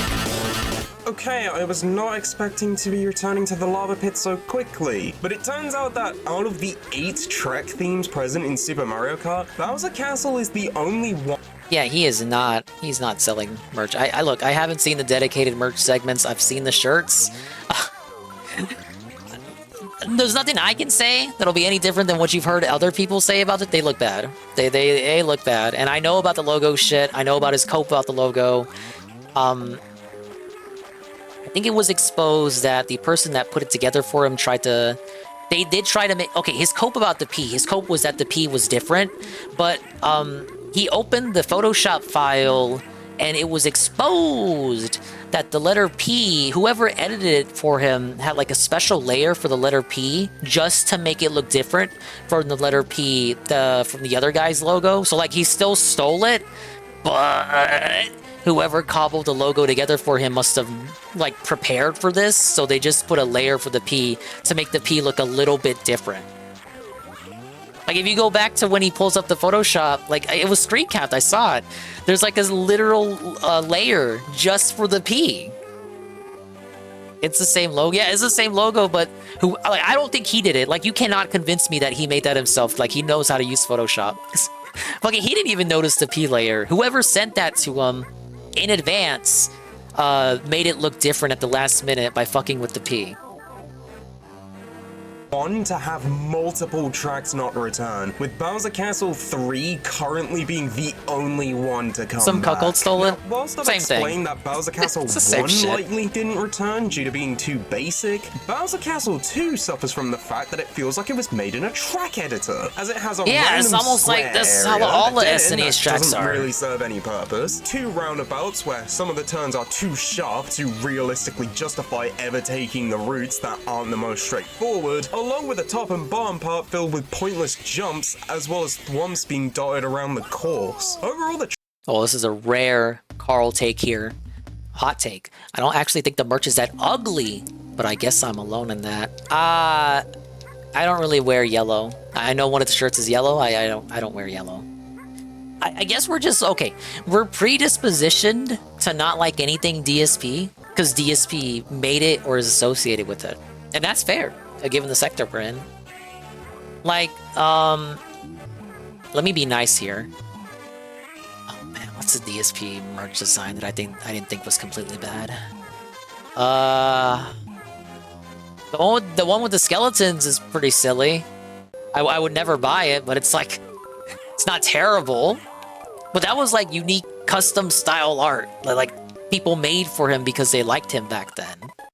He would not get that now. track really suffers from a lack of cohesive design that's present in nearly every other track in the game, to the point where I'd argue that this is the Okay, Zookie Wookie's got the right idea. So the Dan, I saw the Dan DSP one. So the Dan DSP one, like that wouldn't work on a shirt, but like on a sticker that you would put on your car. I'm sorry, but there's just a notion that you would be a big enough DSP fan that you would put that shit on your car. But that's like, you could see that, right? Like how people put anime stickers on their car. I used to know someone back at the old store who had like anime stickers on his. He had like Demon Slayer. He had like Squirtle with the shades on his car. So like people do that for the shit that they like. So I could envision, I don't know, a Dent with his, what would a Dent drive? A Hummer? Do they still make Hummers? Dent's driving Hummers because they're gas guzzlers. He would stick a He would stick DSP Dan on his window. Well, wait. Oh no, it's a Hummer. It has a window. I'm getting mixed up with Jeeps. Worst designed course in not just Super Mario Kart, but probably the entire Mario Kart franchise. With its poor design, wheelchairs. We can do it. We stick the sticker in the spokes. Never will return. We can make it happen.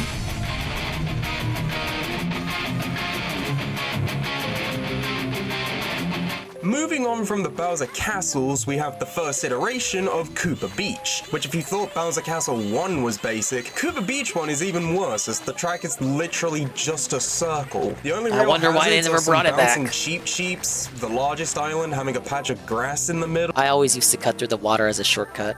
And if you go too far out or too close to the center, you can fall into deep water. On top of this simplistic track design, Koopa Beach 1 also suffers from the problem of having a similar name and theme to a more popular track. In this case, Koopa Trooper Beach from Mario Kart 64, which has ain't much nobody more getting those mixed up unless you're track dancing. design with stuff like the various jump ramps, the shortcut tunnel, and the giant Koopa-shaped rock. Along with that, I'm pretty sure the only reason the follow-up, Yeah, it Koopa does Beach have good music. 2, ended up returning was due to the slightly more interesting layout, along with the retro track selection for Mario Kart DS, the game Koopa Beach 2 first returned in, requiring 4 Super Nintendo tracks, back when the series wasn't comfortable bringing back Rainbow Road courses. So overall, Koopa Beach 1 suffers from having a far too basic design in comparison to its sequel course, jeopardizing its chances to appear in the one entry that would have welcomed it with open arms, and struggling to stand out when compared to a more popular track with a similar name. Now, how long does he just talk about the SNES one?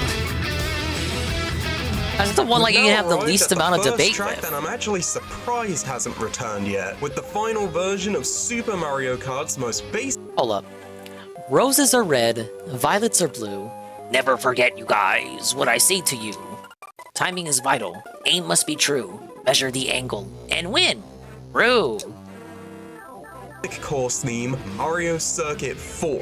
Now, the reason I say that I'm surprised this one hasn't returned is because on top of Mario Circuit 1 and 2 being brought back in DS and 7 respectively, Mario Circuit 3 is currently tied with SNES Rainbow Road for the most recurring track in the series, appearing in Wii, Tour, and 8 Deluxe's Booster Course Pass, leading to the obvious question of why 4 has been completely ignored, especially since when compared to the tracks we talked about already, it's actually not that bad, consisting of loads of back-to-back turns which are all pretty satisfying to pull off, which, whilst that may not sound like much, easily makes it one of the better tracks in Super Mario Kart, given that game's overall simplistic design and much weaker controls when compared to later entries. If I had to guess why this one hasn't come back, maybe Nintendo are just more interested in bringing the other Mario circuits first, since 1 has the benefit of being the first Mario Kart. This is gonna get into a case where he like puts more rhyme and reason into it than Nintendo themselves.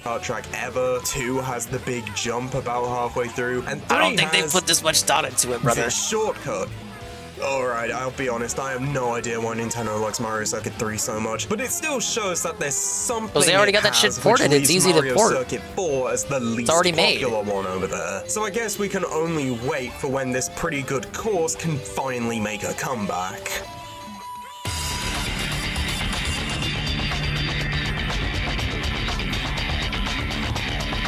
To end off the Super Mario Kart tracks, we have Ghost Valley 3, the last of the course type influenced by the Ghost House levels from Super Mario World, taking place on wooden platforms surrounded by booze, filled with sharp turns and holes in the ground that can lead you plummeting down a bottomless pit. Now, I think there's 2 factors as to why this track hasn't come back. The first of these being down to the track's aesthetics being outdated. What I mean by this is that originally Ghost Valley was fucked. That's when the courses haunted started getting tracks they started getting this too hard, course's falling off settings all the of a time. haunted boardwalk, with the Ghost Valley tracks in Super, Banshee Boardwalk in 64, as well as Boo Lake and Broken Pier from Super Circuit. However, a few months after Super Circuit was released, the world was Feeling better, raised with the existence but not of really. Luigi's Mansion, which has since become I can't the raise my main voice like I influence used for to. any Ghost tracks going forward. covered, whether that be directly with the Luigi's Mansion course in DS, or partially with Twisted Mansion in 8. Because of that, I think it ends up meaning that unless the course had something unique that could help it stand out, like the lake in Boo Lake, there's no real reason you'd want to bring these tracks back when it makes more sense from both a big— Well, like, okay,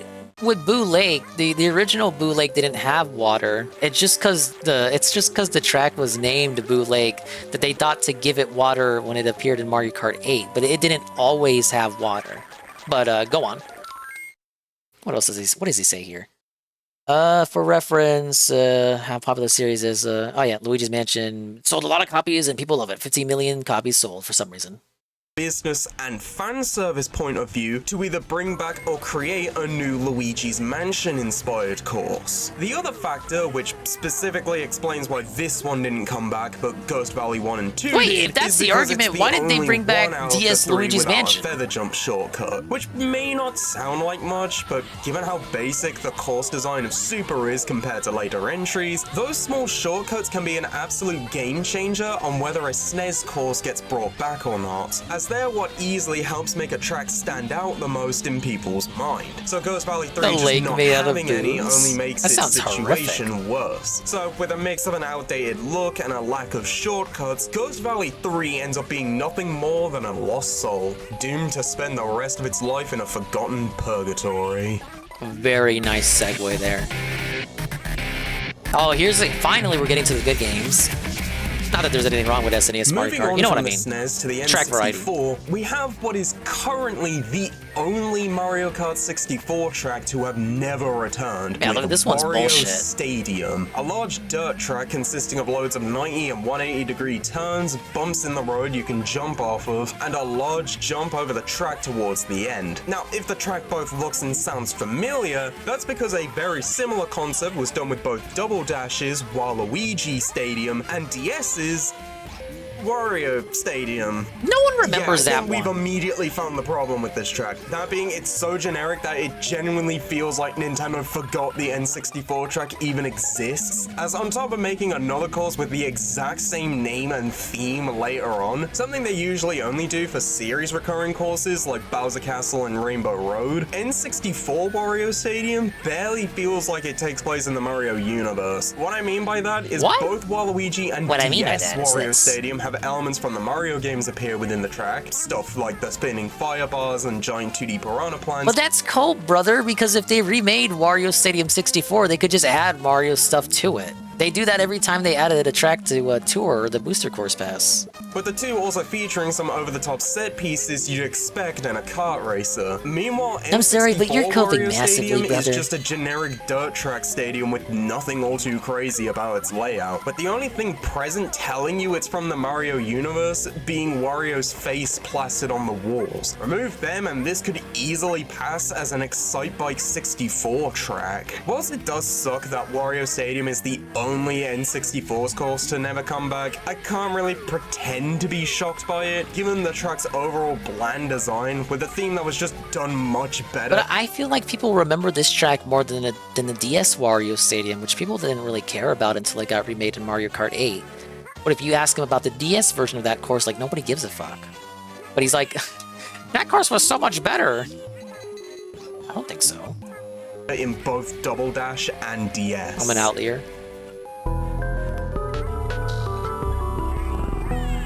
Oh, moving on to GBA tracks.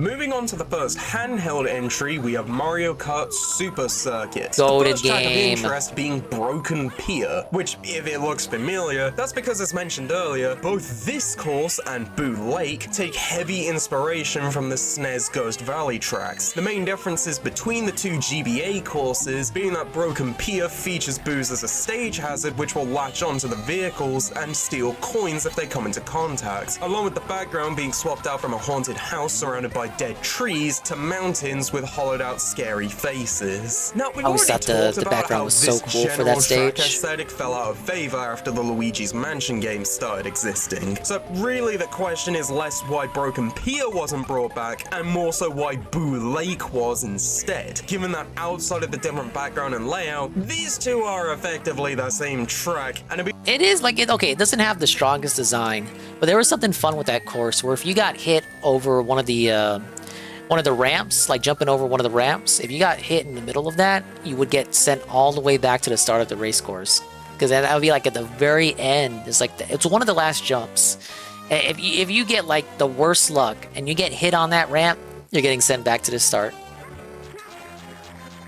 To be completely honest, I think it's really just down to the name. Broken Pier struggles to stick out in a list due to the existence of 4 other tracks with a similar haunted boardwalk theme, with there similarly now being a few haunted mansion tracks. Meanwhile, as of right now, there are no other haunted lake courses, making Boo Lake stand out in a list, even if the developers of Super Circuit forgot to actually include the lake in question. So ultimately, I think Broken Pier is mainly GBA gone, not because limitations. it's necessarily bad, but because it has a bland look and name that makes it struggle to stand out compared to more I think he's being autistic here.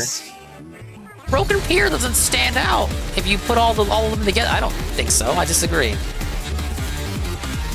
For our only other GBA track, we have a series staple with Super Circuit's rendition of Rainbow Road, the traditional final course which is substantially harder than every other track in the game, taking place high in the sky on a flowing multicolored road full of sharp turns with next to no barriers to save you from falling off. Now, because Rainbow Road has been a popular track theme to bring back ever since 7, this will be more of a focus on why other Rainbow Roads have been chosen over it. The first reason being that, generally speaking, due to Super Circuit's fairly simplistic track aesthetics, a lot of other Rainbow Roads just tend to be more memorable from looks alone, whether that be the character-shaped fireworks from 64, the small galaxy homages in Wii, or driving across planets in 7. Meanwhile, all Super Circuit has going for it, in terms of unique looks, is Paper Mario's rendition of Bowser's Castle appearing in the background. Go to the Otherwise, cameo. it's more or less exactly what you'd expect when you think Rainbow Road. Another reason could be that,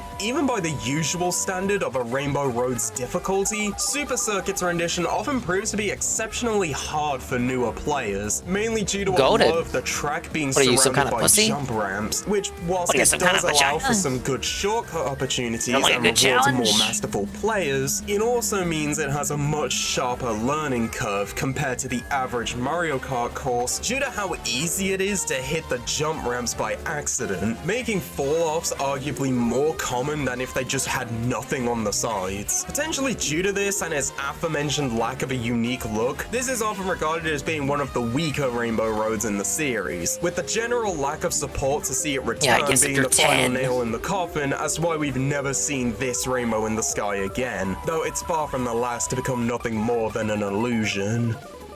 Nice analogy there, though, with the rainbow in the sky. Oh, here's a good course.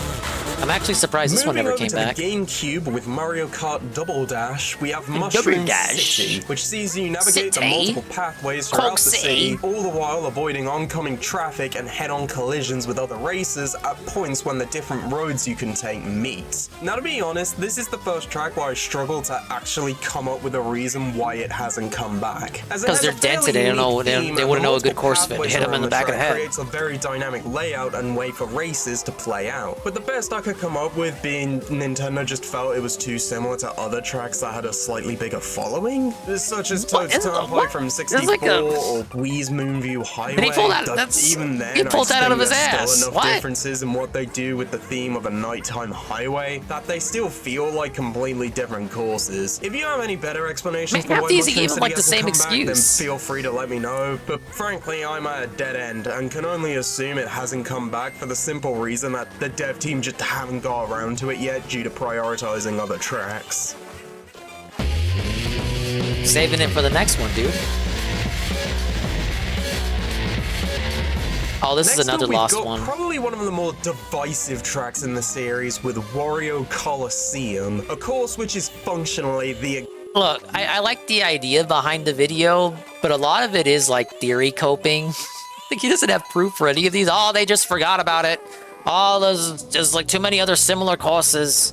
Oh, it's not that popular.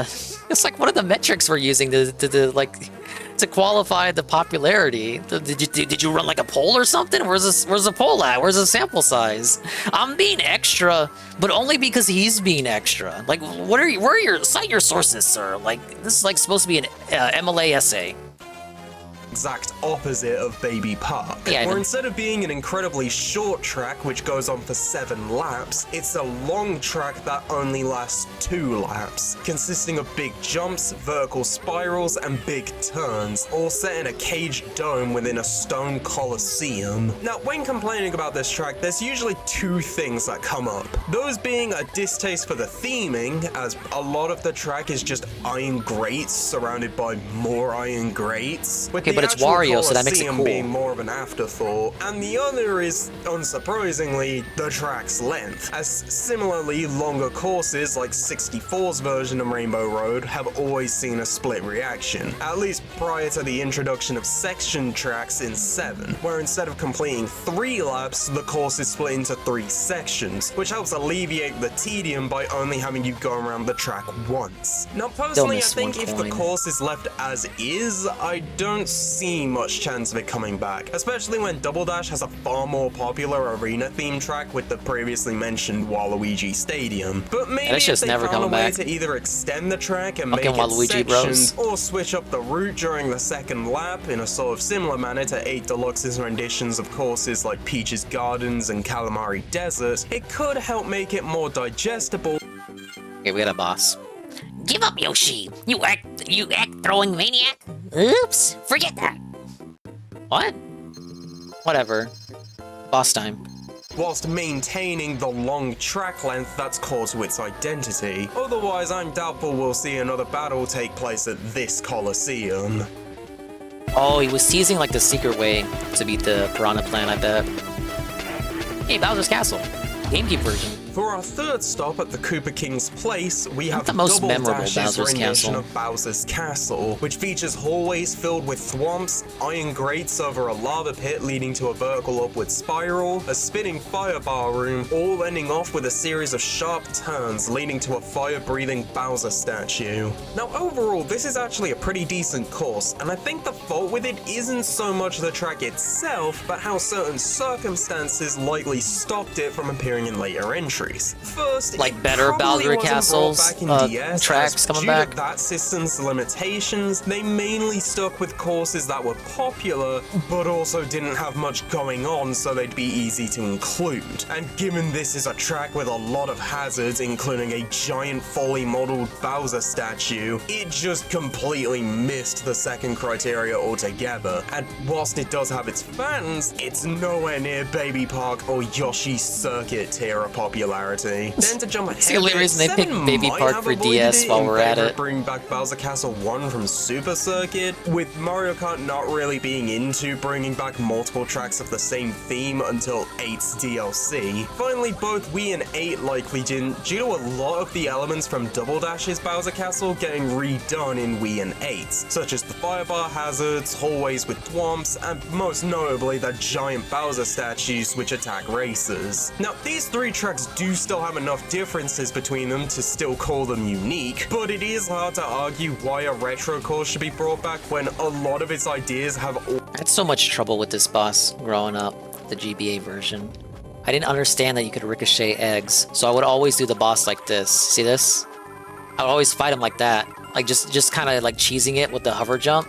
And I'll tell you this, it actually ended up working. Or just like do that. I would try to get it to not hit the water because I thought if it hit the water, it would just sink. Again, I didn't understand the ricochet mechanic. We done? Yeah, rule 3.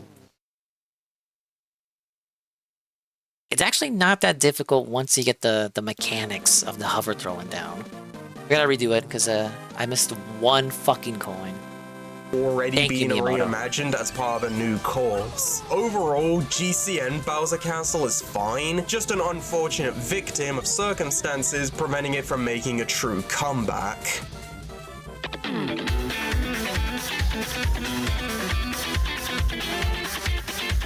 GameCube Rainbow Road. Good memories of that course, we have this game's iteration of Rainbow Road, Thanks which to is set Cousin in the Dingus. skies above the previously discussed Mushroom City. But the main things that set this version apart from the others being the large vertical jump upwards, the 2 sets of spirals you drive through, and giant rainbow-colored versions of the game's items floating throughout the track. To be honest, this is a course that doesn't really have anything particularly wrong with it, where I get the feeling it just hasn't come back due to other Rainbow Roads getting priority, as ones like Wii and 7's versions just do more with the concept, and at the time of 7 and 8's releases, Double Dash wasn't quite old enough for it to be considered a classic throwback like Super or 64's renditions of the tracks Overthinking it again. But given they've now brought back Because they were not all the thinking, I promise you they weren't Rainbow thinking this shit, Roads, bro. along with this game now being over 2 decades old, I think it stands a Yeah, fairly good GameCube chance of babies, coming back GameCube whenever the nostalgia, next Mario GameCube is Kart based, game we know. comes out.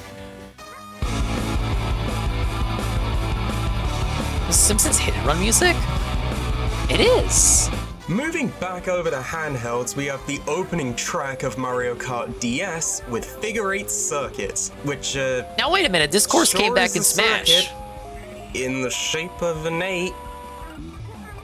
Yeah, if Wario Stadium was generic enough to be put in Excite Bike with no one noticing, Figure 8 Circuit could be put into literally any racing game in existence, as outside of the Mario-themed ads which appear on loads of the tracks throughout the game, the only thing tying this place to the Mario universe are some pipes and Mario 3-style platforms, which only even show up during the second turn. Remove them and this could pass as a tutorial track from something like Gran Turismo. Honestly, there's not really much to the say visual about this style track, is still as distinctly everything Mario. is told you in the title. There is literally nothing to it other than just being a generic circuit shaped like an 8. So why don't we just move on to something that actually has substance? God, he hated that course. He didn't even bring up that it got brought back in Smash.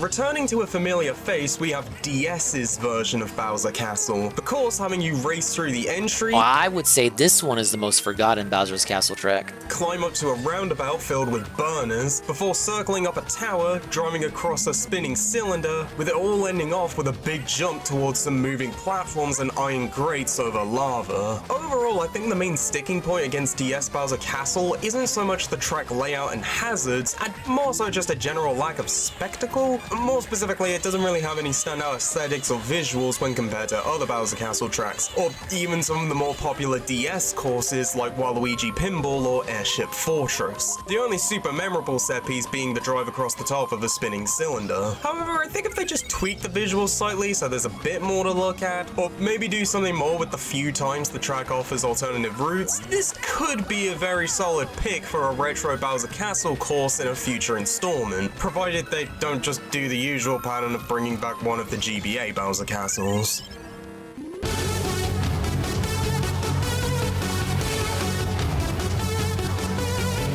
DS tracks, For the last DS track, we fittingly have our last discussion of a series staple with DS's version of Rainbow Road. This time featuring a vertical climb around a rainbow pipe, large turns around giant stars, and both a full loop and horizontal helix. Now, I think this is another track that had a very specific set of circumstances as to why it didn't come back. Namely that Wii wasn't interested in bringing back any version of Rainbow Road. 7 decided that if they were going to start doing that, it made sense that the first one to do would be the first Rainbow Road. And then 8 is arguably when a lot of hype around the track started to disappear, namely that the standout feature of DS Rainbow Road is the fact there were certain sections when the car went upside down. But because the main gimmick of 8 was anti-gravity, Overthinking it again. with there now being Overthinking it. loads of tracks with a similar mechanic, No one thought this. it unintentionally made DS Rainbow Road less special outside of the specific context of the game it was made for, Hope more. and in turn gave it less of a fighting That would have made it chance to fit more return into Mario when Kart 8. compared to the fan favorite versions which have come back. Though now that most of those fan favorite renditions have had their time in the sun, along with the possibility of adding more anti-gravity sections, or maybe making the entire track anti-gravity like the F-Zero courses, maybe DS Rainbow Road could see the right storm to return to the skies again.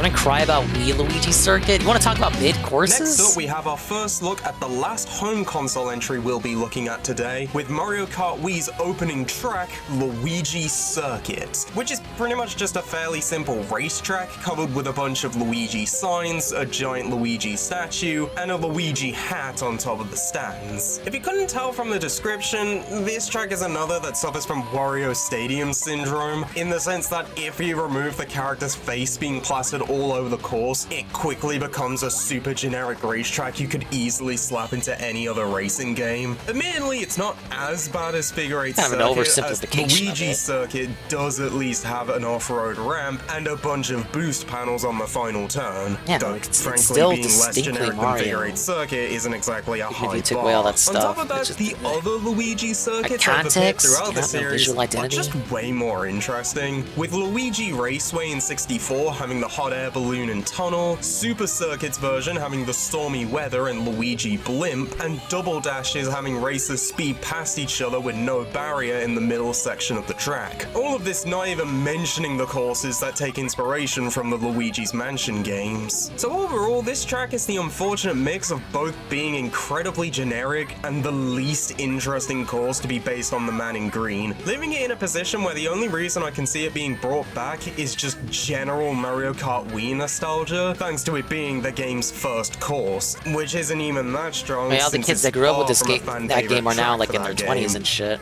Like that's nostalgia for them now. Fucking Wii games. Hey, Toad's Factory, an actual good course.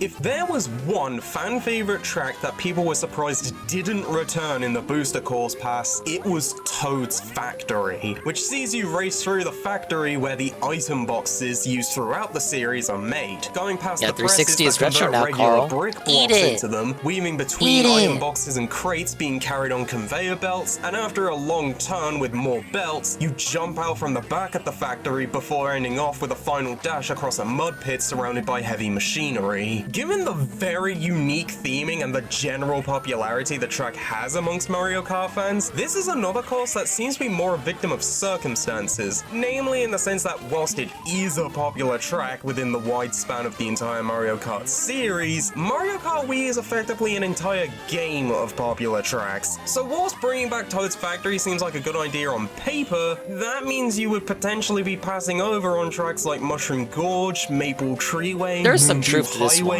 Cooper Mario Cape, Kart Wii and has the a lot of all-time popular classic tracks. of Coconut Mall. Not to mention the wide range of super popular tracks from other Mario Kart games on top of that. So whilst Toad Factory is certainly not a bad course, it's unfortunately cursed with being a high B, low A tier track in a game full of high A to S tier ones. Though, to jump ahead a bit, I will say that out of the Wii tracks left, this one does have the best chances to come back, thanks to the aforementioned Based on unique what? theming, along with it only really competing with 8's Toad Harbor for a returning Toad-centric course, with the more unique nature being something I can't really say about the other Wii tracks.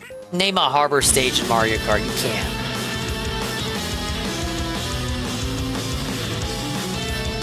Standing as the only iteration of the track to not return other than the previously discussed SNES Mario Circuit 4, Wii's version of Mario Circuit is set in a small town located just in front of Peach's castle, with the course effectively called being Toad a figure Town, eight you track fake where fan. after driving past the houses on the first turn, there's a field with a chain shot which will try to bite racers on the bend, all ending with a giant U-turn past some trees. Now, Mario Circuit tracks are sometimes ridiculed for being a bit bland when compared to other courses, mainly due 'Cause to they hate how the a man. lot of They them hate can Mario. feel pretty samey, usually featuring Peach's castle in some way, along with a decent amount of them incorporating a warp pipe tunnel, as well as having Goombas and Piranha plants as hazards. Now, what makes Wii's version of the track particularly bad in this case is that on top of only using the least interesting trends, with Peach's castle and Goombas, it doesn't really do anything creative with them, at least when compared to other Mario circuits, such as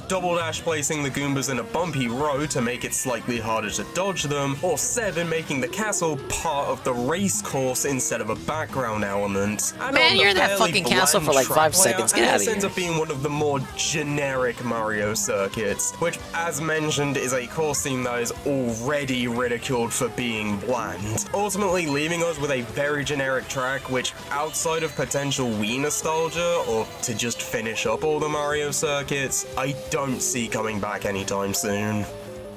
I can just imagine what the comments for this video look like. A bunch of autistic kids. To end off the console Mario Karts, we have our final version of the Koopa King's home with Wii's iteration of Bowser's Castle, which features a distorted entrance, a series of hallways and sharp turns filled with thwomps, a giant fire-breathing Bowser statue, and various spinning fire bars and lava geysers. Now, as mentioned earlier, a lot of the elements on this track are partially revised versions of elements from Double Dash's Bowser Castle, with some of them then being further revised for 8's rendition of the track. So it's already arguable if it had a chance of returning in 8 without feeling too samey. And then given 7's selection of retro courses were mainly interested in bringing back what one considered to be some of the most beloved courses from the series, Wii's Bowser Castle faced the same problem as the previously mentioned Toad's Factory, where it couldn't compete with the titans of Coconut Mall and Maple Treeway. So Okay, we're gonna do this. We're gonna see if we can cheat the boss. Now, everyone who's anybody who's like a cool dude already knows about this trick. Let's see if I can do it.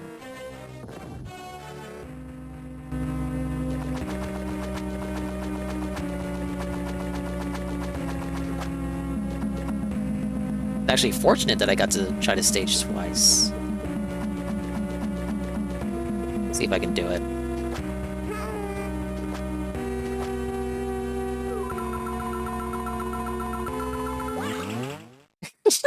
I did it! Oh my!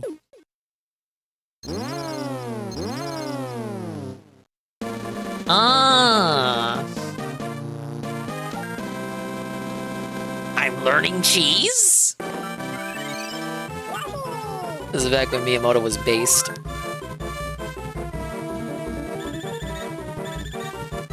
The free 100 points, we'll have to see it. And another one. That is a big Ouija moment, literally. And we have the secret level opened.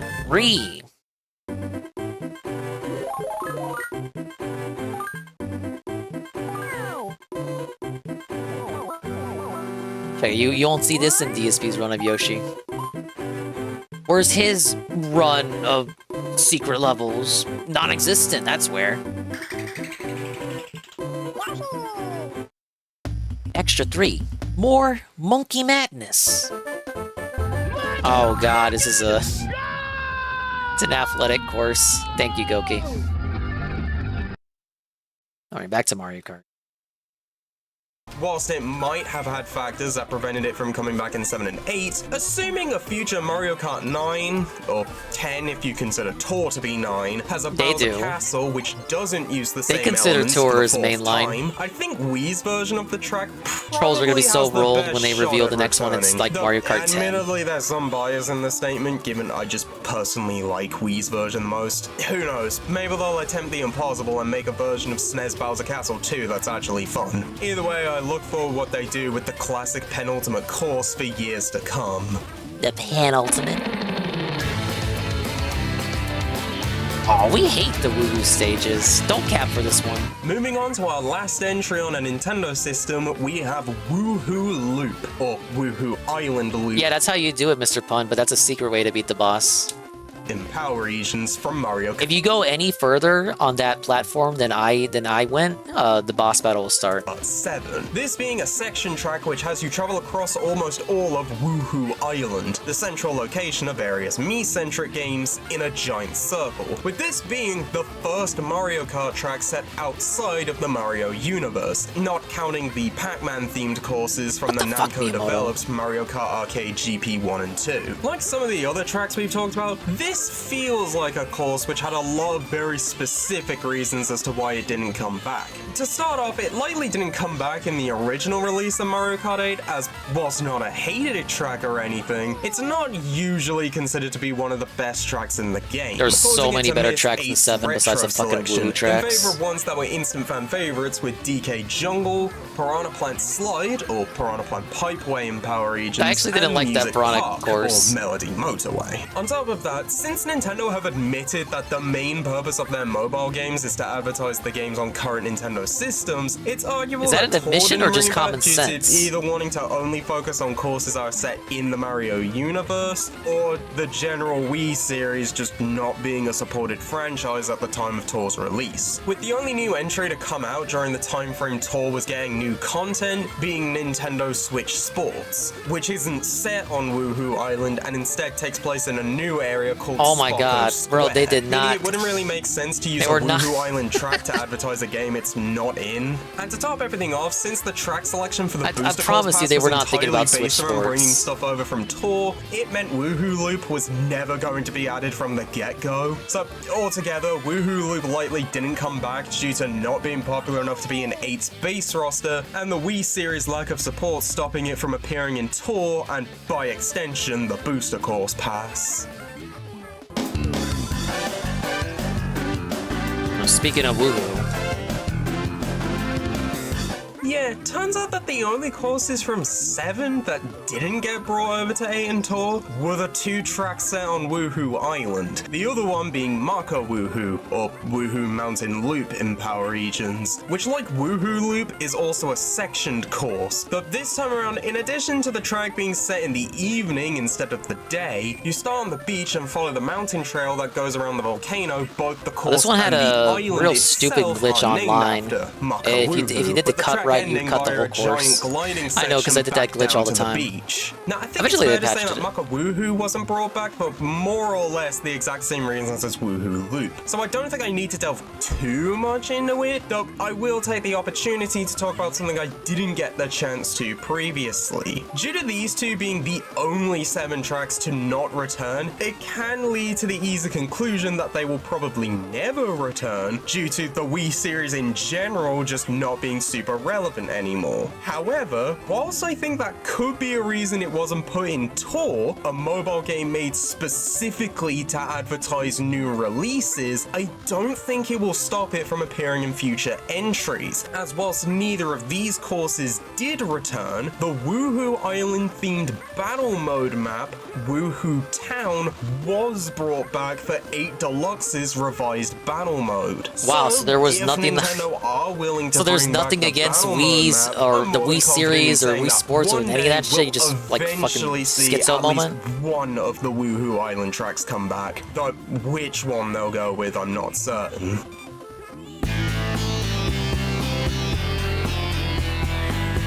They don't want to bring back the Wii courses. Oh wait, Now, I know they Tour brought is back the this most battle recent course. game in the series, so there really hasn't been a game its courses could return to necessarily, but I figured it'd be worth discussing. Oh, this one's pretty good.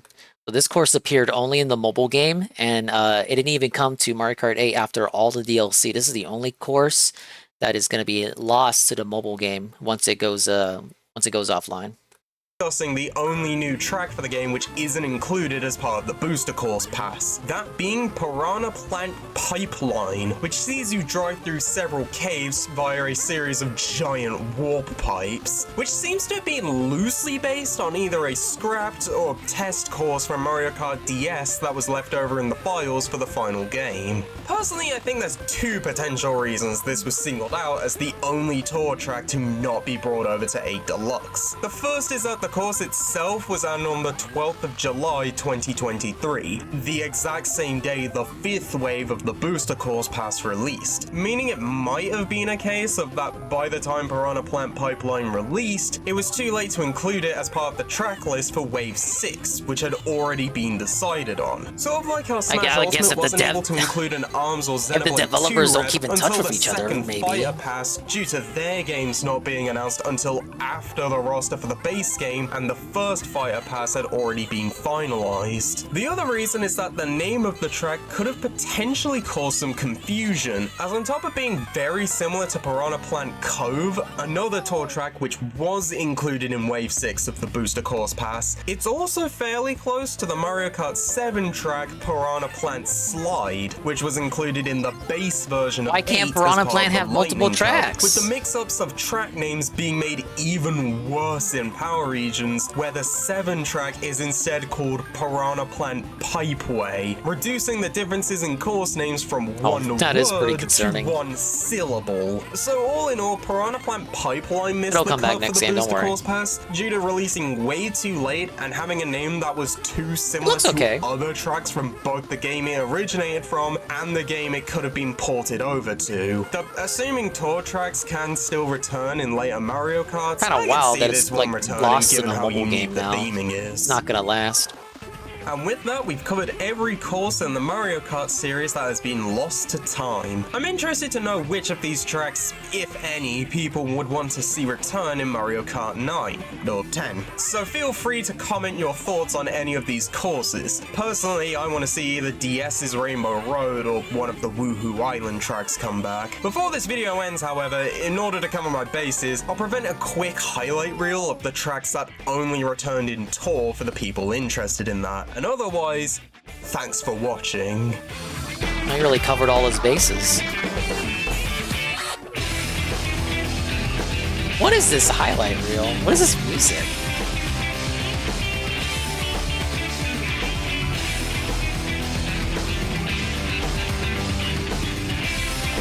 Oh, Yoshi Desert was fun. Excite Part 2.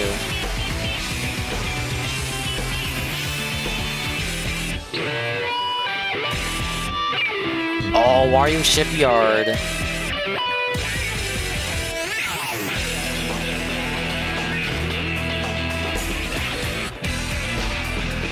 think they also showed off Dry Drive Ruins. That's a good desert course. Extremely loud background music. But thank you, sir, for your extremely weird video about Mario Kart tracks. Really helping me out. As I... What the fuck is this level, man? What was Miyamoto thinking? I can't even get the baby to fly to me. Felt it. Okay, Goki's got a video. What do we got? The Goki video. Check this out. Getting sucked by wild animals while your dad watches. Interesting submission. The year is 1999. We're in the port of New Orleans. Why? Why? 10 years old. I've never done anything like this. Bam. Everybody knows them. Everybody loves them. Except people who have been on them before. Oh my god. Of course, Goki picks the one about a cruise. Things are fucking awful. Carnival cruises. You know what time it is. I know, right? They're awful. Cozumel, Tampa, and the Cayman Islands. Super generic cruise, hot dogs every day. I think the kids call them glizzies now. Anyway, so here's the thing. We have a good time in Cozumel. We stop off in Tampa. It's great. Everything's cool, right? Problem is, my dad is with his friend that he from medical school, right, and his family. And they're very adventurous folk. Anyway, we end up in the Cayman Islands, okay? We hop on a boat, right? We go about an hour out to sea. It's a little boat, too. Like a little fast boat. I guess what it was, a barge, I guess? Carried a lot of people. Close to like maybe 100, 200 people, if I remember correctly. So we hop on this barge, right? And we go out to sea. Into the deeper waters, for sure, right? Maybe like an hour out to sea, right? For what, you ask? Well, we end up in a scene like this. Bunch of people, they get off on the boat, end up in a big sandbar in the middle of the Gulf, right? This sandbar, and this is pretty important, check this out. The water is that doesn't look very good.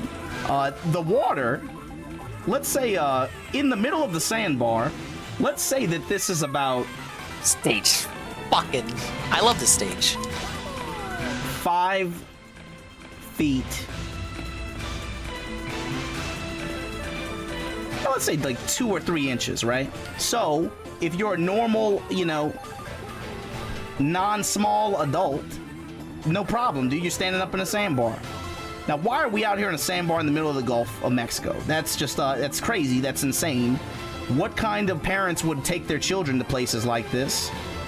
Well, you already know a why happy we're fucking carnival here, family don't cruise. you? Yes. You go out to the middle of the Gulf of Mexico to stand on a sandbar and wait until the sun starts to go down a little bit so these motherfucking stingrays can come out and they know what to expect. So here's the thing. You're chilling out there, right?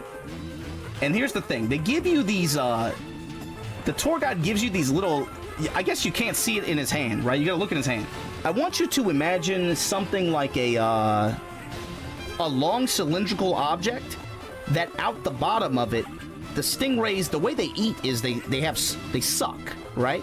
So there's pieces of like the food that they eat, like sardines, I guess like calamar, whatever, squid and stuff, right? So there's little bits of that when you put it in the water, they can sense it, they can smell it, right? So they automatically just go towards like it. A sixth and they just start sense. sucking and they get the feed out, right? So the tour guide tells us some very important instructions. Don't feed him after midnight. Now, mind you, I'm 9 years old, 10 years old, something like that. The tour guide says what he's telling this guy right here, right now, do not put that shit completely in the water. Why? These motherfuckers are hungry. They can smell that shit. If you put that in the water, they're gonna go into a fucking frenzy. Boy, I wonder what he did. Bit, lure them in. Here you go. Just like that. We're out at the sandbar, and you gotta remember, I'm 8, 9 years old. Haven't hit my, like I said, still haven't hit the growth spurt, really. But you have to understand, the water is like about 5'2". Now, there's one problem. I'm like 4 feet tall. I'm basically like a fictional character. You know, I'm basically a child Danny DeVito. You know, my father, in his infinite wisdom, handed me a completely full canister of that shit. And I'm thinking, like, you know, I'll just tread water. Everything will be cool, right? So I get on out there, right? And at first, everything's fine. No issues. What could go wrong? You know, you're standing up in the sandbar. These things start swimming around. It hits about like 3 or 4 o'clock, right? These things start coming out there in droves. It's fine for a while. But naturally, if you're 4 feet fucking tall in the 5 foot deep water, kind of hard to have your head, you know, up top the whole time. It's damn sure hard if you have a necklace full of feeding shit hanging around your neck. So naturally, the shit gets submerged underwater. And what do you think fucking happens? Now, mind you, I'm 9 or 8 years old, and the tour guide just finished telling us, hey, you know what? These things do have a lethal tip. Yeah, it can't kill you, but hey, everything's gonna be cool. Just don't Everything panic. was so not the thing is this, you see how this guy on the left, you see how his arm is getting kind of sucked on? It's because that's how they eat. So the thing is this guy has one on him, right? I'm barely able to breathe. These motherfuckers are all over me. Legit, like, you could only see my head. I'm crying like an absolute bitch. That dude is like, just don't step on him or they'll sting you. The tour guide's just like, just don't step on them. They're so step on them. I'm legit the blackest I've ever been. They're just swarming. I'm just getting sucked all over. And they didn't stop sucking either. Interesting line. Everything that was in there consumed. And then they wanted more. They weren't done yet. They wanted some Imagino bussy real bad. They were thirsty for that shit. And to be honest with you, they almost got me, dude. I thought he was going to say he actually kind of liked it. Cut real short. Fortunately, some adults got involved. Maybe they should have been out there in the first fucking place. But I tell you, man, I cannot give you a picture that was as terrifying as how I felt. You see this girl? She's getting sucked on her back like that. First of all, she looks like she's experienced that before.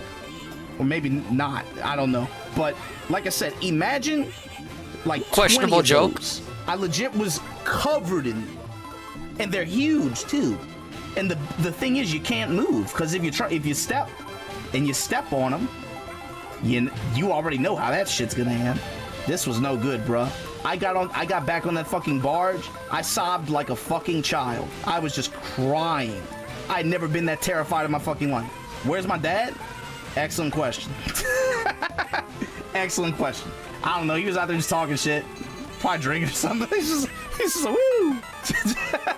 He's like, hey man, how you doing over there? I'm just like, just like.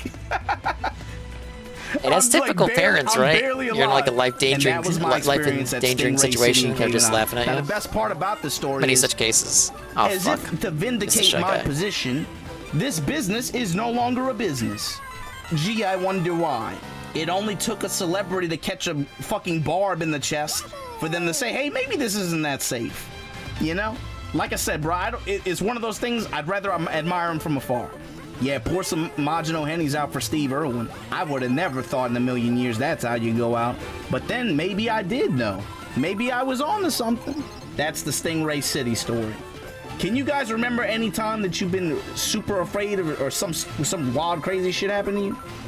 I remember this. Bro, y'all want to know why I'm so fucked up?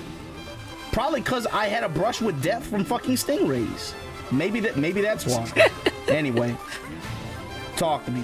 Let me know about something cool that happened The to you in the secret comments area. below. God damn it. It all goes back to the stingrays, doesn't it?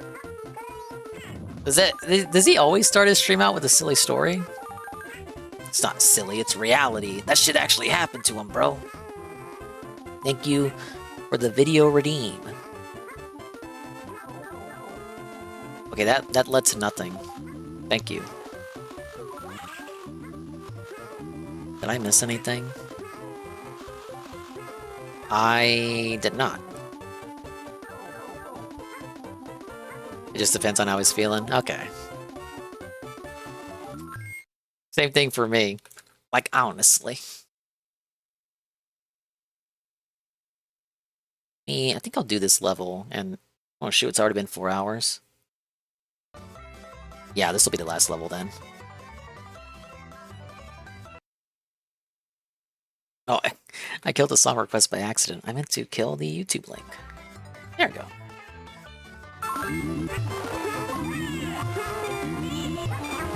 Good stream, I had fun, man. And then it'll be more, active than I thought I was gonna be. I'll return to normalcy.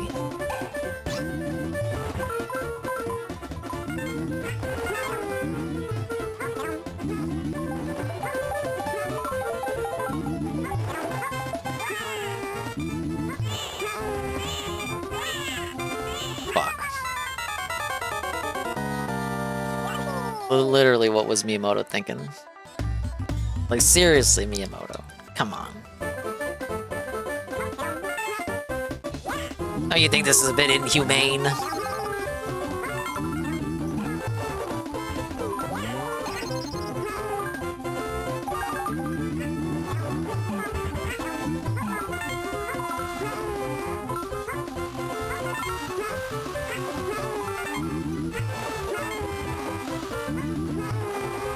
I like how he teases you with that first monkey, letting you know they're going to be shooting the seeds at you, but that wall blocks them off. It's Miyamoto's visual storytelling at play there. Classic level design.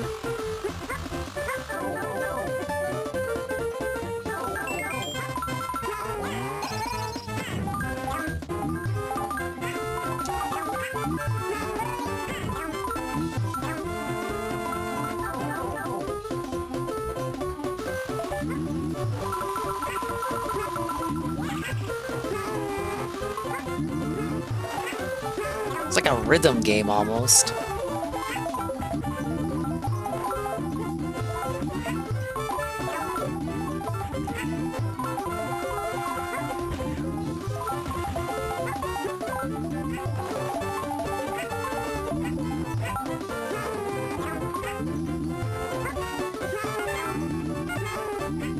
It's like you gotta get right up on them. Their hitbox is so small, man.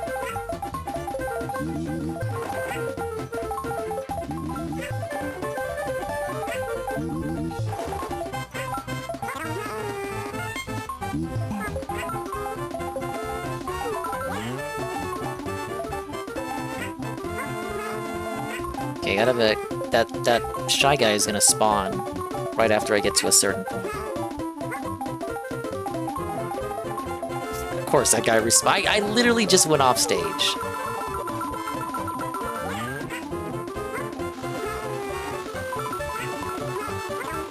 No!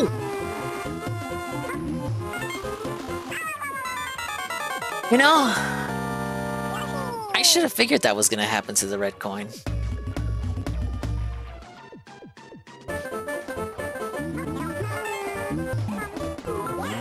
So they're asking me to hover under the fly guy and suck him up while I'm flying directly under him while spamming the hover jump so the red coin comes my way. Okay, Nintendo. Certainly try. Thank you, Eagle. Try my best. Definitely not going to 7 a.m. again, that's for sure. Oh, we already lost. I missed my timing for that hover.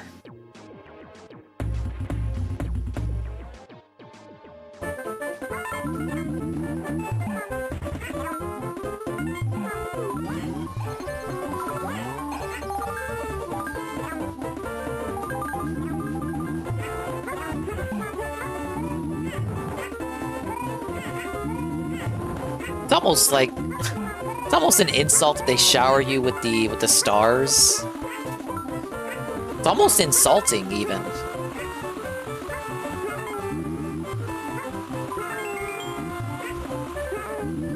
Because it's like half of your deaths are not from the Shy Guys kidnapping the little baby. The Toadies. The Toadies kidnapping the baby.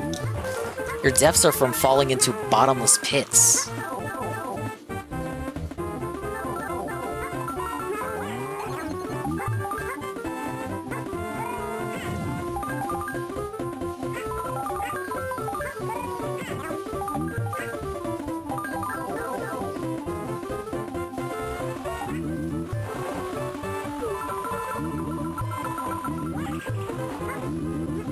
Oh my god. Don't you think this is enough monkeys? I know the level's named Monkey Madness, but come on.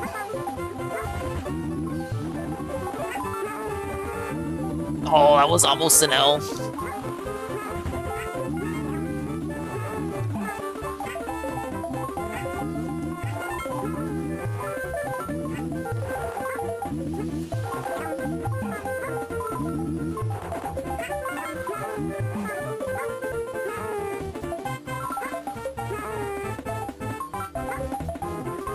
Shit.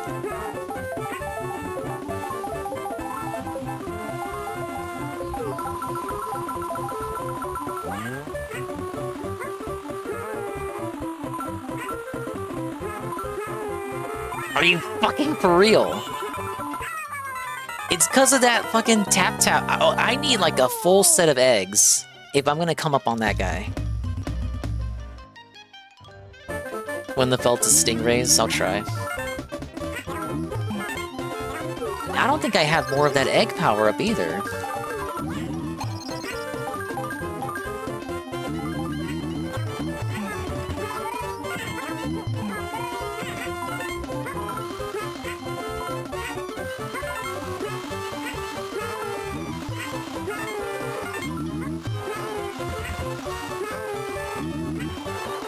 No!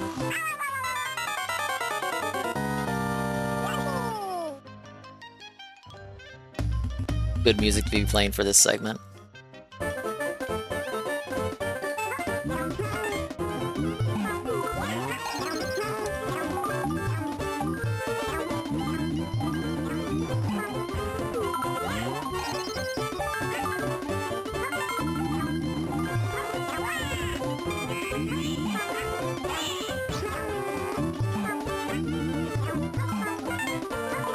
Tevin said you couldn't eat those pink fly guys, but I just ate one.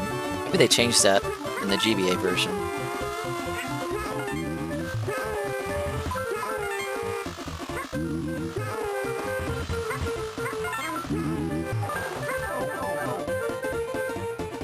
Somehow survived that without even killing the monkey.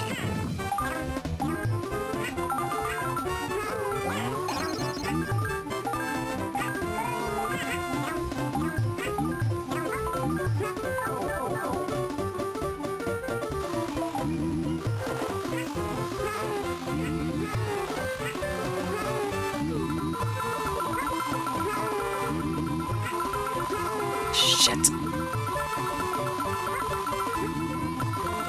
There.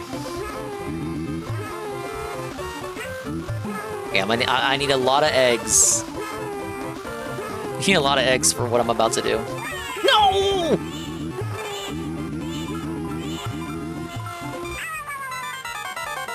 I need at least one egg to knock off the tap-tap.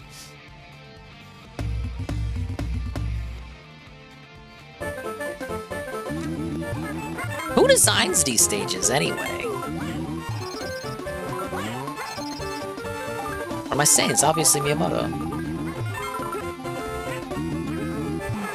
It's my personal Kojima. The MWO? The Miyamoto World Order? This is the shit he gives you when you make fun of Donkey Kong Country. I mean, no, when you make fun of, when you say Donkey Kong Country is better than Mario World.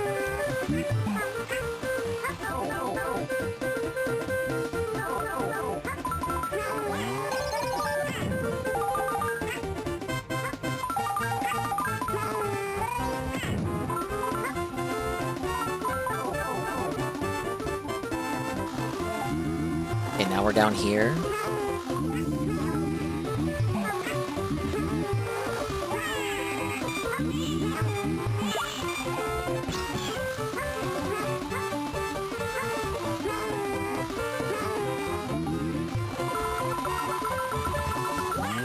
Okay. I still only have one egg.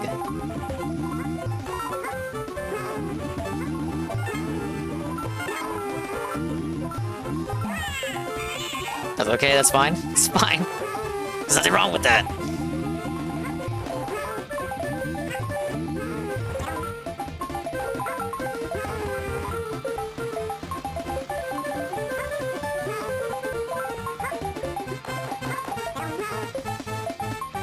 Missed one monkey, so I missed one egg.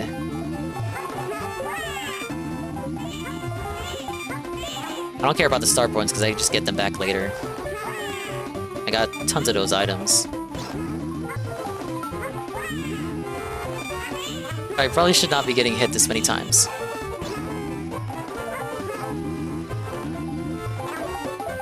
It's a bad cycle, as they say.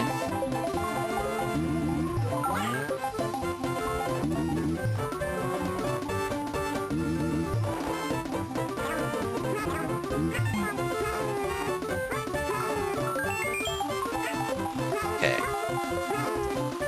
Who's coming up?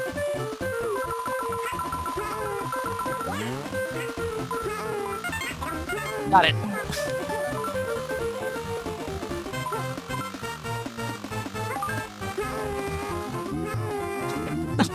Watch me immediately die. Check this shit out though. Why is there... Come on. You gotta put... Okay, wait, no, I get it. It's not all over. It's not all over.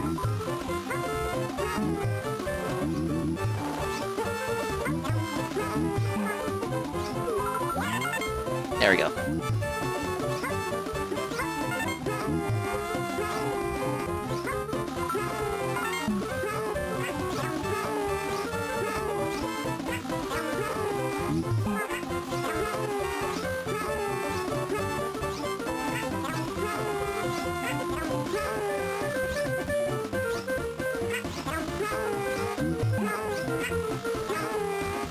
I don't even want to get over there. Okay. No, wait, that's the end of... That is not the end of the level. No, no, no, no, I'm missing one secret area. That can't be the end of the level. That is not the end of... I refuse to believe that is the end of the level. Trolls? No way. What did I miss?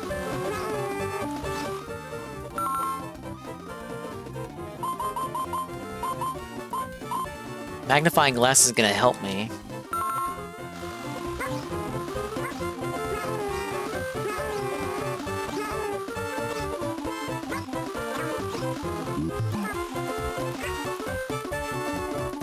Oh, fuck you! Fuck off!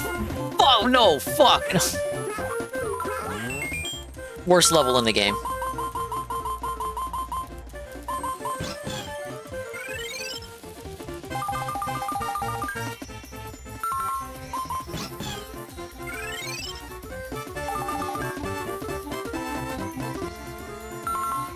take me out of here. Wake Saru up and tell him to watch this.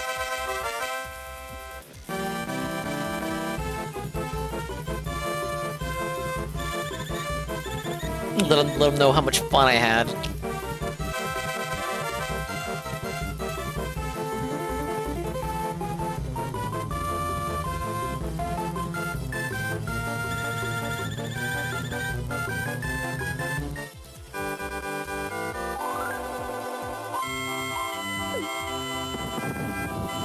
Alright, Coggers, pick one. Top left, bottom right, top right, middle top, bottom middle.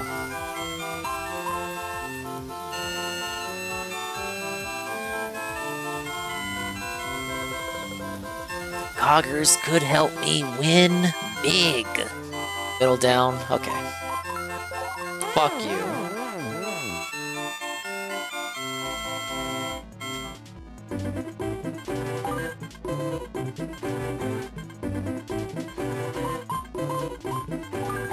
Well, there you go, in a single stream.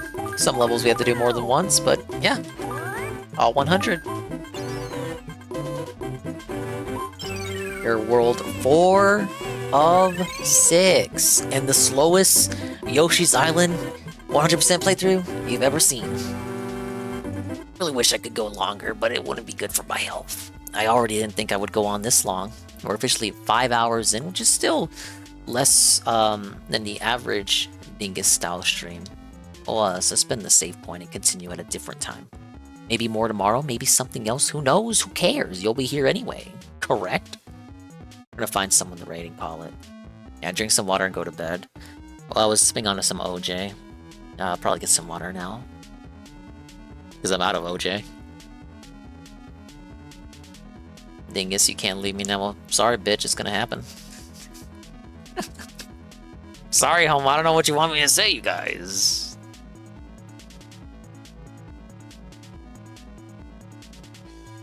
Thank you so much, guys, for the positive return stream. I'm sorry we couldn't be 100%. We were only 99%, sadly. But I promise, as soon as the throat heals up, we'll be back to... is there a term? We'll be juicy? Oh, that's not it.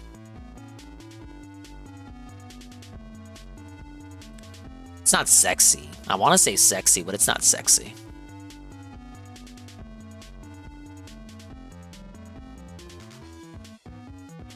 Shit, I'm running, like, my brain turned into marshmallow mush again. I don't know where I was going with that. Being a stream with the sore throat and no one's support. Shut up, people did support. We're gonna read it.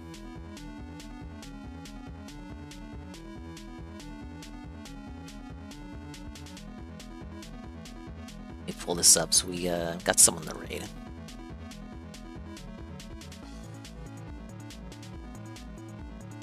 But I'm out of here. Have a good evening, everyone. I hope that evening finds you as well as it found me. Pablo?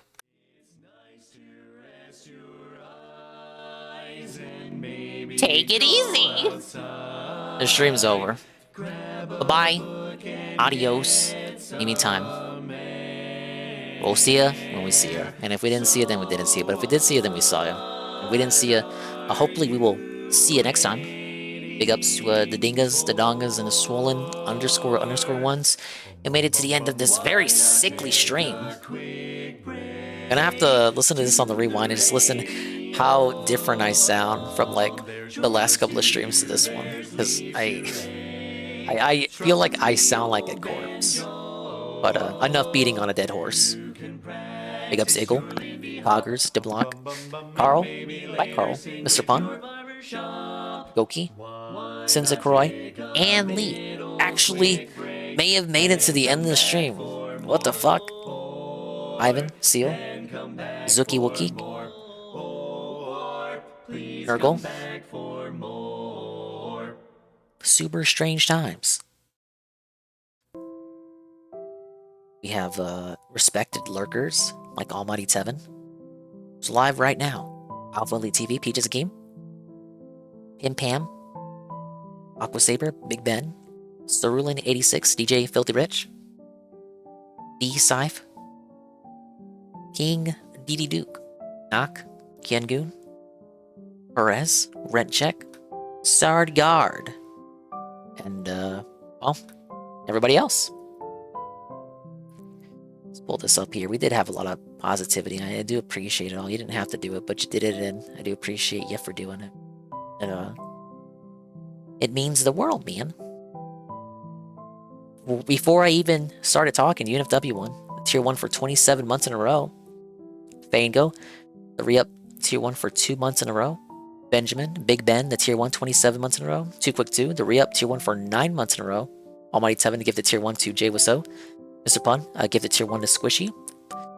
Too Quick 2, the Tier 1 to Paris for the 4, Paris for the 4. Paris 410 for the 1 month. Pim Pam, the 100 bits. Eddie B, Tier 1 to Perez. Carl, Tier 2 for 24 months, 2 years of Carl on the Tier 2. Joe Blom, the re-up Tier 1 for 2 months in a row, 5 months total. Too Quick 2, the 100 bits. USB 3 with the follow. They are part of the Mario Party clique. They do a CPU-only Mario Party matches, completely divorced of DSP. But if you want non-DSP content that's fun to watch, or if you just want to watch Mario Party players do matches, all computer matches, and you just shit post in the chat and have fun memes, that's where you go. Actually, I think he does more. He's like the entertainment when they're not doing Mario Party, I believe. I know he plays Mega Man. Yeah, he's like Mega Man, right? I do appreciate him for stopping by. I do appreciate everyone else for stopping by too. As I said at the start of the stream, if you weren't here for the top of the stream, I do feel bad for not booting up for 5 days. At the same time, health first, physical, mental, spiritual, and emotional well-being. Yes, it comes first. Your body. This is like just silly internet stuff, correct? But I do feel bad because people. There are people that do the monthly sub, and it's like to go like 5 whole days without not doing a stream. It's kind of like not paying it forward or not delivering the content, even though the content is just me playing video games poorly while reacting to the same videos that you already reacted to earlier in the day. But it's still, I still appreciate that. And I have to be better at consistently meeting those boot ups.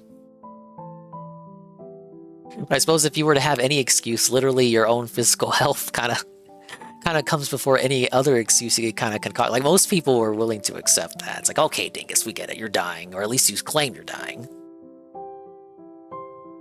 At least I do more than look. Anne's got a stream this Friday. He's going to talk about Captain Alex, who I completely forgot to watch. Oh well, you guys already saw that video anyway. You just want my dumb opinion on it. He's a true dent, if there ever was one. They're a rare species, a rare variety. Rarer and rarer all the time. Twitch streams? He does a Twitch stream every Saturday. What are you talking about? Not all Saturdays, but most every Saturday. He did an afternoon stream earlier this week during one of the days that I was too sick to stream. I know, because I watched it. Trying to gaslight me on what I saw and didn't see. Who are you to tell me what I saw and didn't saw? You're the one. Past tense, you fool. What the fuck do you mean? Future tense? We're gonna talk about a streaming he didn't even do yet?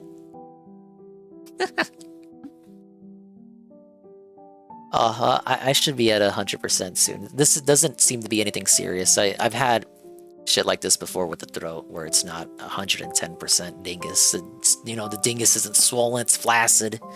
It comes and goes. Last year it wasn't my throat, it was something different. But this isn't the first rodeo with the throat either. Other times it's other parts. I don't want to get too into it because my personal, unlike DSP, my personal chicanery is none of your business, correct? Unless I make it your business, and then it's my fault. To start the Dingus GoFundMe to fund the hospital bill? Ack. No, but it was worse earlier in the week, so I was like, well, if I boot up like on Monday or Sunday, I'm gonna sound like shit. And then to say nothing of the internet outage I had Saturday, like the internet was just out for 14 hours, and it's like, oh, I got the internet back, and then Sunday it's like a power outage for overnight. It's like, what the fuck? Like, you win some, you lose some. At least the VOD didn't split. Thank you, Tevin. Tevin is live right now on BRB mode. If watching DSP Tries It isn't good enough for you, Rue, you can go watch... Oh, wow. Where is everyone? It's only 3 a.m. You can go watch Low Tier God. You can go watch Low Tier God, Twitch partnered streamer Low Tier God. His shoutouts are bugged. Goki, we already tried, like, that's a dead meme. Low Tier God's raid settings do not allow you to raid it. Yeah, why the fuck do you think you ain't never seen a homeboy raid Dale? You think... Oh yeah, Dingus is the first person to ever think of raiding Low Tier God. No one's ever done it before. Of course Low Tier God has raids turned off. Because, like, if he didn't, every stream he would get a raid from, like, Dale's Tiny BBC at twitch.tv.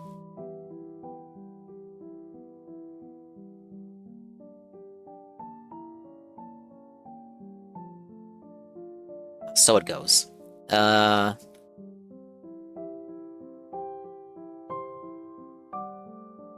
Fuck it.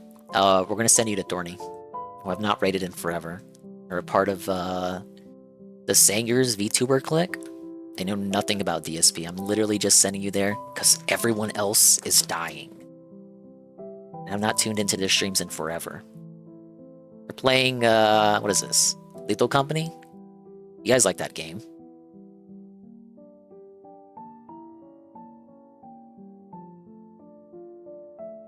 Go over there, but don't cause trouble. You can click off and go to Tevin if you want to go there. We're showing the love, stupid. Because you guys showed me love today. You didn't have to, but you did. The raid message is something relevant to them instead of me.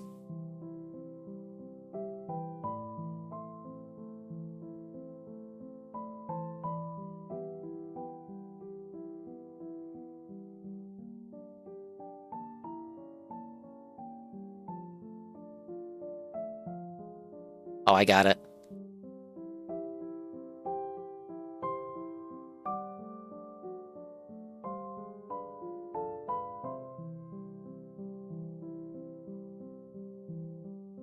Wow, a raid. It looks like you got some Lethal Company now. And